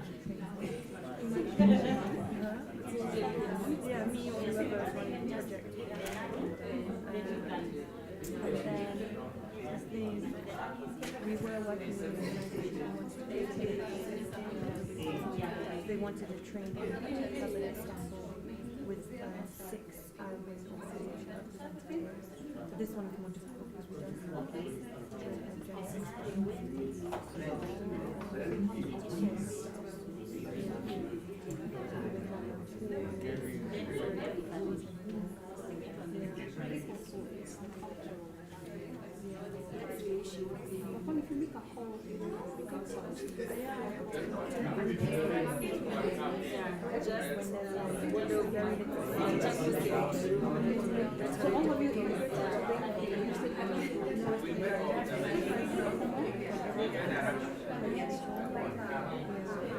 So you were raised in yeah, I went in June. I go as much as I can.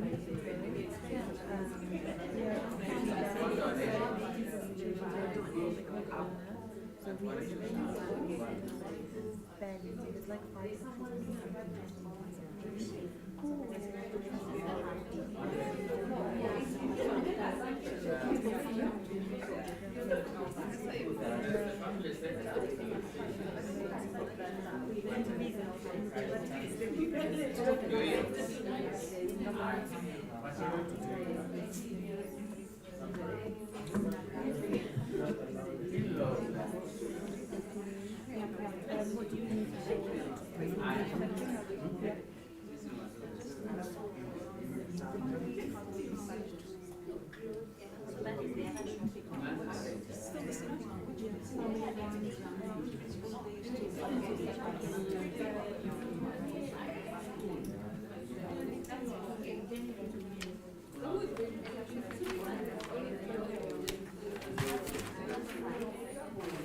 Okay. Are we done? Are we done? It's 1:05. And I want us to be done by in 10 minutes so that we can go for lunch.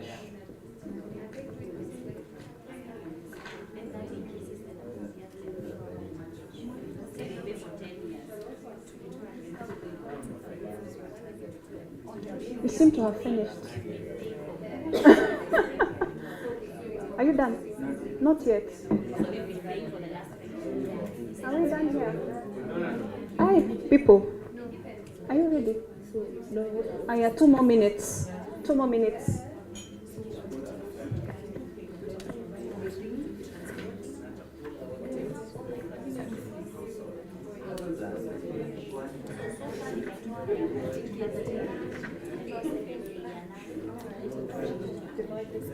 Is it 4 families? Yeah, the 4 families. All on one page? Yeah.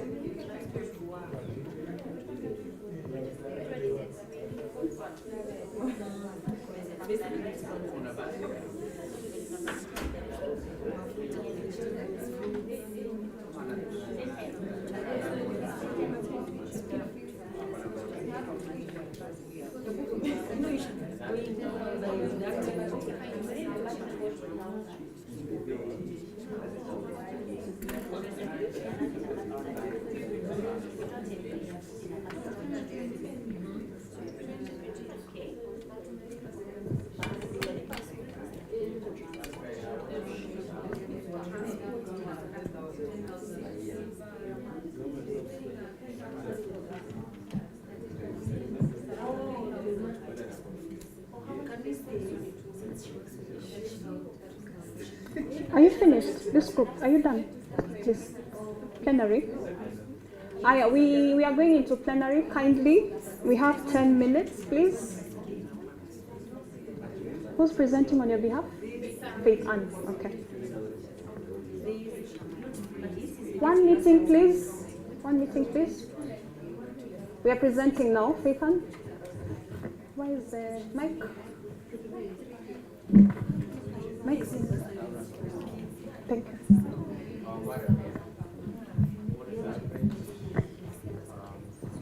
So we were family number 3. Number 3. She changed group 4, but family number 3.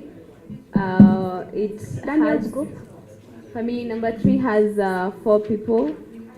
We have Mama Shiro, we have Shiro who is a teacher, we have Shiro's son who's a pupil, and Wangari who's a friend. So Shiro being a teacher, she earns 38,000. and Wangare contributes to the rent 5,000.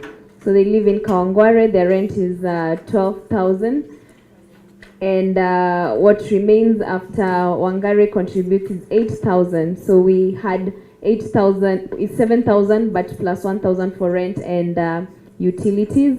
We also did the breakdown on what we are spending on as a family, which includes food, school fees, transport, contribution to Chama, Sako, and there's a loan that Shiro is repaying, and there's also drugs for the mother, but she also has personal needs, and there's house shopping.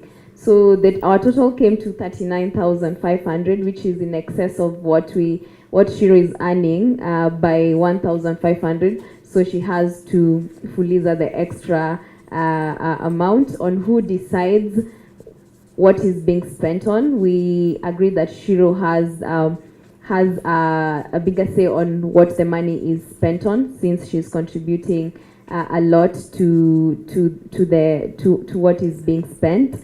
On who is silent, Wangare is silent. She is a friend. Yes, she's contributing, but she seems to have very little say as to what the money is being spent on. We also said that in as much as Shiro decides what the money is being spent on, the son and the mother are silent influencers,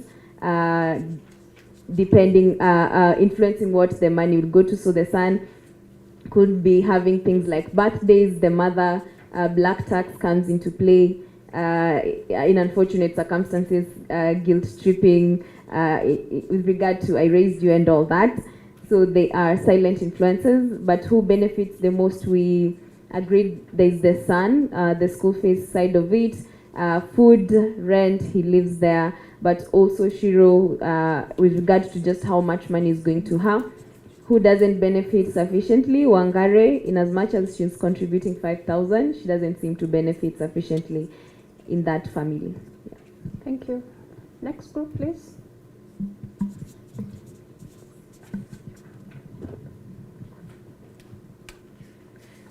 So for our group, we have a family where we have Mil Otis, who is a 65-year-old pensioner, so she'll be earning 70,000 per month. We have Otis, the son, who is unemployed and 34 years old. Akinyi, the daughter, who is married to George Washington, 39 years old. George is a teacher, so he's bringing in 38,000 per month. Akinyi and George have two children, one who is 12 years old and one who is 1 year old. Mil Otis, who is the pensioner, is also living with her nephew and niece, 16 years and 18 years respectively. So in total, this household has an income of 108,000 per month. On the questions, who decides what is allocated and how much? In this scenario, we assume that Mil Otis and George Washington, who are bringing in income into the family, will be the key decision makers on what is allocated. So for what is allocated, we have outlined their needs, starting with the rent of 12,000 Kenya shillings per month. Given that the household has 8 persons, including the children, for food, we have allocated 30,000 per month. Considering the rate of inflation, we also have school fees for 3 children. We have Akinyi's child, who is 12 years old, assuming this one is in primary school.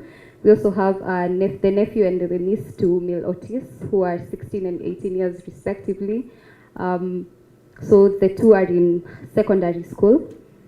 So for that, we've assumed that they are going to a day school, and the school fees paid per year is around 10,000 for the subsidized public schools.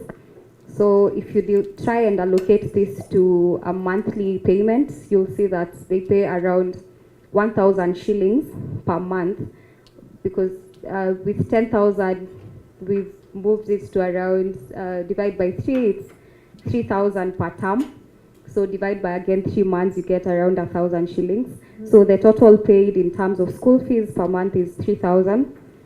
We've also allocated some money to the usual utilities. There's electricity, there's water, there's airtime and data, then there's something small for entertainment. This could be in form of internet or the subscriptions to decoders and TVs, for example, StarTimes.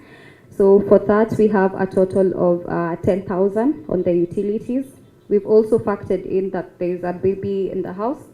So for diapers, we've allocated around 1,500 shillings. Nowadays, you can buy some diapers at around 30 bob or 50 bob from the shop per diaper. That stated, we've also included an allocation for transport. In this case, we see that the son is unemployed, Akinyi is also not working, so we have George Washington who needs to go to work every day, who is a teacher.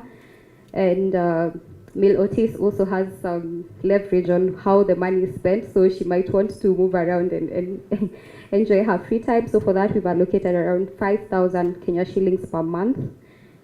Our total is coming to 61,500, which in this case we have surplus from the income that is coming into the family. So that's how we've answered the first part of the question. So for question 2 is on who has a voice and who doesn't. Like I said, we assume that the people bringing in income into the family will have the key decision-making roles. That's Mil Otis and George Washington. Who doesn't? Who is the silent in the decision-making role? It should be the unemployed son, Otis.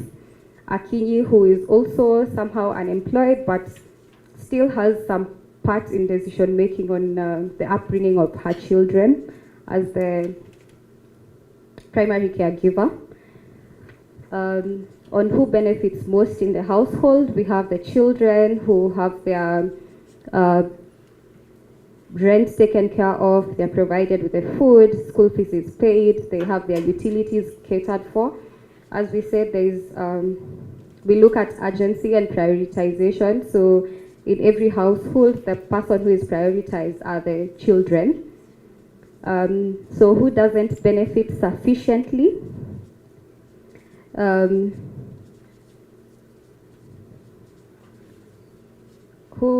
Actually, we had not discussed that part of the question. So on who, maybe someone from the group can also comment so that I also just don't give my answer, which could be subjective.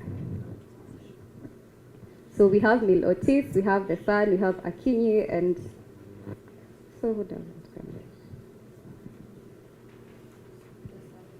I think the unemployed person probably may not benefit as much because they don't have so much as to what they're bringing in. But even thinking about it, they're benefiting from three things. It could be they're most benefiting from that situation. But I think now.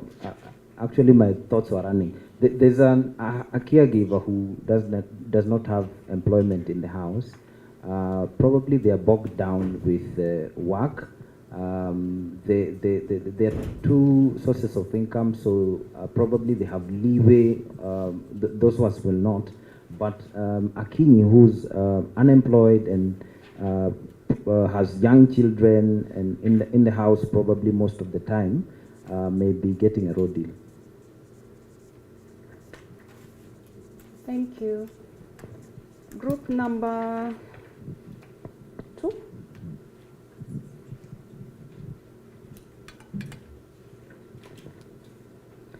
Okay, so in summary, our group had a Mama Shaka who's a pensioner. It also had a Baba Shaka who's retired but is security. They have an unemployed son, an unemployed daughter who's married to a man who is employed called Wasike, and he's a matatu driver. And together they have 2 children who are 12 years and a 1-year-old. So in total, what they have in a month, if you add up the estimates, is 113,000. So who decides on allocations? So there we decided it will be Baba Shaka.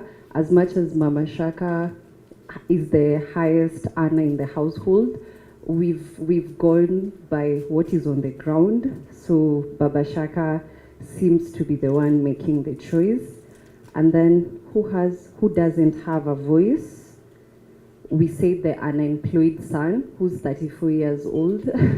We can imagine the stigma and also being that old and not having a job. And he's also the person who benefits the most, given the fact that he contributes 0 to the household, meaning when you look at the cost and benefits, he is the one who benefits the most.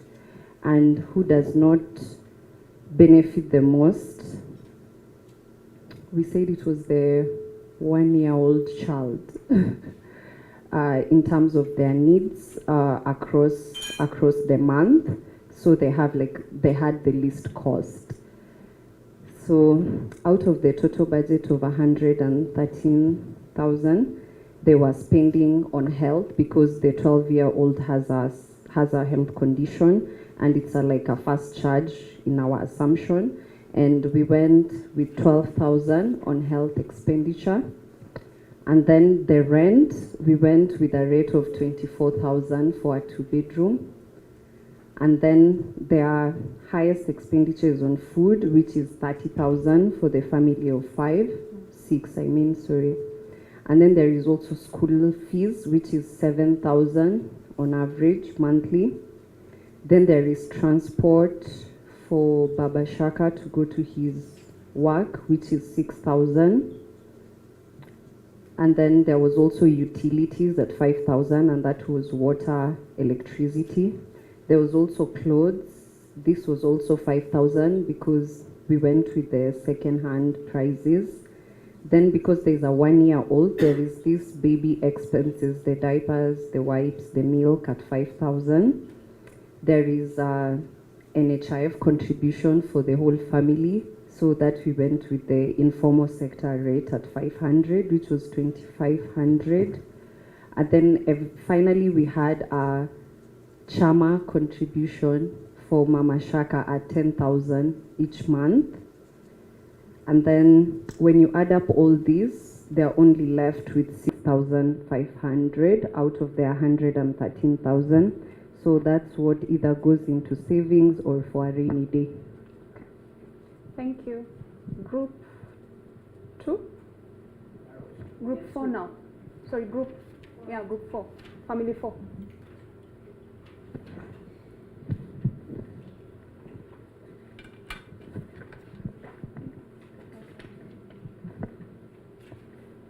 So we had a nurse who's earning 70,000, and the husband has been laid off, but had been currently working, and they have a living nanny. They have 2 car loans, and a mortgage.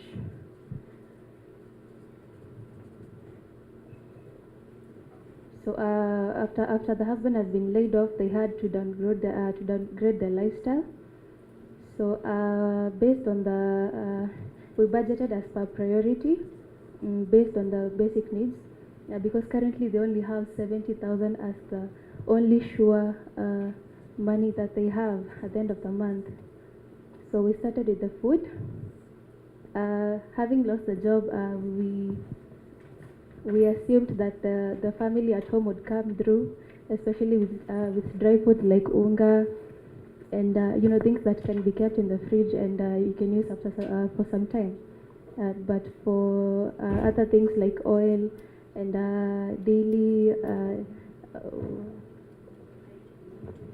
items, so we budgeted that, and that came to around 10,000. That's for food. So the mortgage, the husband had already been employed before, had been working for some time. We said that the house is worth 3 million, and the payment plan is for 10 years. and they've been paying for the last 5 years. So we allocated 30,000 for the mortgage, because that is a basic need. They would not let go of the mortgage to go and live in a rental when they have already paid half of that amount. But for the loans, for the car loans, they forfeited that, because these are 2 car loans, and with just 70,000, they would have to let go of that. Then there's the utilities, airtime, electricity, CBC, since there's a child in PP2. We allocated 11,000. Okay. Then there's the live-in nanny.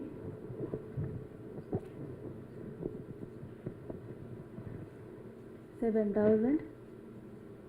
They would not let go of the nanny, since this is a nurse and she works night shifts too, and the husband is actively looking for a job, so he cannot take care of the children, so the nanny would be left with the entire household job.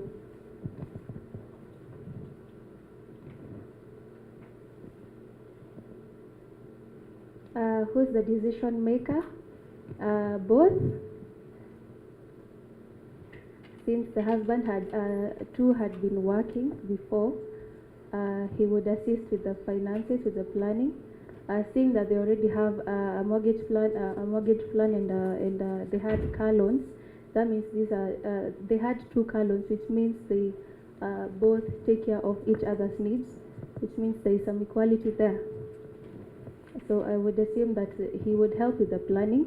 Achakama, he's really not the one providing the finances. So they would both make the decision as per planning, and the husband would help with the finance, with the planning. Who's the silent shareholder?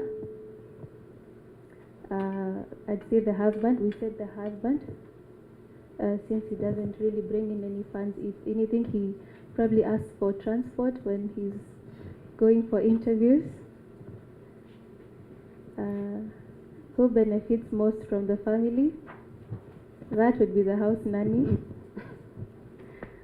since she's left alone in the house most of the time. So even that 7,000, she's really not using it per se. Since most of the food and everything, so she just saves that 7,000, while the rest of the other people have to use the money. Who doesn't benefit? The wife. She is the one that is bringing in most of the finances. So there's no way that she's benefiting, because the husband is benefiting. Whenever he needs to go for interviews, he can get the transport from the wife. The nanny is getting the monthly reimbursement. So the wife really doesn't benefit. She is the sole provider for the family. How much do you have left after your expenses? There is nothing much left. There's nothing much. There's really nothing. So it doesn't go into negative, or are you able to cater for all your expenses? We're able to cater for all the expenses. She's a nurse, so we had toyed with the idea that she would be having another side job, making cupcakes and selling. That we didn't get time to get into that, but we had thought of that idea that she would be doing something else on the side. Okay. Yeah. To summarize, before we go for lunch, just five more minutes of your time, kindly. From this exercise, you learn that a budget has revenue and you have expenses. Some items may be necessary for one family and some may not be a priority. So it means that we have different priorities and needs which need to be addressed. Like for them, they had to let go of the 2 cars, but they kept the house because they had been paying for it. For the other group, they had to pay for the health needs of the son who has sickle cell. So there are different needs and priorities that need to be addressed. Then decision-making process and decision makers are critical. As much as the husband in this family is not working, still he has a voice. I've had in other groups for the unemployed sons, kama ufanyi kazi ya huko, I mean you don't have a voice, yeah? So decision-making process and decision makers are critical. Government budgets are influenced by those in power. So the same also at the family. Whoever has power is the one who makes the decision.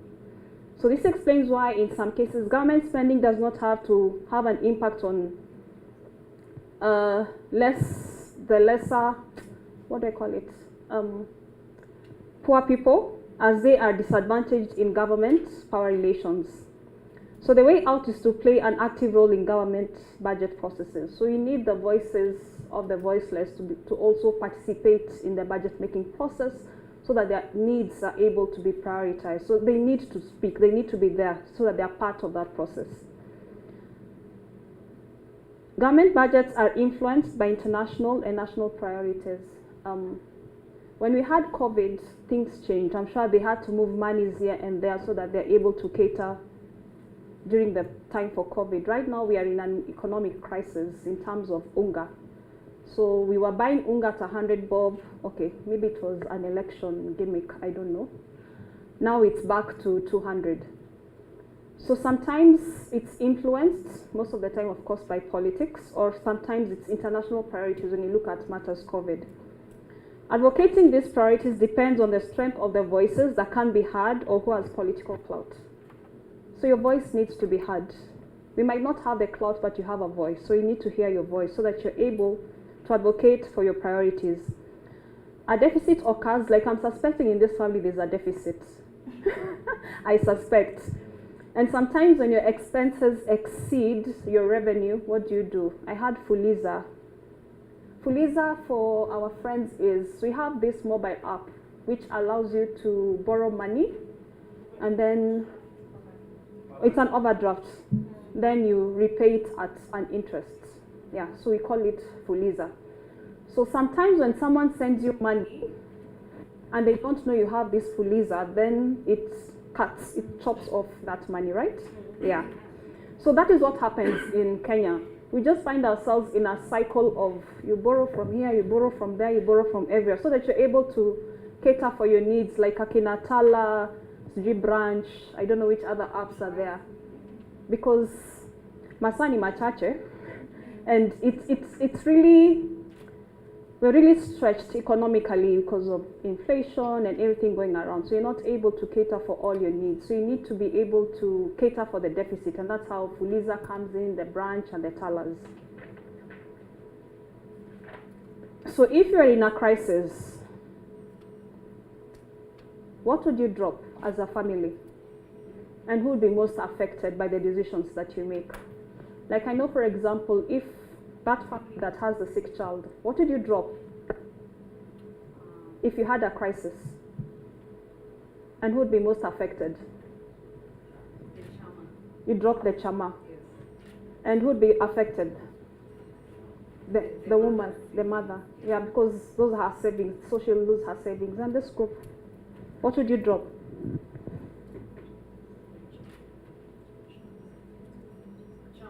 Chama also.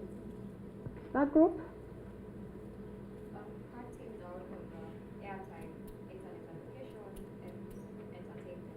Those guys have money.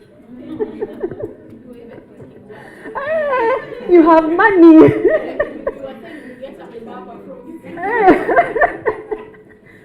Okay, and this group, what should you drop? The nanny. Yeah. So I think sometimes being realistic, even within our own families, when you're feeling a bit stretched, there are things you'll need to drop because it's not a priority, so that you're able to cater for the priorities. So yeah, I think that's the end of this session. Please clap for me. So we shall be breaking for lunch. When we come back, we shall be going into a bit of budget process now, the technicalities. I hope I'm talala, please Musilale. Please, I'll try and make it as fun as possible. I'm hoping the economists will be able to also try and engage us so that it is as lively. And then after that, we shall have a practical on the same. So Ebian will give us directions on lunch. Yeah, so lunch will be for an hour. I've given everyone, I think, lunch vouchers, and it's downstairs. So if you could please be punctual, so we can be back here for 2:30, and we can start the rest of the day. Yeah? Okay, so we'll go out to lunch.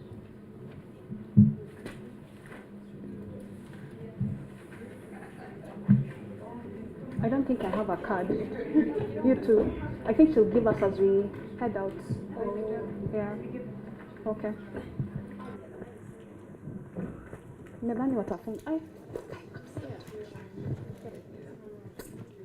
I'm not used to these things.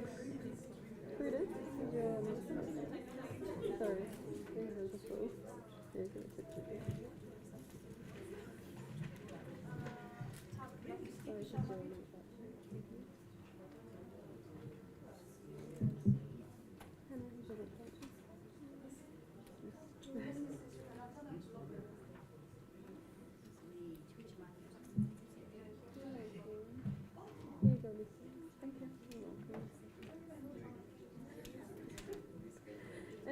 Here's your lunch voucher.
in Kenya, and seeing in the room that we have economists, people in the county working on this. I'm hoping you'll be helping me, the statisticians, and the economists. So I'm hoping to have a participatory conversation. Yeah? So I think we can start. Next slide, please. So the budget process in Kenya has 4 stages. We have formulation, approval, implementation, and audit. Maybe quickly within your groups, you can draw a table. One side you write, for example, formulation, and then on the other side you write who are the lead actors and what do they do. So this table, formulation, approval, audit, implementation. So who are the lead actors? You don't need to go to saying, for example, at ministers, nini. You can just leave it at executive. And what role do they play? Same with approval, who approves and what work do they do? Implementation and audit. So it's just, you're writing 2 sentences. And you have experts here. That is very simple. That's how you up. In fact, you should donate her to the other groups. I am a exam. Umeshika? Okay. Have you understood? Okay. So I'm giving you 2 minutes. You're doing audit. Where? Implementation. This is audit. Implementation. And then for this group, you'll do audits. 2 minutes. Lead actor and what role do they play? For the lead actor, you can leave it either at executive or the assembly. You don't need to go into the nitty-gritties. Yeah, and the main role that they play.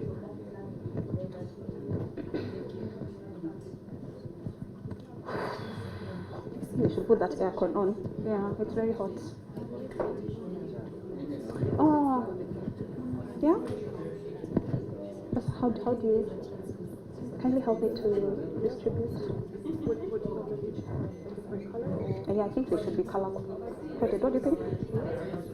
Or just because you still use the yellow, then tomorrow you can use another color. It doesn't matter.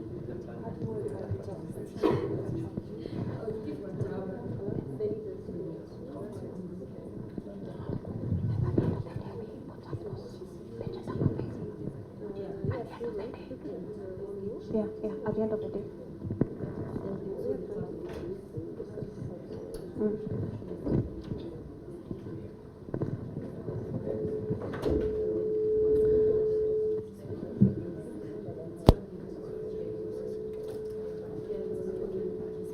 Are we done?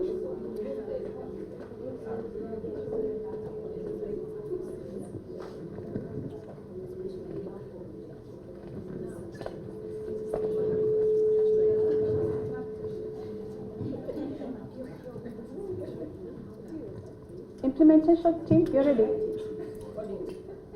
No, implementation behind. You ready? Audit. Audit. Are you ready? Okay. Formulation. Formulation. They're still formulating. Approval. You're ready? People are formulating. You're waiting for you. 1 minute. Yeah, you can. So just write it.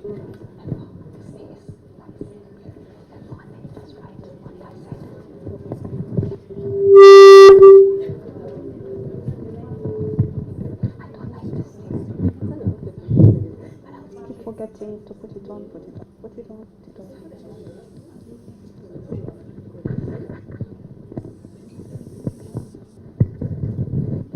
It will be better.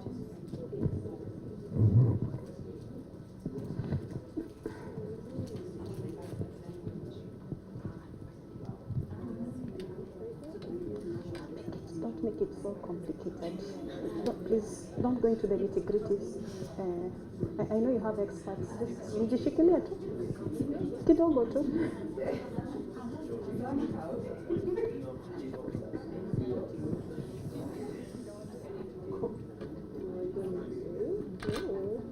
Yeah. Do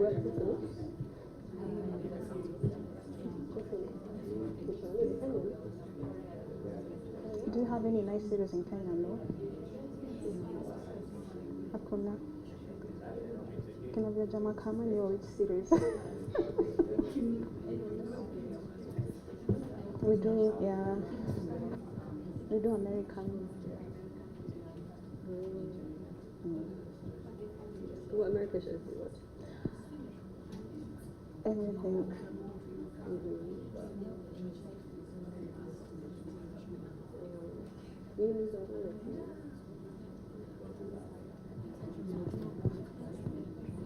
They're nice. They're nice. Yeah, I'm not like I prefer movies to series.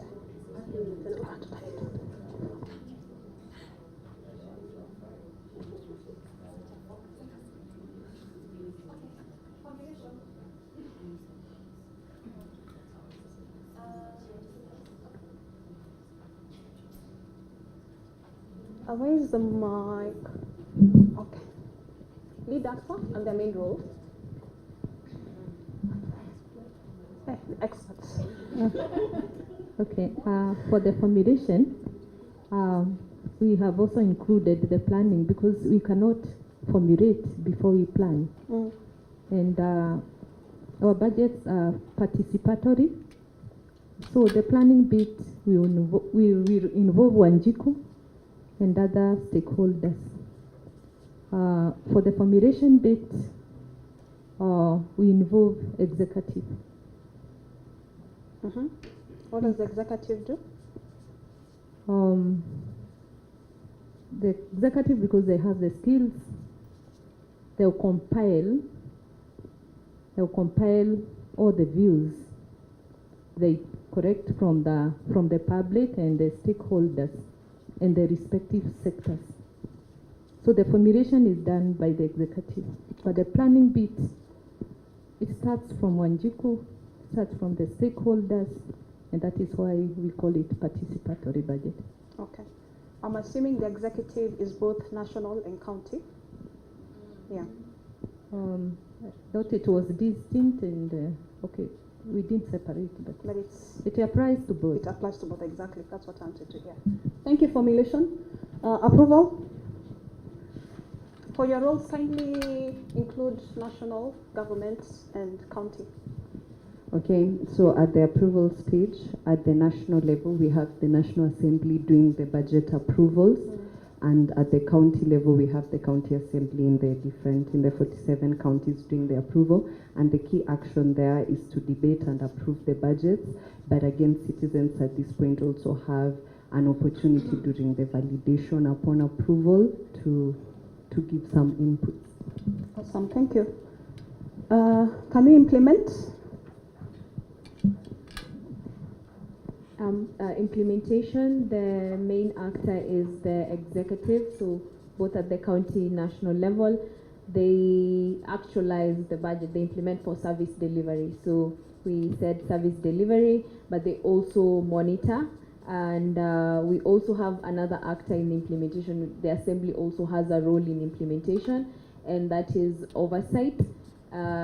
They do this by reviewing implementation reports that are prepared by the executive, so county quarterly implementation reports at the county level, quarterly economic budget review reports at the national level. Yeah. Okay, awesome. Experts. Audits. Yeah, so in the audit stage, it's mainly oversight institutions. For instance, the controller of budget, who is placed at every county, so every county has a controller of budget. And then also on a national level is the Office of the Auditor General, and also Public Accounts Committee, who are in charge of looking at public accounts to ensure that public resources are being used efficiently, and also the information that the reports that come from these institutions can be used by other stakeholders, e.g. the CSOs, to kind of influence their advocacy. So for instance, if let's say the Social Protection Department is not utilizing its budget well, some advocacy can be laid upon in that area to ensure that, to find out why they are not utilizing the budget? Is it because of late transfer of funds from the national government? Or is it that they do not have the capacity to utilize those funds and so forth? So that information is very important for the public to make important decisions. Thank you. Thank you. Well done to all of you. Disclaimer, I got this from IBP. They have really, really good materials with regards to budgets. So this is IBP, so I need to give credit to them. So the budget cycle in Kenya starts on July 1st and ends on 30th of June every year. We have 4 stages: formulation, approval, implementation, audit, and evaluation, just as you have correctly said. For formulation, it's the executive that starts the process. I will be going into its detail after this. The executive, through national ministries and of course county departments, steers this process. And the national treasury and county treasury are key players at the stage of formulation. Then at approval, we have the assembly, both the national and county assemblies, which reviews, amends, and approves the proposed budget. And here we have the National and County Budget and Appropriations Committee that play a role. Under implementation, so the budget goes back to the executive for implementation, with assembly playing oversight. I think the implementation group said that. And the controller of budget ensures that the release of funds is per the budget and releases quarterly and annually national and county governments budget implementation and review report, sorry. And then finally, we have audit and evaluation. So the Auditor General produces an annual report and tables in Parliament for review and further action. Then the National and County Public Accounts Committees play a key role in the oversight process. So we have down there the acts, the constitution and legislations and regulations, which this process answers to. We have the PFM Act 2012 and PFM regulations, as well as County Government Act of 2012. Okay, next slide. So yeah, so now we start. Now the rubber is going to hit the road. So for the formulation, I need you to take cognizance of the dates. It's very important and how it flows, and the budget documents, as well as the role of the county government and the national government. I know for some of you probably may see it before, but for the sake of others who don't know, yeah, so just bear with us. So August 30th, let me get my notes. August 30th, this is the first major event in the budget calendar, and the CS and CEC Finance at the national and county levels must issue a circular to all government departments advising them on how to prepare the budget request for the year. The circular should also contain the budget formulation calendar for the year, including opportunities for public participation. So I have a budget circular, Google Drive, circular. I don't know if Petronila would like to comment, for example, on the budget circular, or no? Budget circular at the county level.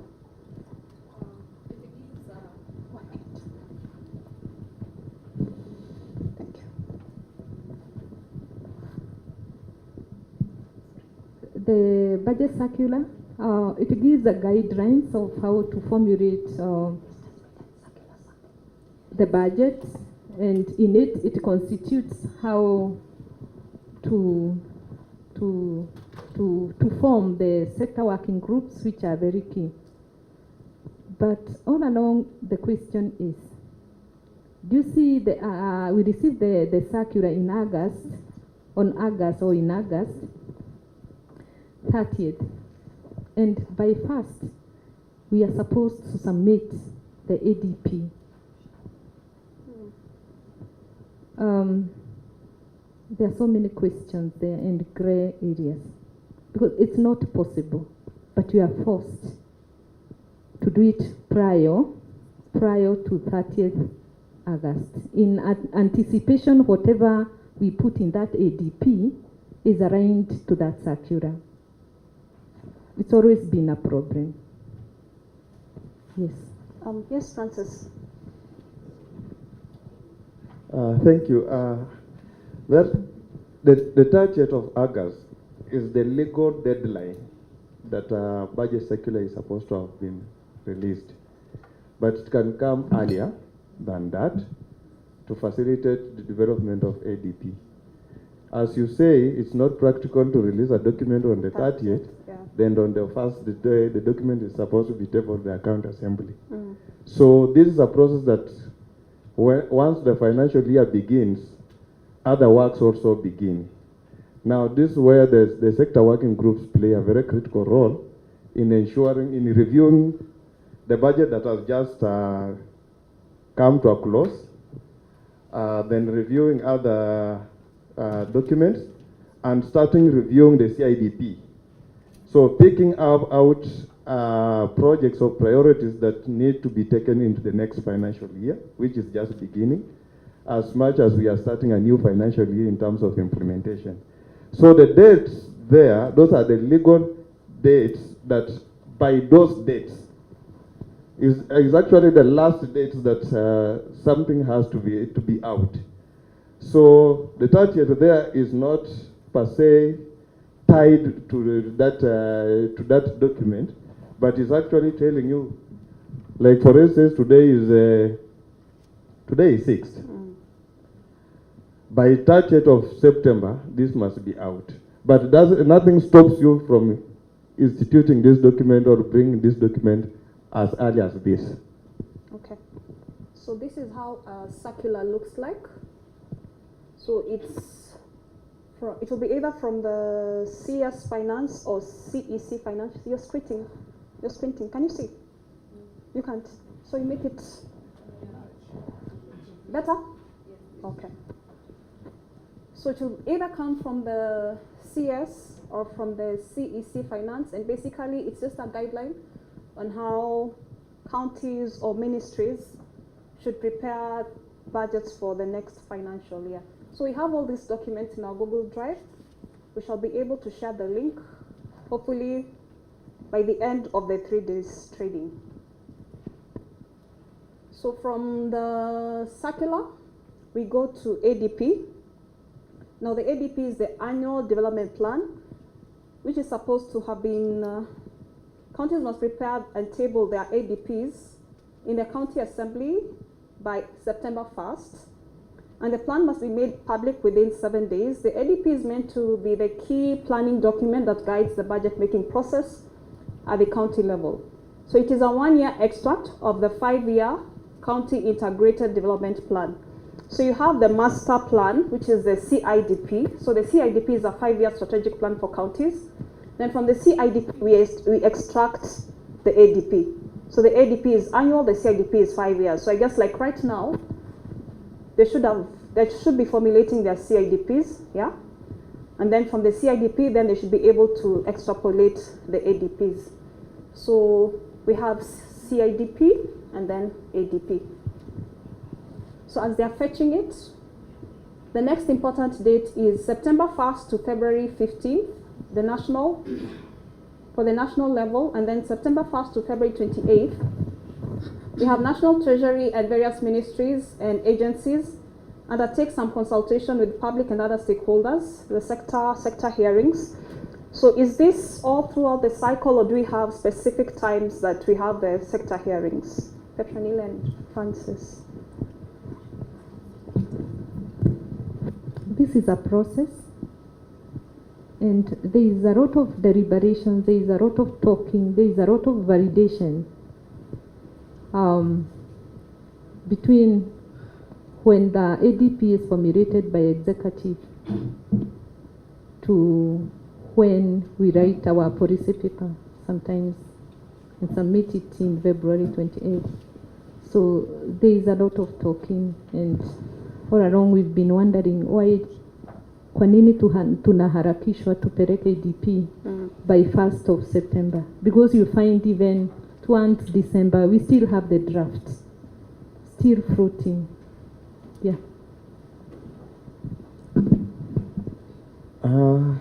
As she says, there's a lot of deliberations around that stage.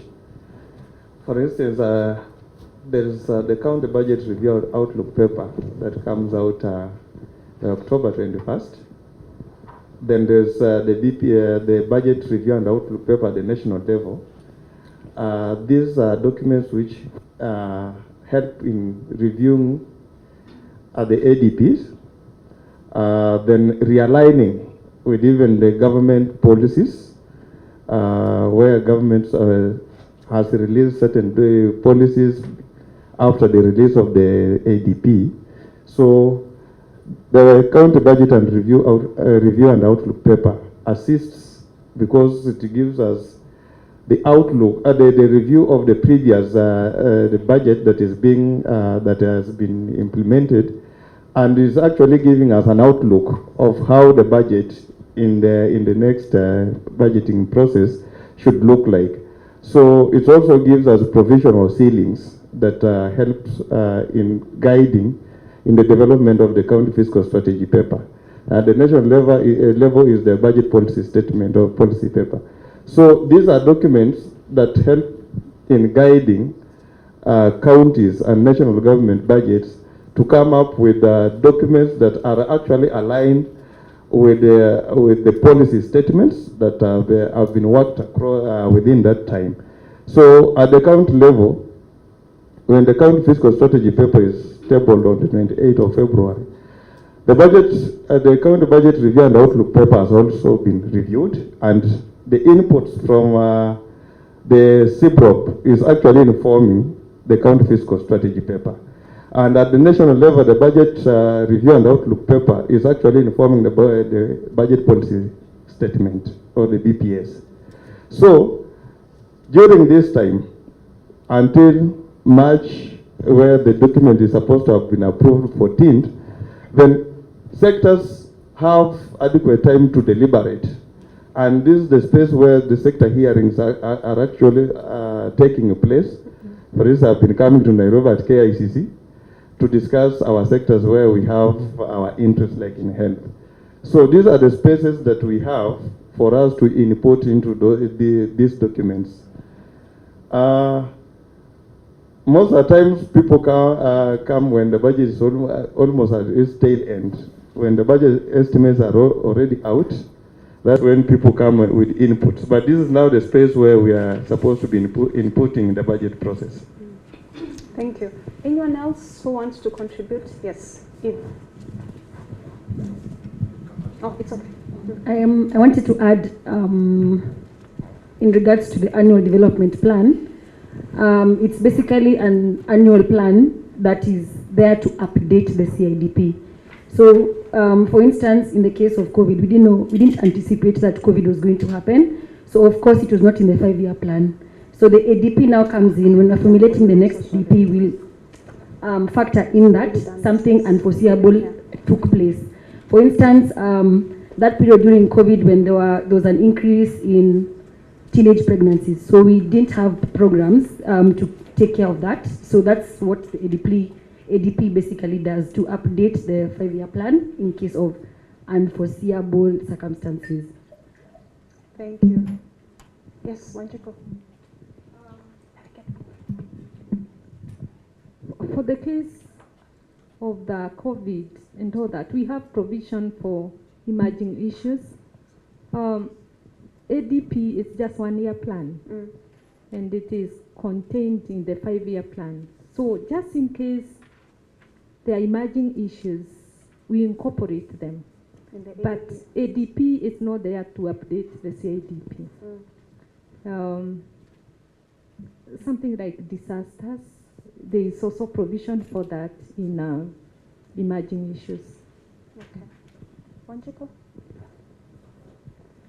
So first, one of the things I wanted to add on to your presentation is that the independent organizations or those that have separation of powers also formulate their own budgets. So for instance, Parliament, county assemblies will be responsible for formulating their own budgets. Parastatals, they will receive a circular. As you've seen, it's written to all accounting officers. They will receive the circular and they will formulate their own budgets. And so by that virtue, they also participate in formulation. and then what they have formulated now comes back to the macro level where it is included, because Treasury cannot purport to actually formulate a budget for Parliament or for the judiciary, for instance. Those are completely independent organizations. On to your documents. I forgot what I wanted to say, but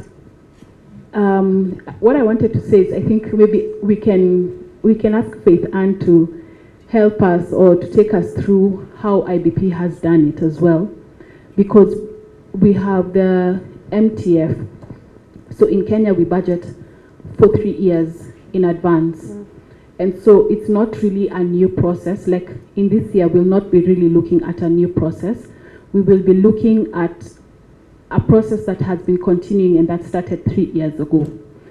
And so if there was a dam, we've probably budgeted for it in the phases that should be paid for the last 3 years, and so on and so forth. And so it's not really a new process. And then, for example, as you have said, like on 30th of August, there are 3 different things. Normally, they have a really good... yeah, I know that, the wheel. Yes, the wheel, yeah. So on 30th of August, there are various other things that are also happening concurrently with the circular coming into play. And these various other stages also have a play on how the budget process works. And I think they put it very well. In fact, I learned a lot from the wheel. I don't think it's here. Because it actually shows you the different things that are happening at any point in time within the budget process. And so nothing really comes as a surprise per se. Everything is happening concurrently. And various, like the sector working groups never really stop working, because they finish with this process, they get on to the next, and so on and so forth. Yeah. Thank you.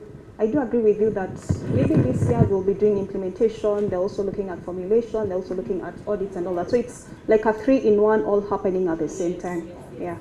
So, oh yes. Is it visible? Can you,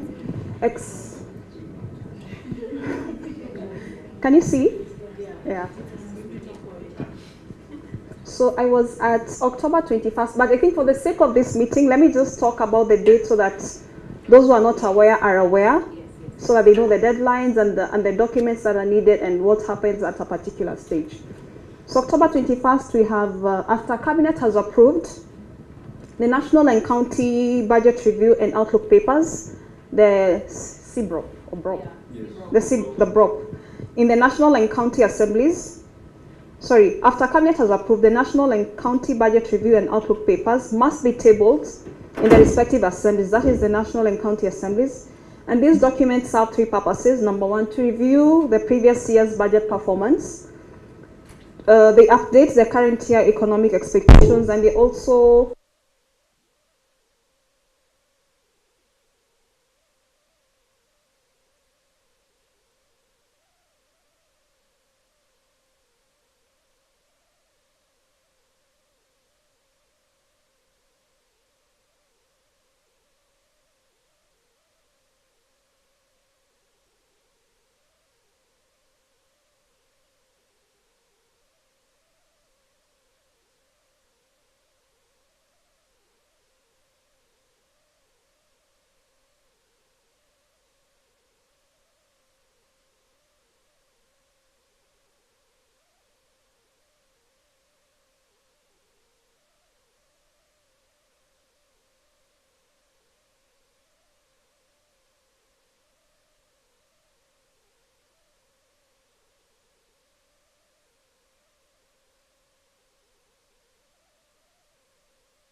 set in the National Budget Policy Statement. That's right? Okay. Which is tabled in the National Assembly by 15th to be approved within 2 weeks, and the County Fiscal Strategy paper tabled in the County Assemblies by February 28 to be approved within 2 weeks. These papers are meant to be accompanied by Debt Management Strategy paper, which we also have on the Google Drive at both levels, because setting the total size of the budget means setting also the deficit. So as much as you're setting the budget, you also need to know how much you owe out there. So you can't just set funds, like I'm sure even in your families. You cannot spend until, unajua kuna madeni, so you also have to account for your denis. Yeah, so it's that practical. From there we go to April 30th. The national and county budget estimates are tabled in their respective assemblies. This is a detailed budget at program level, which is below the level of ministries. At this stage, the total budget and sector distribution should not be changed, but they can move funds around within the programs. So at both levels of government, assemblies have 2 months to make these changes. Then in May, National Budget and Appropriations Committee hold public hearings on the budget, and the committees table a report with recommendations to county assemblies. I personally have never gone for those hearings. I've never participated. Okay, it's not out of ignorance, it's just that I know probably even more people, that some people also have never participated in those going to public hearings and contributing towards the budget making process. But you'll be the first ones to complain when, for example, a sector is underfunded, for example, reproductive health. But I think it's an eye-opener to all of us that we need to get our voices heard and you need to be part of this budget making process. So for this, we go back to June 30th, where I had started, which is the end of the financial year. We have the National Appropriation Act enacted by Parliament and the County Appropriation Act enacted by County Assembly, and these acts authorize the government to spend against the budget from July. After there, are we good? Yes. Tumeshika the documents and the various stages? Yes, Purity. Just to add, we have those exemptions where the ADP can be delayed. Okay. Like currently for the ADP 2023-2024 might take some time because we are not yet in the process of developing the CIDPs. So from the guidelines by the Department of Planning, there is that exclusion that the ADP might even come later next year, because from the circular provided by Ukuru Yatani, the process need to be closed by 9th in December and launched by 12th December. So till then, we have the CADP launched. We will not be discussing on the ADP for the coming year. Okay. Yes. Oh, there are quite a few hands which are up. There's a microphone on your table. Okay. All right. On that note, we've had consultations with some county governments. This is what they're saying. The county treasuries are saying they knew there will be elections. The PFM Act 2012 knew there was going to be elections, and they knew that by 1st September they're supposed to have tabled the ADP. Now this is what happens. We have the CIDPs that were implemented. However, they were not fully implemented because of challenges of resource mobilizations. So you realize at the current moment, most of the counties are doing what we call a review of the previous CIDPs. So for a specific county that we have worked with in engaging the ADP's formulation, so they are reviewing the previous CIDPs, the gaps identified in that previous CIDPs, including the projects that were not implemented, will then be taken care in this CIDP. So they are meeting the deadline, but the projects that goes into that CIDP are from the review of the previous CIDP. So now they are saying we have an opportunity to do a budget estimate. So the CIDP is not the final document, it's not the final, the ADP, sorry, is not the final thing. So we will have an opportunity to develop the budget estimates. At that stage, if the public feels that they want to incorporate the views that have been in the formulation of this third generation CIDP, then they have an opportunity. But then they are saying that we cannot go into a financial year without an ADP, because the law was very clear and the PFM Act 2012 knew that there was going to be an election. That is why we was using the accelerated budget calendar. Thank you. Thank you, Asha. So in addition to what Asha is alluding to, while we look at interpretation of different counties on what is the requirement of the law and the practicability of doing or conducting the process of coming up with an ADP and CIDP, we must agree that it's very intensive, and the delay arises from the specific departments, because they, like Wanjiko was mentioning, the various departments are in charge of making their own budgets. The Treasury is only a consolidating team, so they consolidate the budgets from the various departments. If I am from Health and ours is delaying and Agriculture have already submitted, the Treasury has to wait for all departments to submit for them to be able to consolidate. It applies in all the processes, including when the budgets are being implemented. If I delay in submitting my expenditure report, the implementation report will automatically delay. But again, as we're talking about the PFM, I think we need to have some clarity on exception years, for example, an election year, because interpretations are different by different counties. For the county she's mentioning, I'll talk about Kwale County, because I work with the Kwale County.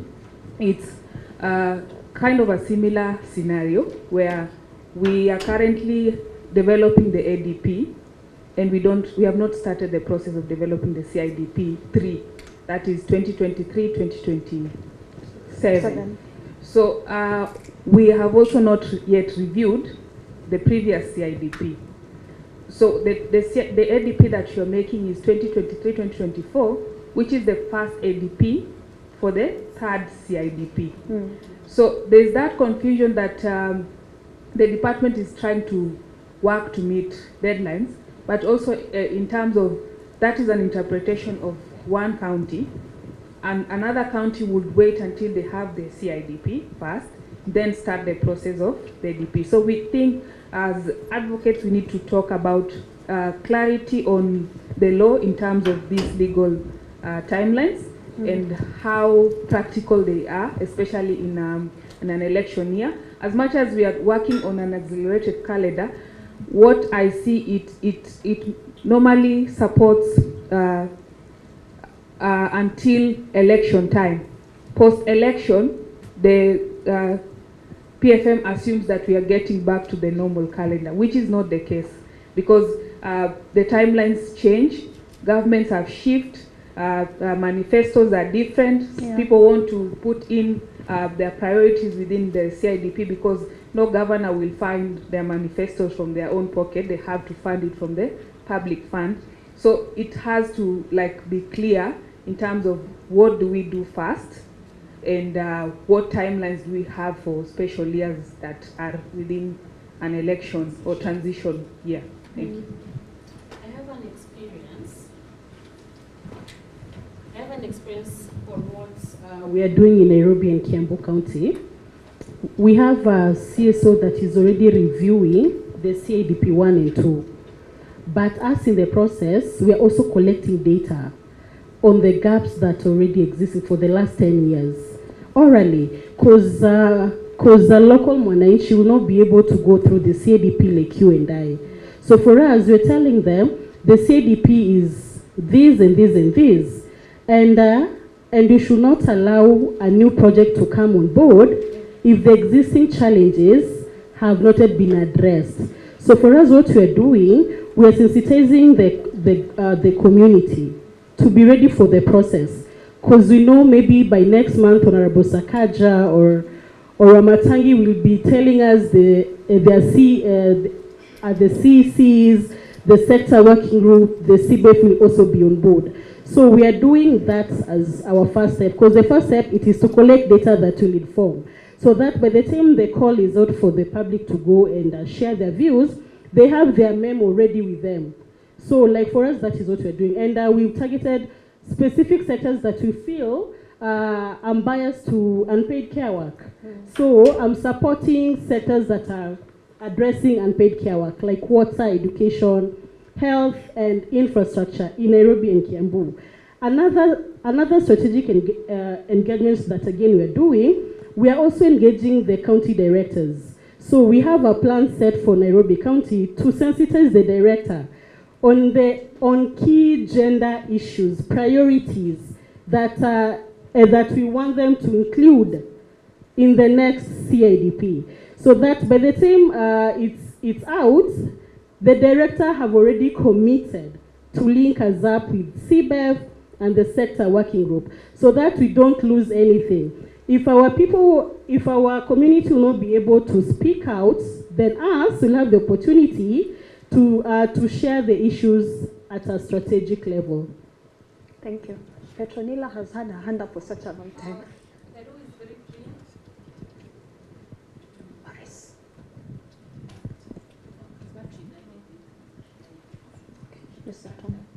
The law is very clear. PFM Act 2012 revised 2015 states that the document of ADP should be in the county assembly by 1st of September. Nairobi already we formulated the ADP. Formulation of CIDP should not hamper us from formulating the ADP, because by end of June, the county, the sectors in the county already know what they want to do in 2023, 2024. So they know their needs, their priorities, those projects which need to be rolled over. And remember, these projects were priorities from Wanjiku. So already our ADP is in the county assembly as we talk. At the same time, we are reviewing our CIDP and looking forward for intense deliberations now that we have the new governor and his new manifesto. Otherwise, our ADP now is just awaiting those MCAs who will be sworn in very fast, very soon. Thank you. Can I ask a question? Sorry, Anfi, then I can come to you. And maybe this is a question to Petronila because of the she works in the county government. Recently we're having a discussion on the CIDPs and ADPs and how we, of course, the ADPs should be extracts or should be informed by the CIDPs and all that. And it's also interesting that what is actually in the PFM Act is the ADPs and the CIDPs are not in the PFM Act, but they're in the County Governments Act. They've been mentioned there. But the question was, considering this period after elections and we need to have the ADPs tabled, Nairobi said they have been tabled by September 1st, but then we do not have CIDPs, and what you're asking is, are CIDPs based on calendar years or financial years? So then if it's calendar years, then it's to say up to December of 2022, then we don't have a gap as it is, since some of the ADPs are like Asha said, will be based on the reviews that have happened. So then when they say ADPs are probably coming into place next year, and ADPs are being formulated, the subsequent ADPs are being formulated next year in September, then there is no gap, or is it that they're based on financial years the way we do our budgeting? So then by the end of June, then between June and now where we are, then does that mean there has been a gap with regard to CIDPs? CIDPs are calendar years, and that is why we avoid that overlapping. Like the ADP we are implementing, or the budget is 22-23. Then our CIDP will be reading from 23, 24, 24, 25, 25, 26, 27, 28. So part of the new governor, the implementation will be the previous governor manifesto. So we formulate the CIDP and the start of implementation 23-24. So CIDP is Kareda, whereas implementation is the fiscal year. There is no gap. What I wanted to just highlight, because this room is full of people from all over, is that sometimes, and I think in many counties, the CBEF is not actually constituted. And that's like a real gap, because it's at that point where you have accountability to the governor to ensure that what he said he would do. And the voice of the people is like really seated at the highest table possible in the county. So it's also something for us to watch, just to see that the County Budget Economic Forum is constituted and properly constituted. Yeah, not just with the yes men. Yeah, it's important to have critics, naysayers, analysts. Yeah, it's important to have them. I have a question. Yes, please. To Petrolina. I think it's good to have you here to also guide us. Because I think our governor, he's a person who really believes in devolution and public participation. That today we've been trying to access information on when the Nairobi City County is going to initiate the process of the ADP. But you see, today is when I'm just hearing that it's already in the assembly, just awaiting the MCAs to be sworn in, and then there's the debate on. At a similar time last year, Kiambu County did the same. It was already in the assembly, almost being approved, and we went to petition the county because on the advertisements and the announcements that was not done. Then that is when the county now did call for public participation, and our issues were now considered. Do you think Nairobi County will be in the same position? Because if the county is preparing us for the CIDP, but the executive is also planning on the ADP, the MCA is already onboarding this month, then we have the Nairobi budget group go and petition Nairobi County. That's the place of public participation. Because I believe the actors here, we are champions on inclusive process, that we want to be given the opportunity to be in the process, that let us own up these documents. So that if my organization is interested on a particular area, I'll be able now to partner with the relevant department.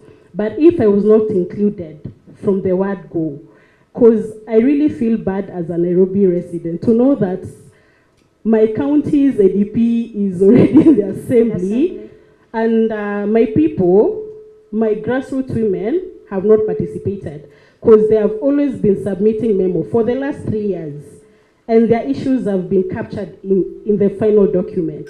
So do you think Nairobi will be in the same situation? Because I'm a grassroots mobilizer. At the moment I see the assembly passing it, I'll be the first person to tell my community, guys, no, there was no public participation, there was no announcement. As in, the entire process is just flagged. So do you think we'll be in that level? I don't think so, because very soon we are going to put it in papers for the participation of the CIDP, the midterm plan, whereby our ADP is a component of the first year of the CIDP. It is still a draft and there is still a window. As I say, there is a lot of deliberations on this ADP. And in Nairobi, approval comes around December. So my sister has talked of the CBEF. We have a very strong CBEF in Nairobi, and it is inclusive of disabled people, church people, religious, Islamic, youth. It's a group of members. There are 10 members. So for the participation, we are still going to carry out our CIDP, and it will be very inclusive and very participatory. And that bit, whereby we correct views from the public, we are going to incorporate it in the ADP. So I don't think Nairobi will be taken to court. But yeah, it's a component of the CADP, and we are going to do a very good public participation because that ADP forms the first year of the CADP. But to adhere to the law, the Constitution of Kenya 220, Section 2, and PFM Act 126, that draft document has to be in the county assembly. Yeah. Thank you. I love the conversation in the room. I wish you could just go on and on and on, but time. So allow me to continue. So after we had done, I think now we're implementing. So at the implementation stage, we've just finished the cycle. So you go back to implementation. Remember we said it's concurrent. So by October 31st, executives at both the county level and the national level are required to publish quarterly budget implementation reports and table these in their respective assemblies. And counties must produce this within 1 month of the end of the quarter, while the National Assembly has 45 days. The first quarter county implementation report should be produced by October 31st. That is right, Petronila? Okay. So we also have implementation reports on the drive. We shall be sharing that. Then the national government publishes by November 15th, the national government publishes its first quarter budget implementation process. January 31st, counties publish their second quarter implementation report. February 15th, national government publishes their second quarter implementation report. 30th of April, county publishes their third quarter budget implementation report. Then 15th of May, we have the national government publishing its third quarter budget implementation report. 31st of July, we have the last implementation report by the counties, while August 15th is the national government publishing its fourth quarter implementation report, which is now, it will now spill over into the next financial year. The final stage, that is the audit and evaluation. October 21st, now we're already in the next financial year. The National Budget Review and Outlook paper is submitted to National Assembly by National Treasury after approval of Cabinet. Then we also have the same, the County Budget Review and Outlook paper is submitted to the County Assembly by the County Treasury after approval by Cabinet. Then December 31st, again the next financial year, auditor produces a report on the previous financial year tabled in the National Assembly. Then we have PAC, the Public Accounts Committee, reviews and makes recommendations to Parliament. Then the auditor produces a report on the previous financial year. Now this is at the County Assembly level. And the Public Accounts Committee reviews and audits and makes recommendation on the same. It's quite a mouthful. It's a lot. So basically, that is the budget cycle. As Wanjiko told us, it overlaps. So 1 year you're formulating, then you're implementing, then you're also auditing. So it keeps overlapping. It is exactly 3:45. We can take a 5-minute break. Then at 3:50, we shall have a practical. I'll make it fun. It will not be as boring and dull.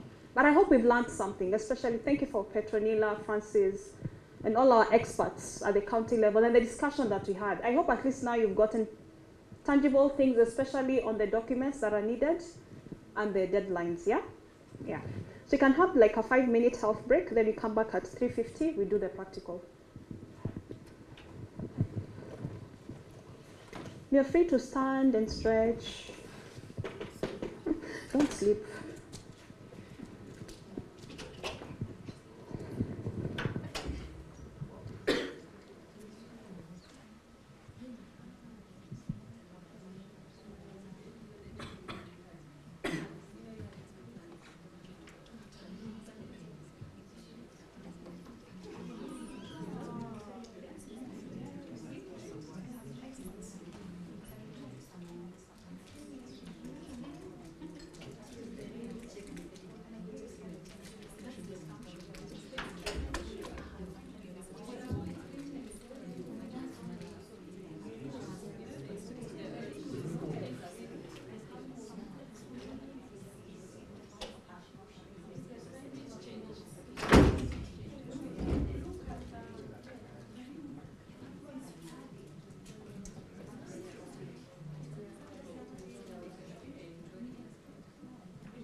Okay. I'm hoping you have stretched. You have shared a few jokes. Are we together? Yes? So for this last session, I want us to do group work in form of a role play from what we've just done. So this time around, you still want to formulate. I think you should formulate. You have an expert here.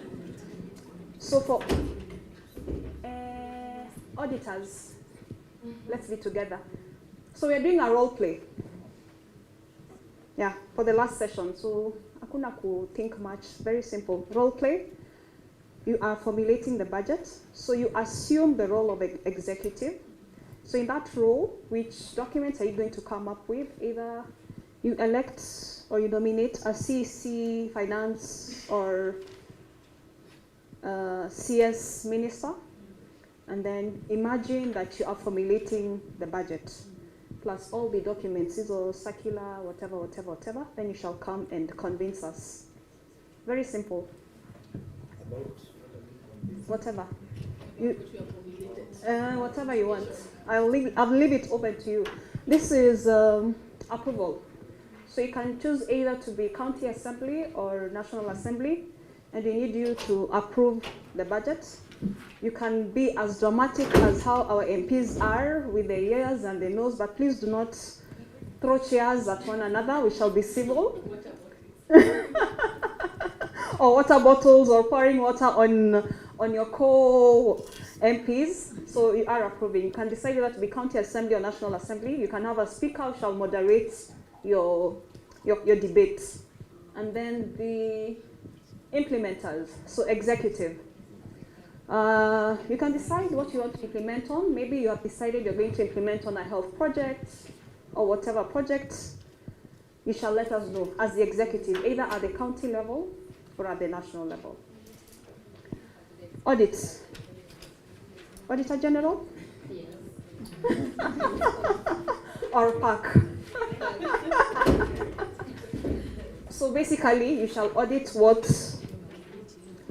You can't audit what they have. You just come up with a fictitious situation that you shall be auditing them. Maybe, for example, they've given you a budget. You did not use the budget as you're supposed to use. Able to, because you're auditing. Yeah. Someone? Okay. So you have.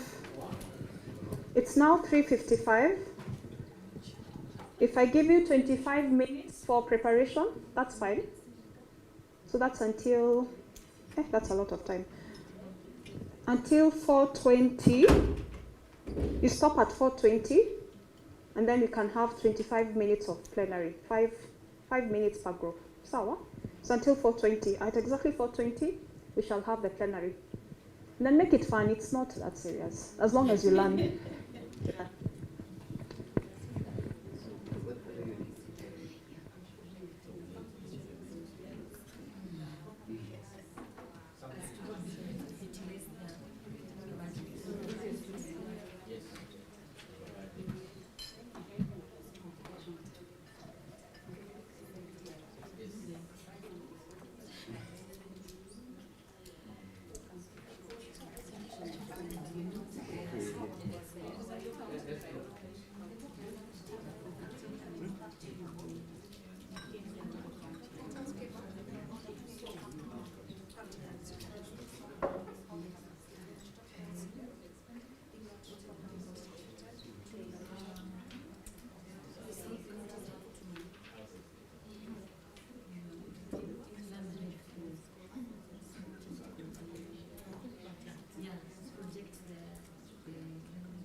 For everyone.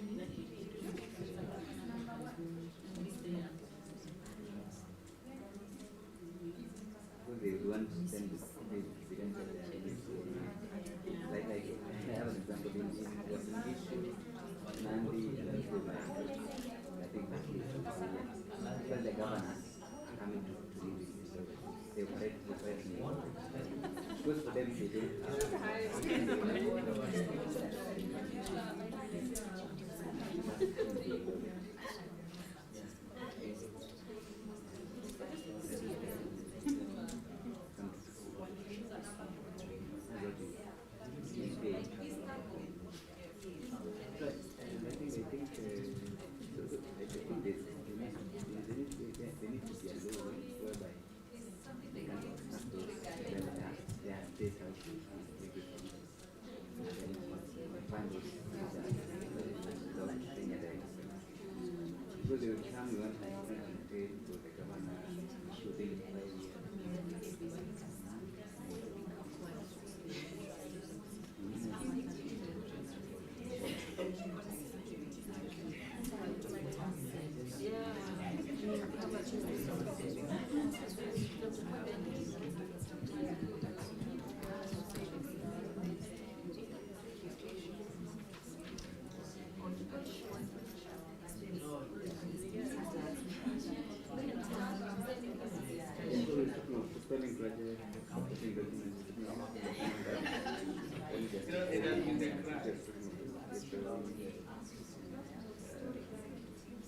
We have like sometimes we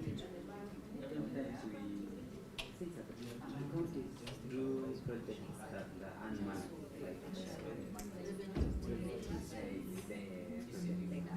so I think we could have a plan. These governments are telling us that we're going to do this. For example, in Nandi, we have a very poor health. The youngest is also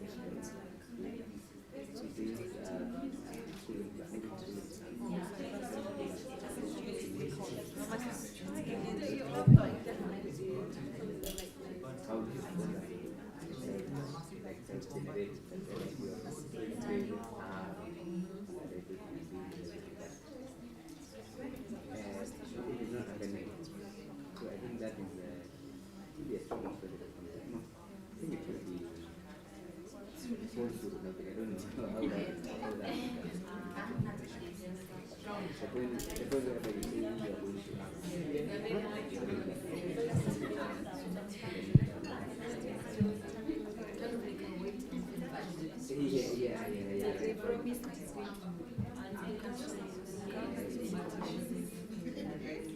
So where can you use that?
That's why we stopped the CPF money. Because then the same who are managing the ones also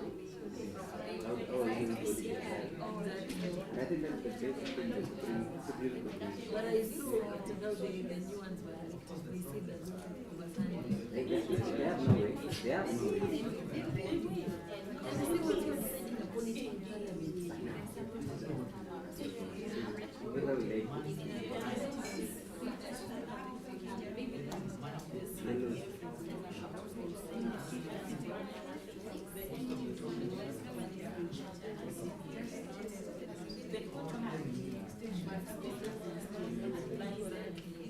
Now, fine.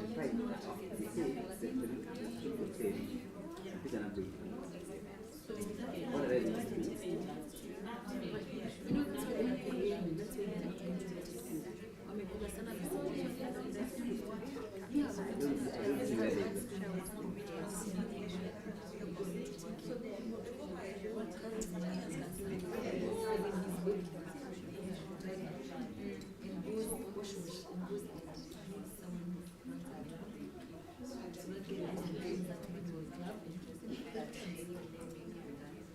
As in, they exchange the money in hundreds.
It's 4:20. I hope we are done.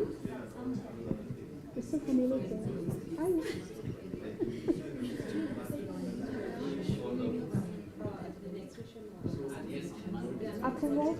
Are we ready? It's 4:20. Yeah. It's 4:20. I can't add you more time. You ready? Ah, awesome. Implementation? Are you ready? Yeah? Okay. Audit? Are you ready? Who was seated there? Nani, Andrew had to go answer call. Who? Where did he go? Anyway, you're the last people, so hopefully by then mtakuwa mmejipanga. We have to present. It's 4:20. 2 minutes. Okay.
Unajua niliwasha lap.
Relations?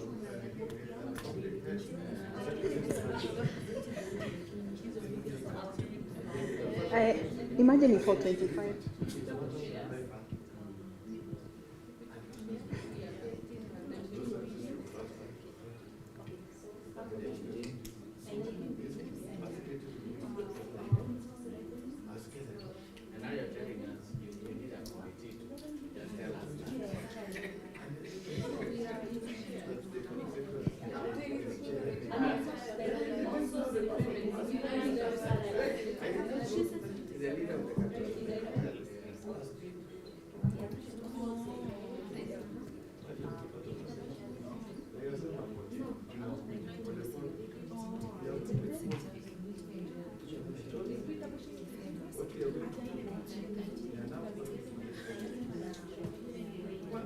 party.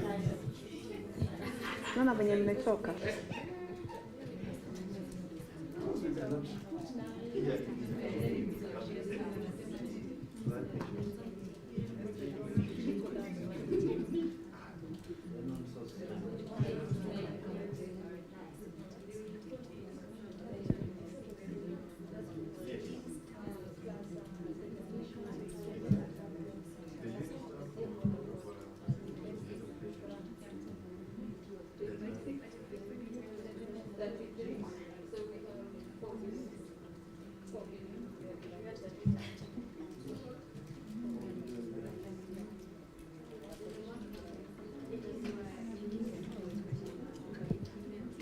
Done?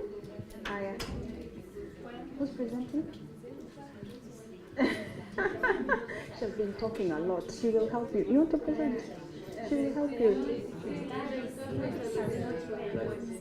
They'll give you moral support. You can sit there. So that if you feel. Okay, we are ready. Are we ready? We are ready. Kindly listen to Calvin and Tim. We are plenary now. So we shall have formulation, then approvals, then implementation, then audits. 5 minutes per group. Okay. So we were formulating the budget for Nairobi County. We are working with 37 billion, of which 30% goes to salary. That's equivalent to 11.1 billion. Then we have 25.9 billion remaining. So we prioritize the different sectors. We have 10 sectors. So our first priority was health, which we allocated 5 billion. Then we went to water and allocated 3 billion. Agriculture, we allocated 2 billion, and the reason why is because in Nairobi County we want to establish cold rooms for avoiding wastage of food in the markets that we have. And also we are having the vertical, we want to, no, that is okay, sorry. Oh, yeah. Then we have education, social services, gender, youth, culture, that we allocated 5 billion. We have environment, which we allocated 2 billion. Land and urban housing, which we allocated 1.5. Then infrastructure, which we allocated 3 billion. Sub-county administration, which conducts civic education, we allocated 1 million. Then governor's office, we allocated 2.4. And then legal, we have allocated 1. So the interesting thing is that we actually reversed how it actually works, because in our county government we have 70% or 60 to 70 being more towards recurrent expenditures and salaries. So in our case, we decided to, make our own ideal world, and just where we have 70% actually going to development. Yes. Awesome. Thank you. Any questions for formulation? Oh, our revenue, sorry. So on source revenues, we estimated at 9 billion, donor funding at 7 billion, grants at 4 billion, and then equitable shares equitable share at 17 billion. Yes. Thank you. Formulation. Approval. So for approval, we'll be approving the budget. We will be approving the budget that they have presented to us. So it's an imaginary scenario. Sophia is our speaker. And Asha is the chair of the Budgets and Appropriations Committee. We've had several meetings as the Budgets and Appropriation Committee to review and scrutinize the estimates. So the chair of the Budget Committee will read out some of the issues we've raised from the budget the executives have formulated, and then we will decide whether we'll approve or we will send it back to you with recommendations. Thank you. I would like to call the House to order. Thank you, Mr. Speaker. Madam Speaker. Oh, apologies.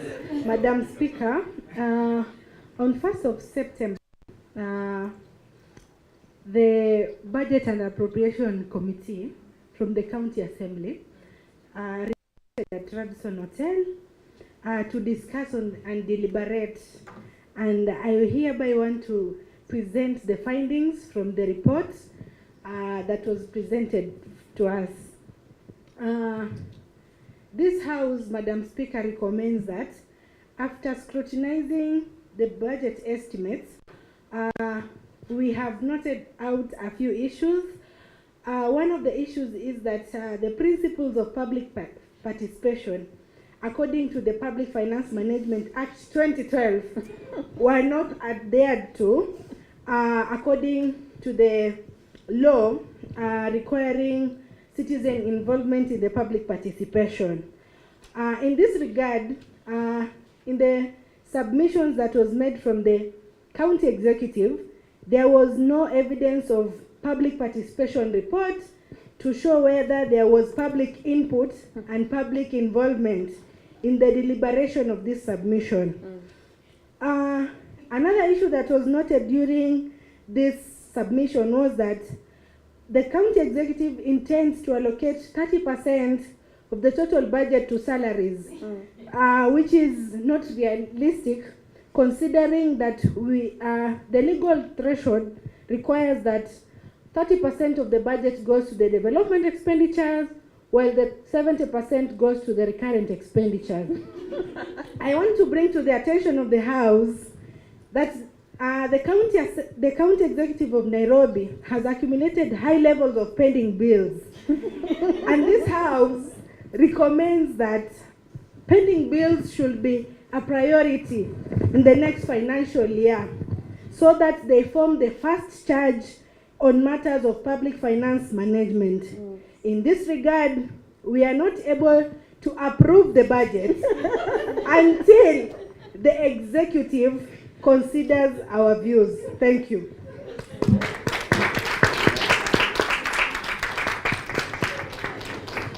We shall assume that they approve so that you can implement. Thank you. We're going to approve it anyway. 1 month later. Implementation. Following the approval of the budget, we as the executive have been implementing the budget, and our implementation, MOOC implementation, we had 3 sectors: health, agriculture, and education. So allocated 2 billion, we were working with 2 billion allocation to health, 300 million allocation to agriculture, and 600 million allocation to education. During the process of implementation, the implementation period, we had unforeseen circumstances. So there was a pandemic that needed to be addressed. Following the pandemic was also teenage, of course there were health implications, but also teenage pregnancies due to COVID, and also other disease outbreaks that we had not foreseen. So this has necessitated us to go back to the budget and revise it, and that meant taking some 70 million from education and 40 million from certain programs under health to reallocate them to more pressing needs, that is COVID and the other health implications. So total we had 100 million that we were able to raise from other programs. So that means that there were some programs that lost money and were therefore not implemented or will not be implemented as had been approved since we have revised the budget. So from the budget that had been approved, we prepared a supplementary budget, and we have been spending prior to approval, because the Public Finance Management Act allows us up to 2 months to submit the supplementary budget to the Assembly. Following, that is 2 months after first withdrawal. So from first withdrawal, after 2 months, we submitted the supplementary budget to the Assembly. At the end of the financial year, we had prepared up to 3 supplementary budgets because there is no limit as to how many supplementary budgets you can prepare. But when we work the mathematics, we can do between 4 and 6 supplementary budgets, however unrealistic that seems. And after the close of the financial year, we realized that we have not been able to implement our budget as approved. One, supplementary budgets have come into place, so that speaks to poor implementation, but it also speaks to unrealistic budgeting or poor formulation practices, because we were not able to attain on-source revenue targets. So the targets that were set during formulation and subsequently approved were very high, and we were unable to attain the targets. But we also had revenue disbursement challenges from the national government. So what we expected to receive at the end of the fourth quarter, we were unable to receive. There has not been very valid reasons given from the national level, except that revenue targets at the national level were also not met. And yeah, that sums up our implementation. Thank you. To the auditors, you need to audit. We've heard that they were not able to implement because of revenue shortage. So tell us, how was the money spent? First and foremost, following the exit of the former Auditor General, Mr. Ouko, we were faced with a 2-year gap whereby we could not audit anybody, any county, because according to the law, that has to be done by the Auditor General. So because of that gap, we resumed duties in 2020, and so we've been experiencing a lot of backlog. So we are still auditing financial year 2020-2021.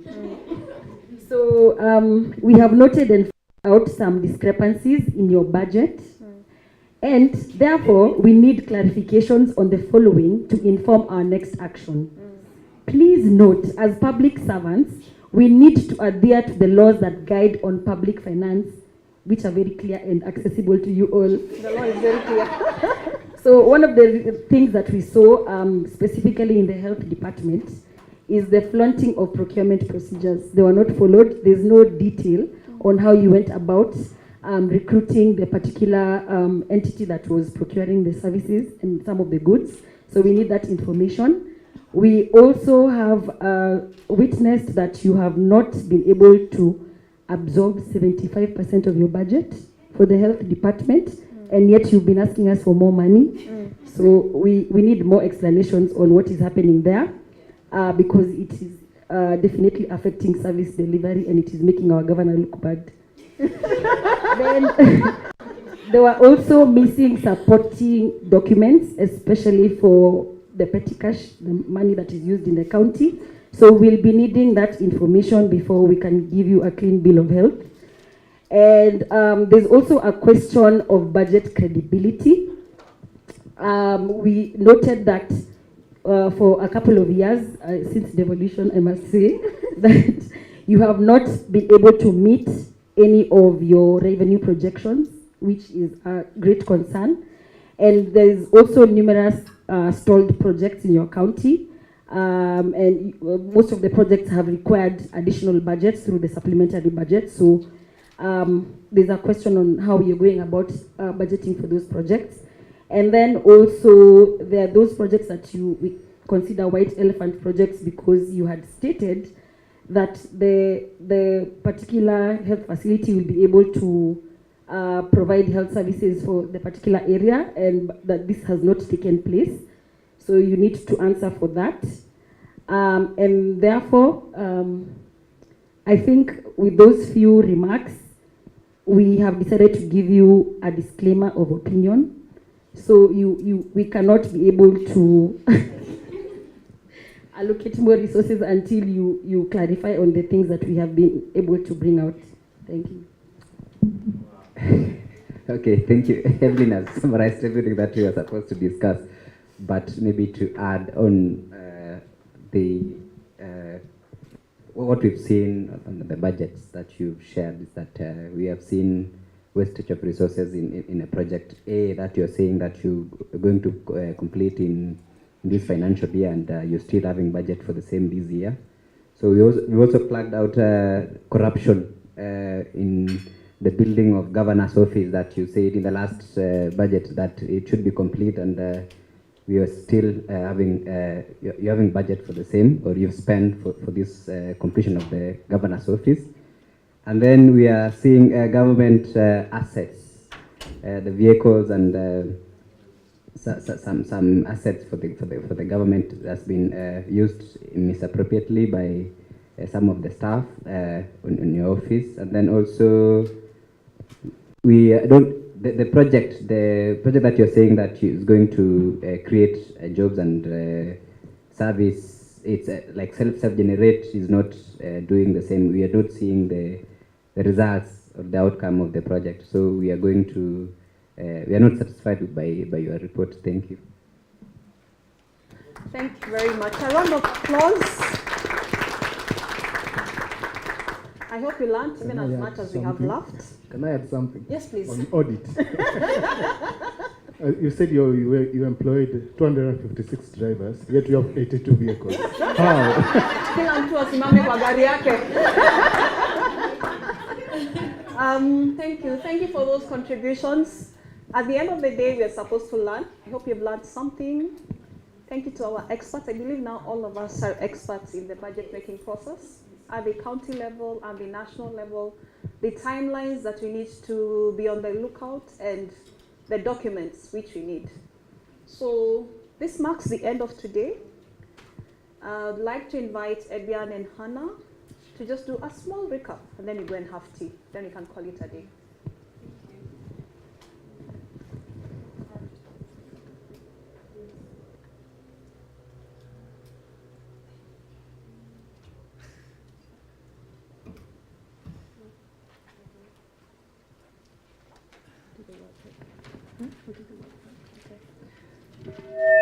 Sorry. Okay. Thank you so much, everyone, for staying attentive and engaged and alive for the first day of our GRB training. It's really highly appreciated. I hope you've got a lot out of it today. So to recap some of the topics that we've covered, well, not topics, the principles that we've covered. We've talked about how GRB is an analysis, all about how different areas of spending impact different groups of women and men in different ways. We've done practical examples to support this principle. We've understood the decision-making process and who the decision makers are is very critical in the gender budgeting practice in regard to both governmental budgeting and also budgeting on a family level. We've talked about advocating budgeting priorities that depend on the strength of the voices that are heard and who has the political clout in that particular conversation, and the importance of looking for the unheard voices. And finally, we've covered that there is no single way to carry out gender responsive budgeting, but many projects should focus on gender sensitive lens at particular stages of the budget. So we're going to have we have an exercise in your workbook to do a reflections, which I'm going to let Evian lead you on. Yeah, so just to close the day, we invite you to go to page 15 on the workbook, and this is just a time for you to reflect on what you've learned today. So there's 3 questions that we'd like you, or 4 questions that we want you to answer. So today I learned, today I enjoyed, and something I will do differently tomorrow. And there's different emojis for you to circle on your mood after today's session to see, we can feedback and see what emoji you picked. Hopefully it's on the left as opposed to the right. But yeah, just a few minutes to write some reflections on the day, and then we'll kind of get you to share as well. Thank you.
Okay, I'd like to invite you back into the room. So, does anyone want to share one thing that they've learned today? Just one thing. Nothing.